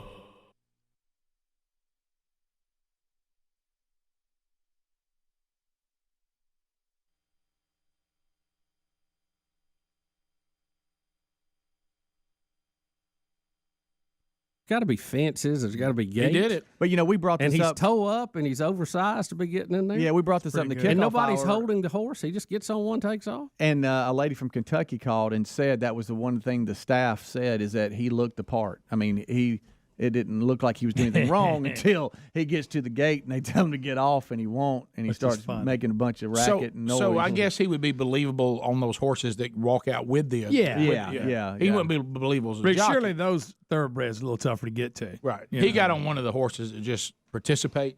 I guess Right. a Not guiding horse. Yeah, of some I mean, kind? I don't understand I the know what they setup. call I them. guess. I mean, is it just a pen of horses there you can jump on? I mean, I what? don't know. I want to. I want to know this term manifestly under the influence. I've what does never, that mean? I've That's never a new heard that term. term. But I know I'll tell what you it, that guy I know looks what it manifest. means, though. He's toe up. Manifestly under the influence of alcohol. I don't. I have never heard it said that. I haven't either. That's just some rider trying to be sharp. Got a synonym options out there. That's probably That's some all it was. legal term or something. Is this something they're using now? Like, you know, used to say, well, what was the level? So I'm talking about more than Cooter Brown. And now someone who's going to say, I'm above Cooter Brown, so I say manifestly. Read how it was said in a toe up. sentence. Bubba? Let's see. I lost my paper here.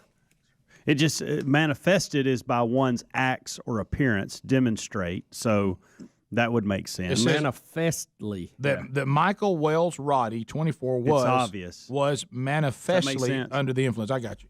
His appearance, you could tell by his appearance and the way he was acting, he was drunk. The way he manifested himself. Well, that's what I'm saying. It's somebody trying to be sharp. Brown had that covered. Toe up had it covered. A man who was obviously toe up. Yeah. See, that ought to be a legal term. He was toe up under the influence of alcoholic beverages. Hey, he came out of the gate and he was drunker than Cooter Brown. And you go, oh, I see it. Yeah. You don't have to say manifestly. I got that. Yeah. Oh my goodness. But anyway, early too. So was at the bottom of the bucket. I heard?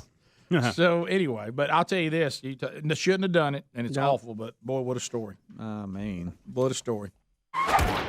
She mentioned Greg's ears, and that's what she was referring to, gentlemen. Greg.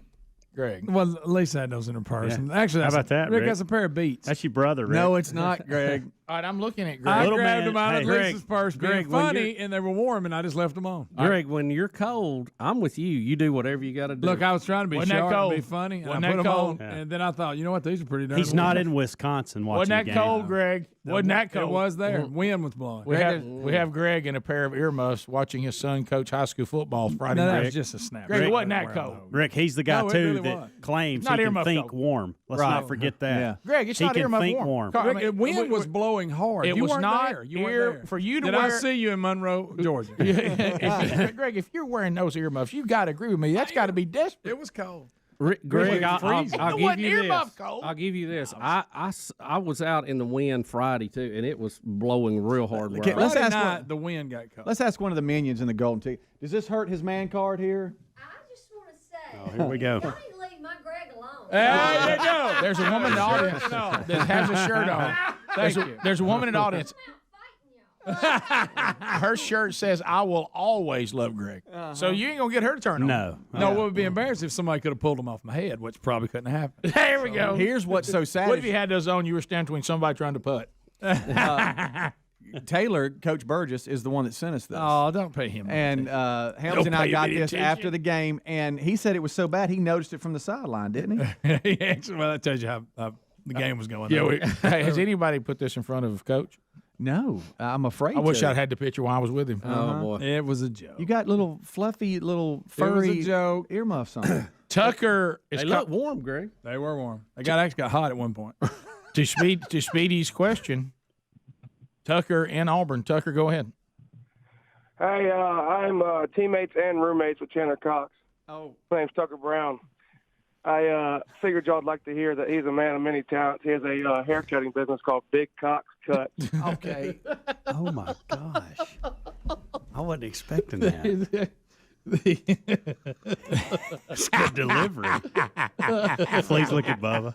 I love these moments with Bubba. So many kids in the golden ticket. Boy, they picked a heck of a day, didn't they? But he does a good That's job. his last name. Right, it is. Thank you, Greg. Okay, earmuffs. Okay, Greg, let's all put our earmuffs on every time you speak. How appropriate for so many times that Greg speaks, people need earmuffs. That was like symbolic, wasn't it? Let's go to Curtis out of Pelham. Curtis, welcome to the program. Go ahead. Hey, fellas, what's going on? Good. I hope you're doing okay. Doing very well. Hey, I got a quick question. I've seen a lot of artists come out saying that President Trump can't use their songs at his rallies. Mm-hmm. If they pay for it or something, I mean, can they stop that? No. What they need to do is they have to say we won't take any royalties. I mean, once the royalty deal is done and somebody pays for the rights to it, there ain't a whole lot you Curtis, can do. I'm not familiar with the detail in that part of the law, but most of them, they license it to these companies that clear it, ASCAP, BMI, CSAC for radio. And I think ASCAP does live performances too. Watch it. But after they agree to the licensing, once they buy and they call it a blanket license, buy that, they can use it. Now, I don't know if there's some restriction.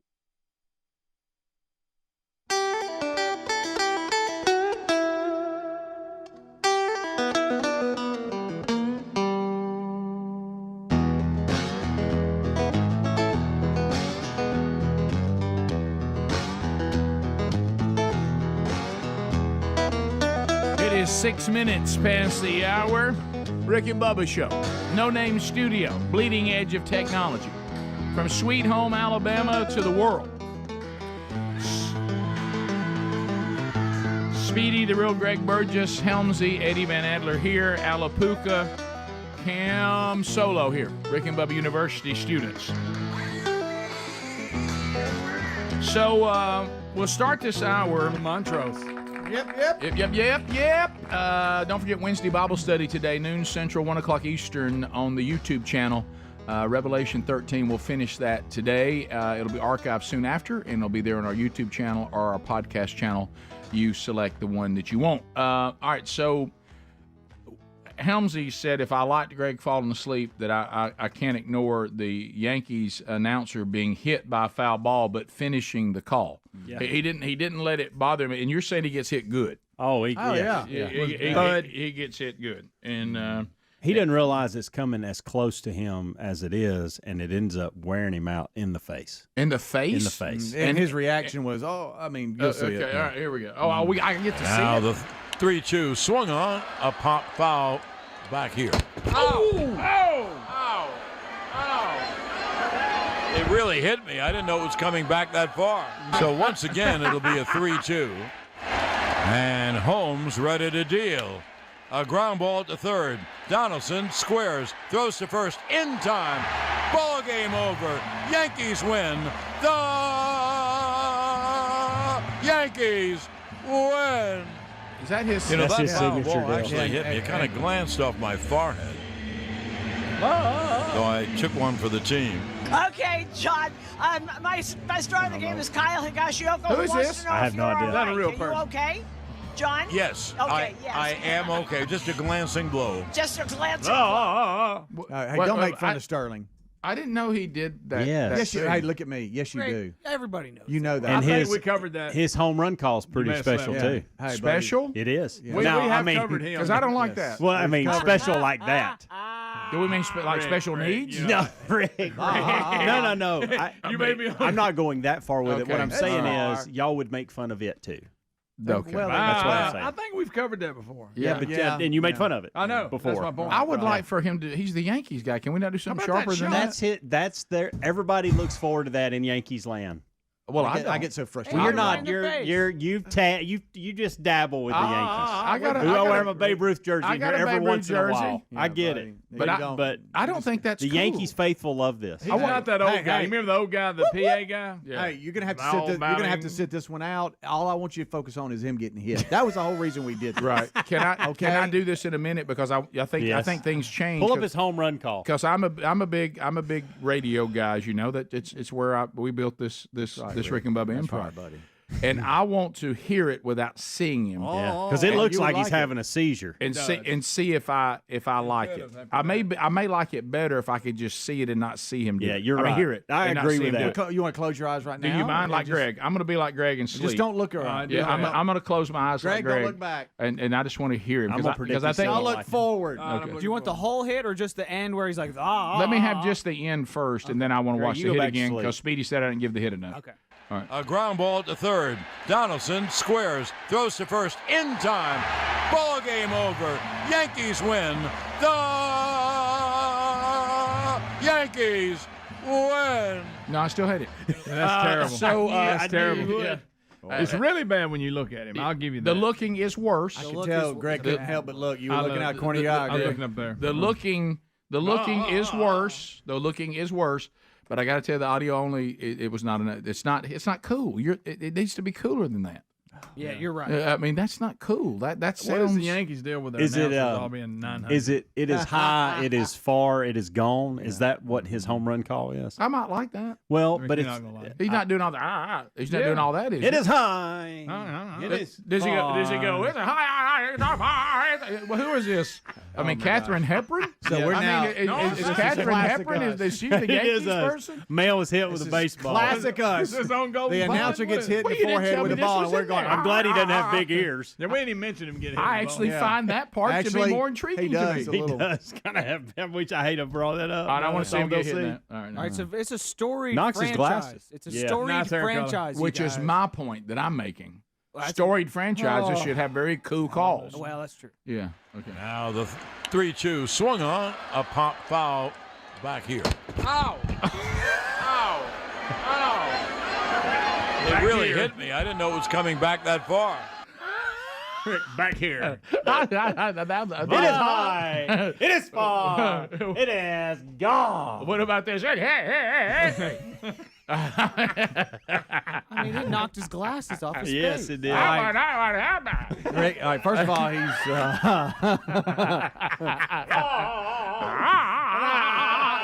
It sounds like Speedy barking. Oh, goodness.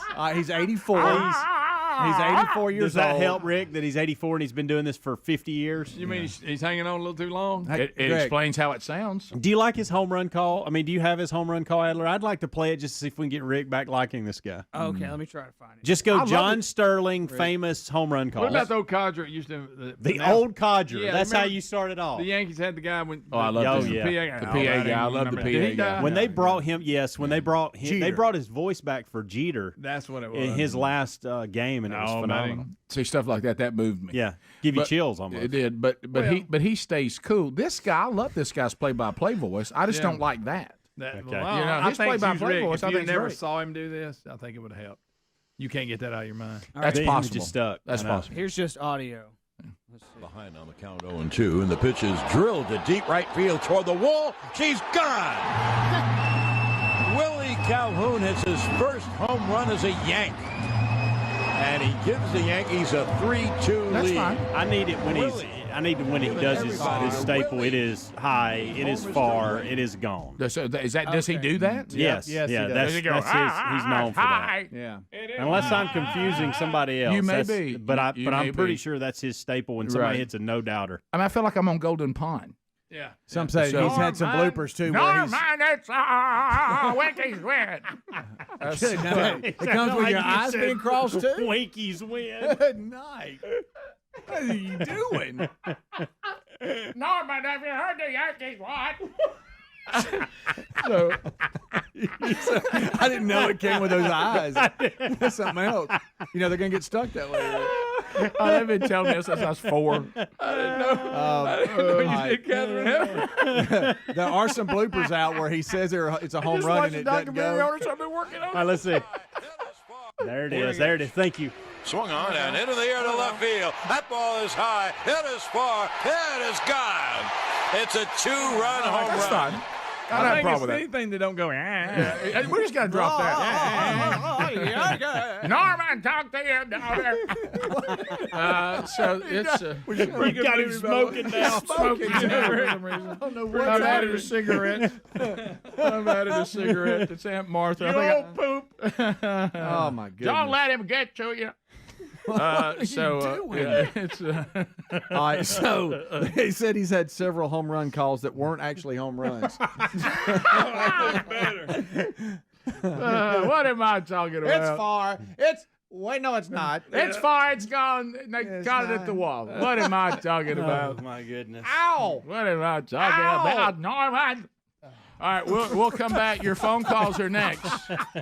We go phone trolling on anything you want to talk about. Sorry, Mr. Sterling. Fun. Fun. 30 seconds a pop. Largest number of people, shortest amount of time. All 10 lines available. Oh, man. Alapuca ready to go. Cam Solo also in the mix. Let's find out what's on your mind when we come back. Rick and Bubba, Rick and Bubba.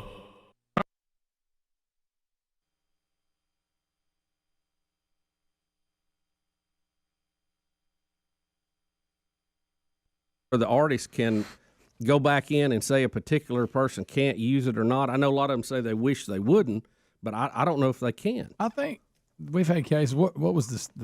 The Twisted Sister and Rocker. Remember, didn't John Rocker use their song? They got mad at him. Oh, yeah.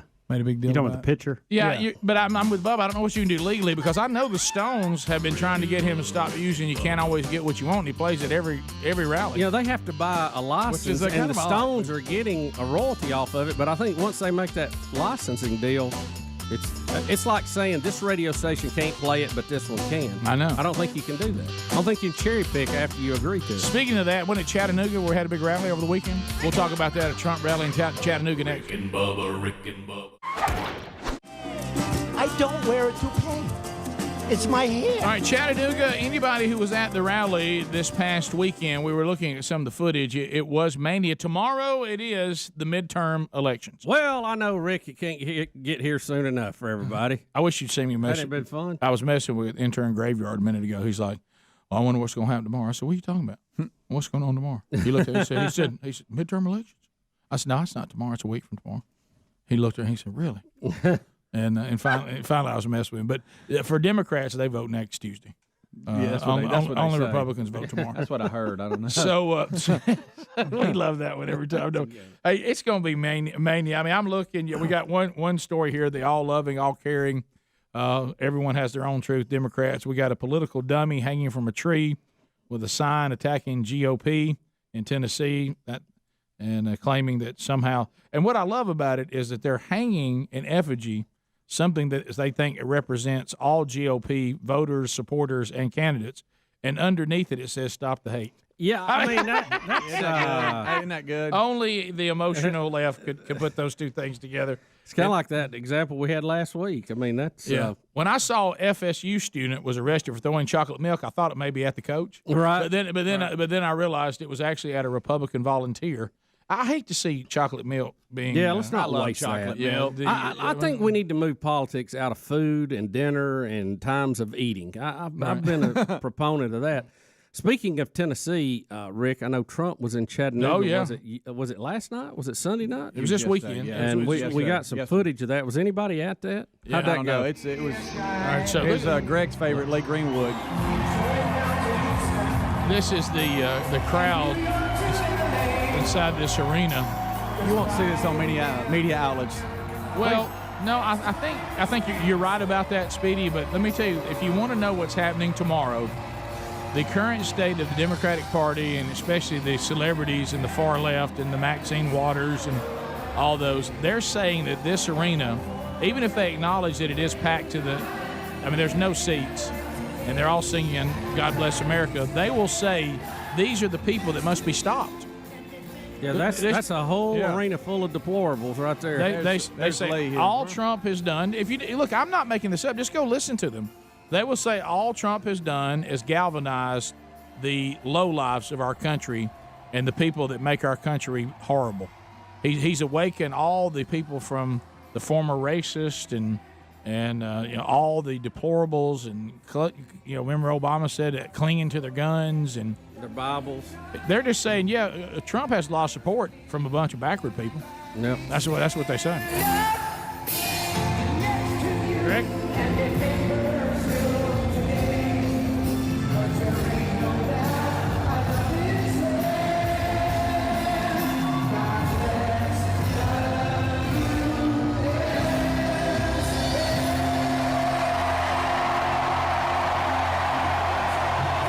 So that's somebody shot that from Chattanooga. Wow. So I mean, look, when y'all think Lee, boy, he sung that a lot, hadn't he? Yeah, he sang it here. Yeah, he did. My first year with the show. Yeah. Well, you still tell me about that a lot. What he's got some colorful language. He's got a mouth on him, but let me say this. That's why y'all hit it off. Greg, what if he got fired up Trump? He goes, let me tell you. But Greg, I think in this particular stood right there and sang it. In this particular case, I've seen the people that have something they're known for that they're tired of. And then I've seen the people that if you go, hey, I like so-and-so, they'll just sing it for you. True. Lee is that second one. He's the latter. I've seen him in a lot of places. I saw him here. I saw him at the Division II National Championship game one time.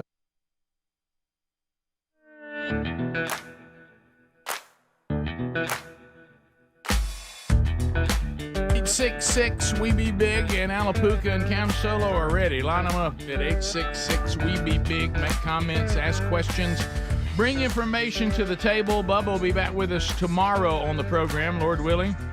So we'll get a full update on Bubba coming up.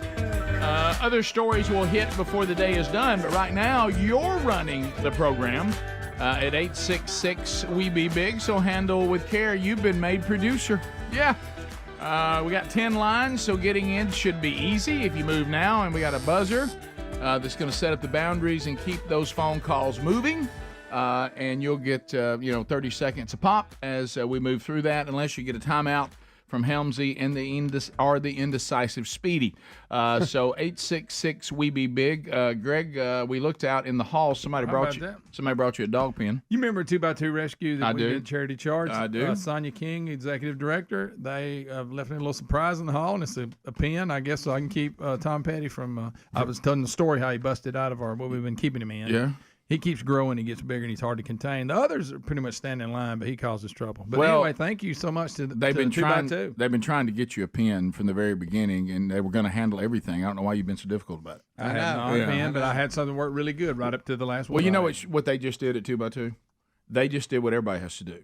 You just finally just say, I'm overrated. Here it is. Just do what Here it you is. do. You got Tom Petty's out running around the garage. Yeah. And I was like, I think I got it. I didn't want them to have to make a special trip. But no, Tom did bust out this morning, so this will be very helpful. To the phones we go. Lenny, Athens, Alabama. 30 seconds, Lenny. Go right ahead. Hey, Biggin. Hey, Lenny. Yep. Hey, I just wanted to say, a little bit about the pride stuff, that this all kind of scares me. And anytime I hear anybody talk about it, I always like to refer them to Sodom and Gomorrah. And, it just feels like when they're coming to the door to grab them, it just feels like they're coming to grab our kids. And, I know it might not be the same, but I just wish people would just go back to that story and see, how God handled it. And I'm not saying we should handle it. Yeah, I mean, it's all of this is there, but I think the one thing that everybody needs to get away from is the famous, I'll tell you one thing, to stay to this place, and God's going to have to apologize to Sodom and Gomorrah. He's not going to have to apologize.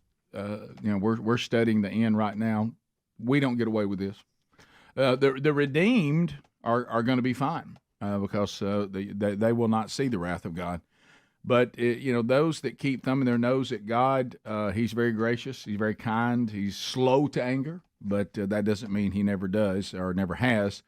All the things that are going on, the world does not get away with it.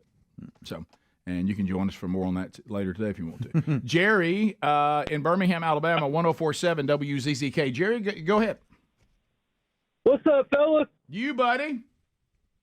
Hey, just thought the general public should know, and, Ford Motor Company, like Ford pickup trucks, in my opinion, has single-handedly hijacked our infrastructure. If you think of every ambulance that you guys see running up and down the road, cable trucks, they can't get those trucks, and they haven't for a long time. So an ambulance isn't an ambulance without a Ford or a Ram or a Chevrolet, and Ford has, over the last...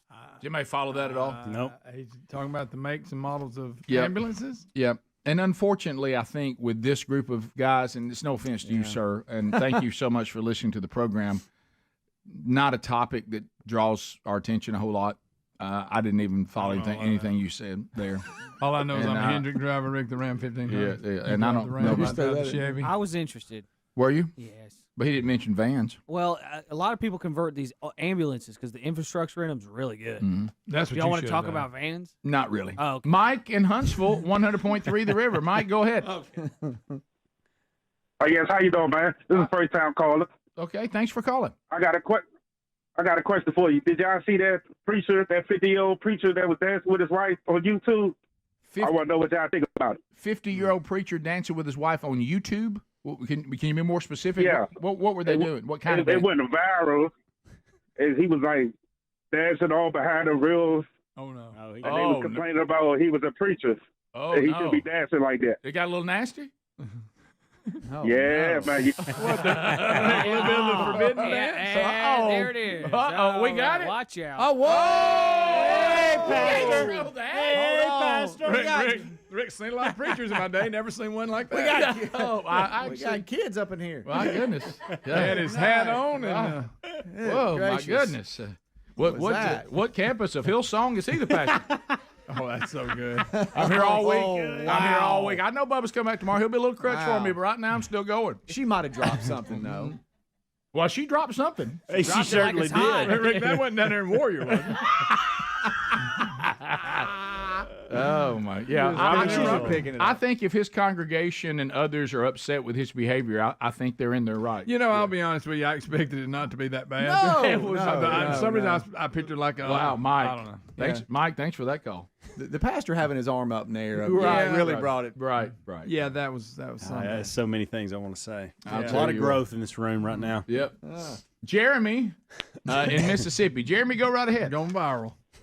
What's going on, guys? After seeing that video, man, my brother's a preacher in the Salvation Army, and I hope I don't ever see him doing that. With the Salvation Army uniform. Well, no. Oh, Lord. Yeah, there you go. More cowbell. Yeah, that's a different spin on a message about giving. Hey, guys, that for you, Red I just Kelly? wanted to let y'all know. All right. I just want to let y'all know y'all do a great job. My old brother, he got me listening to y'all. Thanks. About 10 years ago, and y'all do a great job. Y'all keep spitting the truth, guys. Thank you, man. Thank you very His much. brother brought him in. Let's go to John in Omaha, Nebraska. John, go ahead. 30 seconds. Hey, good morning, everybody. My brother and sister-in-law live in Priceville there, and they were in the Jesus Revolution movie as extras. Okay. They are now in the process of being in a extra role in Matthew McConaughey's movie being made in Birmingham. Just wondering if y'all going to reach out and get Mr. All Right on the show. Yeah, we were waiting on Bubba. You know, he missed Mike Pence because that's because he's a Trumper. But as far as Matthew McConaughey, I think we have to go and search for him, but we have to wait till Bubba gets back tomorrow. I understand they're in Pell City filming today. So any of y'all that can help us with that, just like, we've done this in the past, Speedy's about to be on the case. Yeah. Well, after my performance in Tangled Web, I figured they reached out. I can't believe that you got overlooked. It is funny to see people that we know running into him in just odd restaurants and things and taking pictures with him, and he's just hanging out in Birmingham. He said, this food's all right. AJ Coleman. AJ, go ahead. That's awful.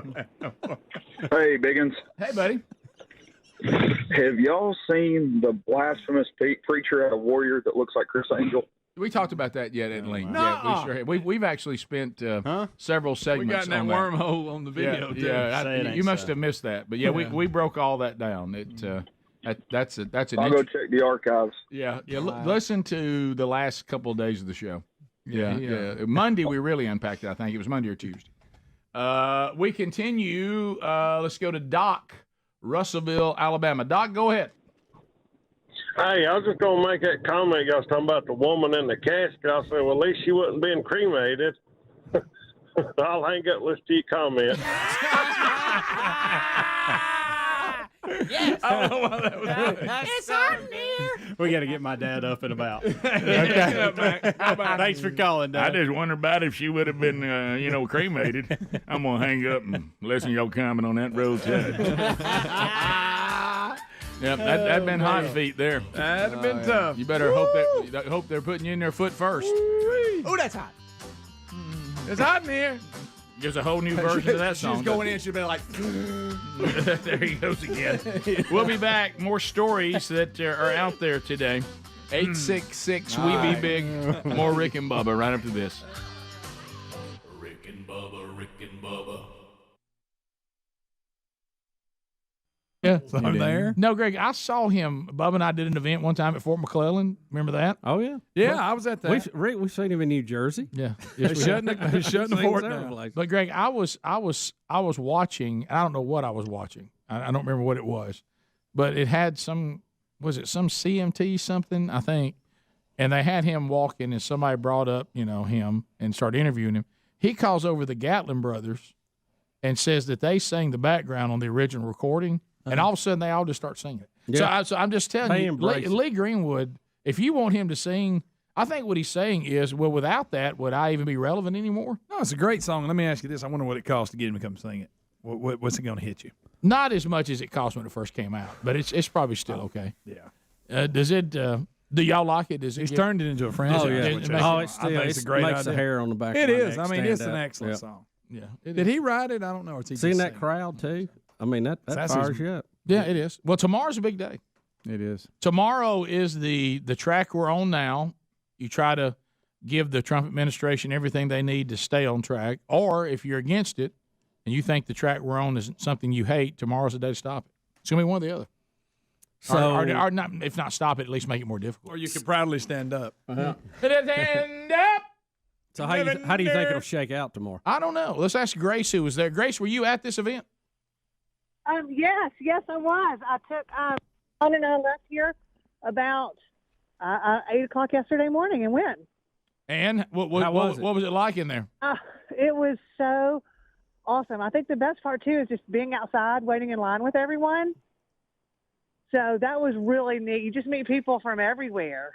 Oh, yeah. You know, when he was in Huntsville and we got there middle of the day, there was already people lined up and there was people with these push cart vendors out. I mean, it had the feel of like a football game. You know, it was really strange. You talking about when you got him in trouble? Well, it was what we now call a historic night. That's for sure. It was.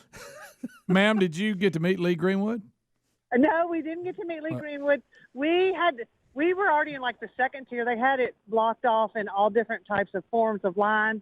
And when we got there, I mean, we were already pretty far back in the line. And by the time we went in, the line had even wrapped around even more. I think there was 5,000 people still out in the parking lot watching the rally on a big screen TV. Yeah, I started to say, you see how packed that. Where was that at, by the way? I was UTC. I think their basketball arena.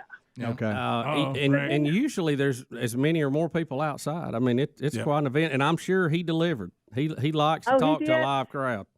And what was interesting is when we went in, we're like, let's get our seats, and then we'll go get concessions. Well, I waited for concessions for over 2 hours. No way you can get and that. And then they shut it down at 6:30, so you couldn't get anything. So people were pretty mad about that.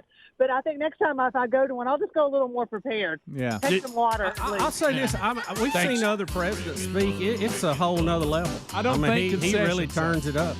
Do you at that event? Oh, I don't think that they. It never crossed my mind that You ever been to that arena, Greg? People are have not. thirsty. You haven't? Yeah. Why would I have been? Well, this is one of You those. might have been to a concert. You've been to every arena. Yeah, that's true. Well, this is one of those things where I go, you know, the arena's been packed before, right? Well, if it's going to be packed, how much food you need? I mean, how hard is that? Rick and Bubba, Rick and Bubba.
That's right, baby.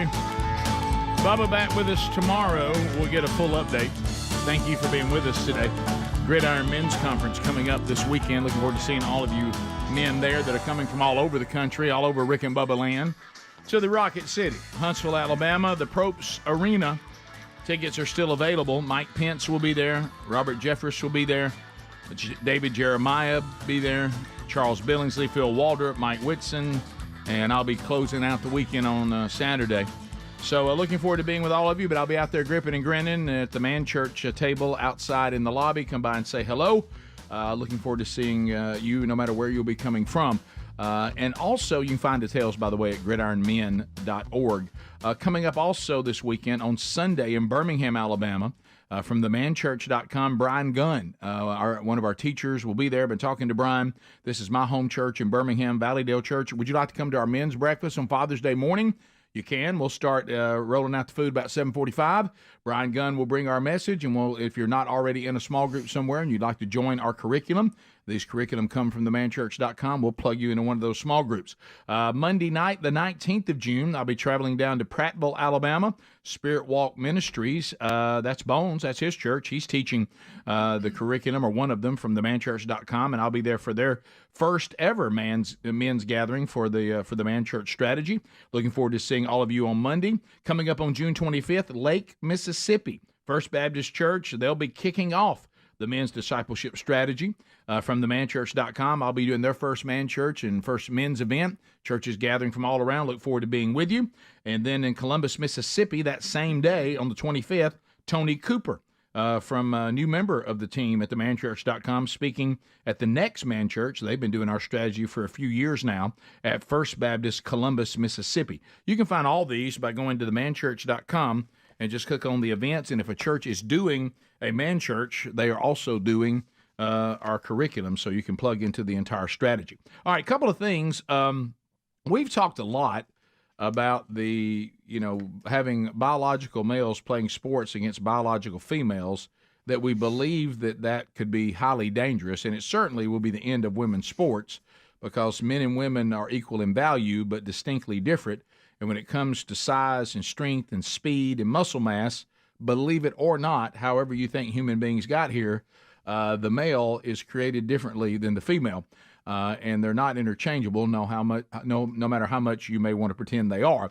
But we think it's dangerous for the physical reasons for men and women biologically to be competing against each other. Well, Karine Jean-Pierre, everybody's favorite press secretary, will tell us that thinking it's dangerous is what's actually dangerous. Okay, so I want you. Okay, so here we go. This are her own words. What would the president say to parents out there who have daughters, let's say in high school, for example, who are worried that their daughter may have to compete against a male, a person born male, and there could be directly in physical athletic competition, and worry about their daughter's safety? So look, what you're alluding to is basically saying that transgender kids are dangerous. It sounds like that's what you're saying. Well, you're saying that their safety is at risk. Yeah, but you're laying out a broad example or explanation of what could potentially happen. A broad example explanation. That is dangerous. That is a dangerous thing to say. That essentially transgender kids we're talking about are dangerous. No, I see how they spin that. That's the garbage. If you are biologically male, you have an advantage. Right. That's a fact. That is a scientific fact. Now, remember, this is the same people that when it comes to climate change, they tell you to follow the science. Yeah. Or where life begins. And so we know now what they're really into is preferred science. So it is a scientific, physical fact that a biological female could be in danger of physical harm, if it's a sport that includes physicality, and then also in danger of not being able to compete, and when they're the ones that have worked hard to be elite athletes in women's sports, that biological men just come take that away. That's a fact, and for you to say to think that way is dangerous, no, to not be able to wrap your mind around that is just insane. Okay, it's lunacy. So this again goes back. No safety out the window. It's not fair. Yeah, it's not fair. If you're competing. Yeah, you're saying transgender kids are dangerous. No, we're saying they can be put in danger, and that a male can be dangerous to a female. Biologically, we are saying that. Because that's actually true. Yeah, broad statement. Yeah, broadly speaking, we're going to say that women and men should not compete against each other in sports. Yeah. Broadly speaking. How about this? And should she be using the term broad? I find that offensive. That's a great point. I find point. Yep. For whatever reason. For whatever reason. Doesn't matter in these days. All right, other stories out today. We talked yesterday. It is interesting how much we talk about the Wheel of Fortune and none of us watch it. I know it. Because we find the show to be annoying and for some reason a bit depressing. But I know. They're You saying shouldn't be home at that time. yes, Pat Sajak, he's going out, and you know what the murmur campaign is? He'll be replaced by Ryan Seacrest. Now, Seacrest just dumped one show. Of course, he was on, like we were talking about earlier, they can record all the episodes of The Wheel of Fortune in, what, a month? Greg, we know why he did left the other show. It's not because he's too busy. I bought into the company line. Yeah, it's not because he's too busy. Obviously, he must have some time. He's about to try something else. You know, and somewhere Steve Harvey has to be mad. I know. How do you miss this? You know, since he's hosting everything else. It's Well, his judge show's Our coming whole back world, our whole world is run by Steve Harvey and Ryan Seacrest. You're right. It seems that way. Any hosting duty. These two. When's Ryan going to have a judge show? it's coming out. That is coming. So, what do y'all think? Would that make you go back to No. Wheel of Fortune? It's the game itself that I don't like. But A, I can't never solve the puzzle ever. And B, it's just something about that wheel being spun bothers me. And why do we have to clap the whole time? Every time it spins. And this whole valve It's thing. a great point. This Why are we valve clapping? thing. Would y'all land and not spin again, or would y'all keep pushing it? You know how they go, I'll go one more. If I know it, I'll go one more. How much money Yeah, do if I you have? know it, are you going to try to get the most out of it? I go ahead and solve With the chance of landing on bankrupt? No.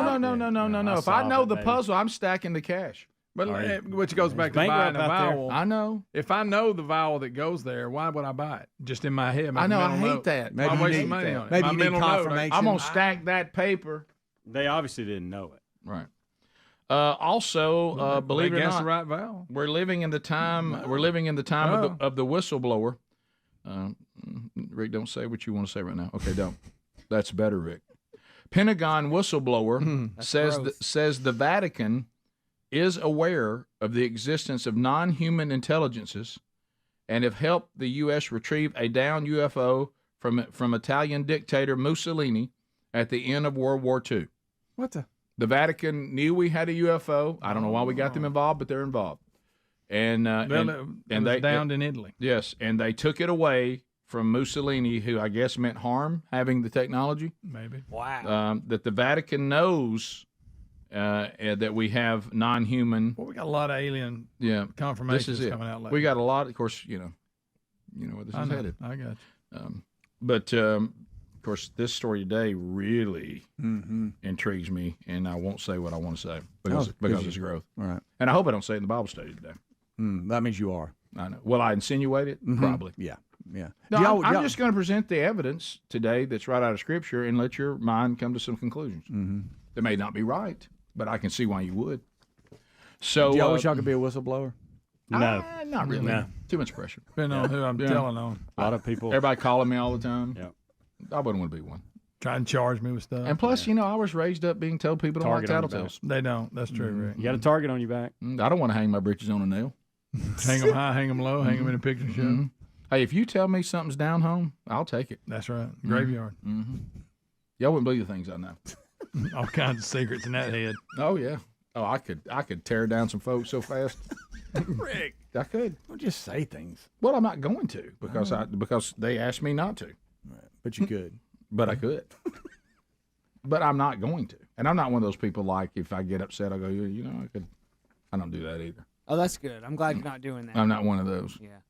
Don't tell me anything, by the way. I don't want to know anything. Yeah, you're not a good secret keeper. No. It's too much. It just weighs on you, doesn't it? And then I'll forget, and then Right. I'll remember later and be like, Right. oh, yeah. Yeah. Whoops. But think about that. But no, There's the some stuff peop- you told me, Adler, it's safe with me. Thank you. Good. Right. Good.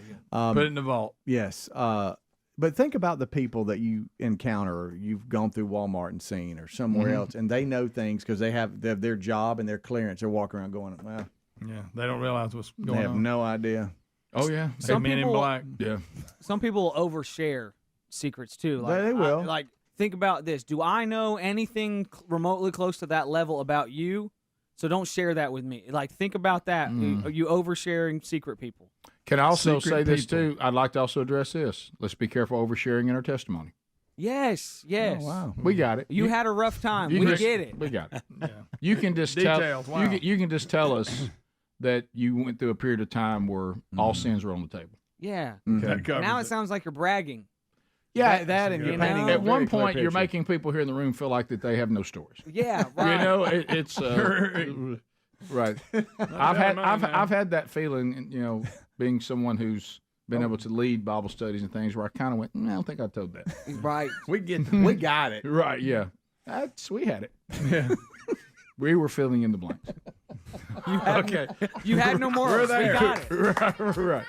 No need to go further. Let's talk about redemption, and you can speak more general about sin. Oh, another stumble story. Okay, we don't need that. And then there was a time where I thought I'd finally have to put this behind me. No, we're good. You're right. You're right. Yeah, we're good. Get to the redemption. I mean, you find yourself in Puerto Rico. We're good. We're all good. Final phone calls coming up. Rick and Bubba, Rick and Bubba. Tomorrow, it is the midterm elections. How do we believe it will go tomorrow? It's very intense. How do you think the weather's going to affect everything? I know some parts of the country are expecting severe weather tomorrow. Are they? I know that it's a big country and it's little weather. So I mean, it'll protect. It will affect. I don't think it'll affect anyone who cares. I think it really usually will roll off the younger vote. Mm-hmm. That's got other things going on now. The die-hard people who are ready to vote and been planning on voting, they won't deter them. But the people who thought, I'll vote, it's cool until something else comes up, I think it deters them. You're right. Yeah. And of course, that could be anything. It could be right. I forgot what day it was. Yeah. But they're predicting a high voter turnout, absentee voting. That's good. I hope we have a high voter turnout. Well, we should. We ought to have 90% every election. Of course, we don't. No, anywhere near close to that. Anywhere near that. The people that stayed at home could have totally changed all the elections we have. Do you think most people who don't vote just don't think it matters anymore, or they think the two parties have not? It doesn't affect them, or I think you got some of all that. People are busy. Things happen. Can't get there. Sickness. You got that. But there's a large amount of people just think, well, it's a waste of time because there's going to be enough people vote either the way I feel like, or there's not enough people will vote the way I want to vote, so it ain't going to make a difference. And I think that's sad, but it's true. Right. So tomorrow, do you think when we all come back on Wednesday's program, do you think we see Republicans keep what they have? They get a more advantage what they have, less advantage? What do you think we'll see on Wednesday? So if we have to handicap it, I think, and again, it's what do you believe in the polls? And, I don't. And you have to look at the historical context. Usually in the House, the side that is out of power or does not have the White House usually picks up seats. I mean, that's been kind of a historic model. Not always, but it's overall. But I definitely do not think you're going to see a blue wave, and I think that the Republicans are actually going to hold on to the House by a few seats. What about the Senate? I think in the Senate, the Republicans will gain seats, and they're going to gain in a way that they're losing some Rhino Republicans and they're picking up some conservatives. I think the Senate is in for a good move. Yeah, who was it that gave a scenario which I didn't fully understand, and I was trying to grasp it. There was somebody that says for Trump's reelection, it may actually be good for him, which is why you don't see him out doing much for the House races, to get a bigger lead in the Senate and lose the majority in the House. No, I don't think so, and I don't think that's accurate. Did you hear some people talking about that? Well, I heard some people say that. I don't think they know what they're talking about. Trump has been out stumping, hard the last 2 weeks. I mean, it's like he's doing 3 and 4 events a day. Yeah, they were saying he was doing, all the Senate races. He wasn't doing anything on the House some race. of them are House, too. Yeah, I don't know. Yeah. I don't know if they're So, not. yeah, I don't think – look, Donald Trump losing on purpose, I don't see it. Right. So he can ricochet into something else. I don't see it. But I think that I think you're right. I think that the Senate, the Republicans will gain some seats. I think in the House they may lose some, but they won't lose the majority. Yeah, but we'll see. But we don't know. I mean, it's just how do you trust the polling? We know it was off terribly last time, and what adjustments did the polling people make to correct it? And why was it off last time? I think a lot of the people who are Trump supporters or conservatives are just not answering the questions, not answering the phone calls, not participating. And I think they're getting a skewed sample that way. Well, I think one of the problems that you see too is there's so much deception, to your point, going on. That I think the polls had gotten to the point where they could be trusted pretty well until you got Trump in there, because now with what this current climate, I don't think people want to talk to you. I think people have gone more private with their voting and what they're doing than I've seen in my lifetime because of all the, when somebody dumps chocolate milk on you or hangs your body in effigy or punches you or pours their drink on your head, at a fast food restaurant on top of your hat. I think some people are like, I don't really get onto that, but I sure do want Trump to keep winning. Yeah.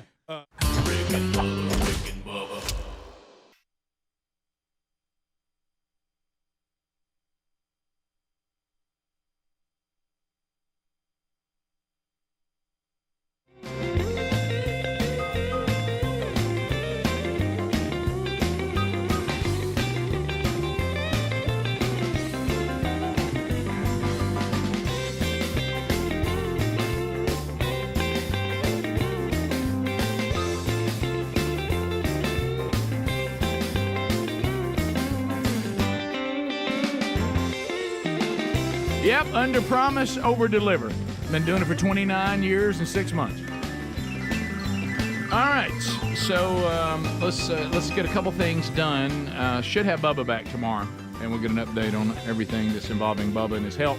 All right, so Adler's got a couple of videos, and one of them I've seen, and it owned me. I have not seen the Praise Skater. And then we'll get some.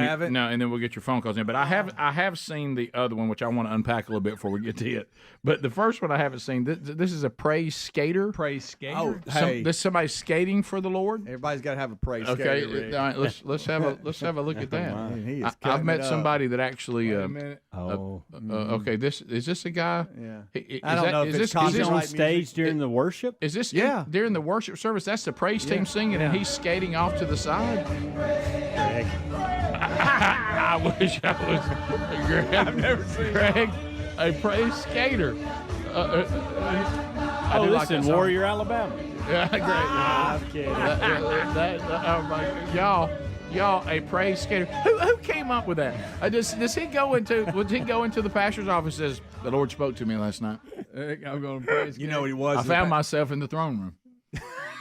Well, you remember? And I was standing before the throne of God, and I thought, what can I bring? I have nothing to bring, almost like the little drummer boy. Yeah. And then the Lord said, skate for me, Theo. Skate for me. Skate for me. You got the move. I mean, what? No, you know what it was? What are we talking about? He heard the pastor say more people need to serve, and a lot of you have. Tell you what I can do. I can roller skate. You can have gifts. I'm pretty and good at it. You know what I say? You bring your best. And they said, he said, well, I can roller skate. And I've heard of sacrificial giving. I didn't really know skating during the praise song would be one. If we could get that guy, what was the guy that sent Bubba the little message, wish him luck? God, the guy that yeah. Jesus Christ, Jesus Christ, God.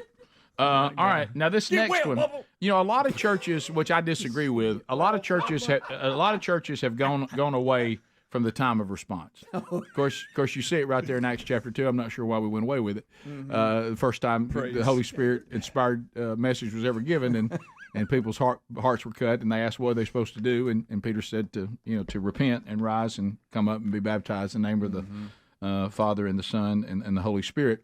So.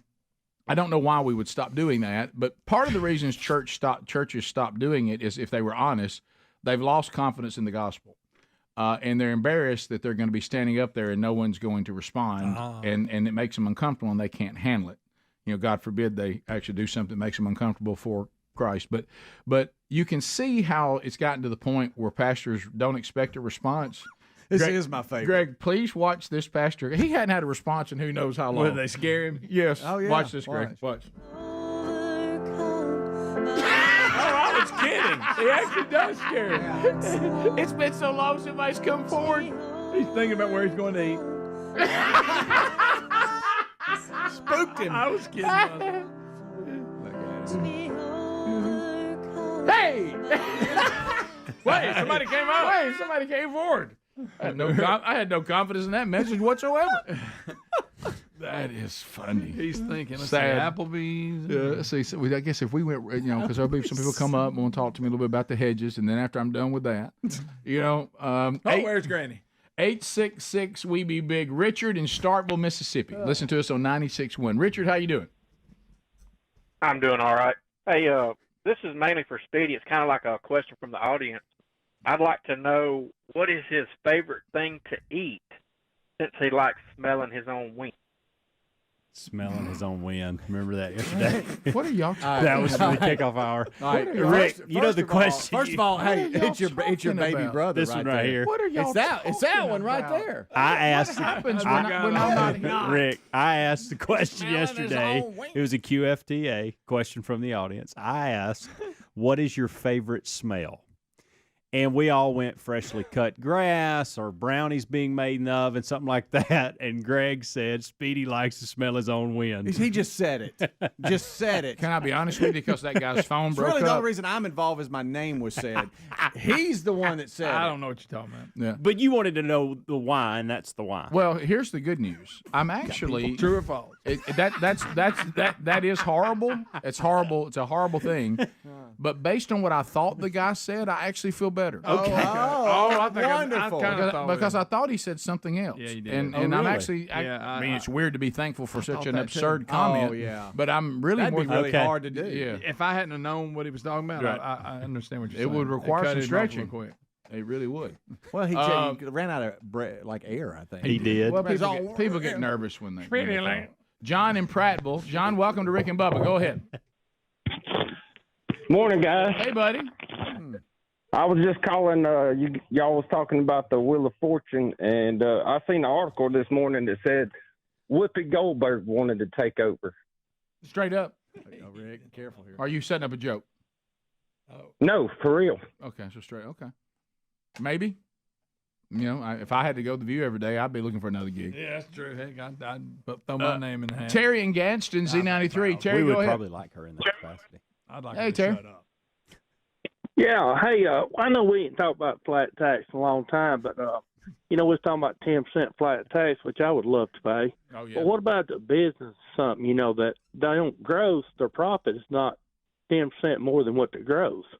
And I thought about make exception for business, but then has the government got enough sense to do that? They don't. No, they don't. You're right. I mean, anything that the government gets involved in, they're gonna mess it up. I mean, they ruin everything they touch. So yeah, but Right. So there would have to be some simplification of corporate taxes, which I think we could do that pretty simply. But the individual businesses and stuff, we'd have to sit down on pen and paper and kind of figure something out. But I think we should just simplify that as well. Right, but that's what and that's what a lot of people complain about. Well, businesses don't pay their part of taxes, and that's part of the reason it's talking about 10% flat tax. Yeah, the thing about the flat tax though, I think you end up business, corporate, and individual. You end up getting the money because there's no more loopholes and stuff to get around it. So that's the beauty of it. It's Right. also why it'll never happen because then, as Bubba has said, and we have agreed, then you can't politicize taxes, and politicians are never going to give up that power. So, but I understand what you're saying. But we would have more money in the coffers, and individuals and businesses and corporations would keep more of their money, which would build a strong economy. It makes too much sense for the government to go along with it. I mean, Ain't gonna do it. they ain't going to do it. Sadly. God forbid it would have been a win-win. Yeah. Note to self, listen to all of the kickoff hour. Even if you have to go back later in the day. Right. Police this show a little more. Writing that down. All right, so if you leave us, have a good day. If you got more Rick and Bubba content, enjoy that. Hopefully, Bubba back tomorrow. Rick and Bubba, Rick and Bubba. Every part of our praise. So open up the heavens. We want to see flowing from your heart, filling every part of our praise. Your presence in this place, your glory on our face. We're looking to the sky. Descending like a cloud, you're standing with us now. Lord, unveil our eyes. You're the reason we're here. You're the reason we're singing. So open up the heavens. We want to see you. Open up the floodgates. A mighty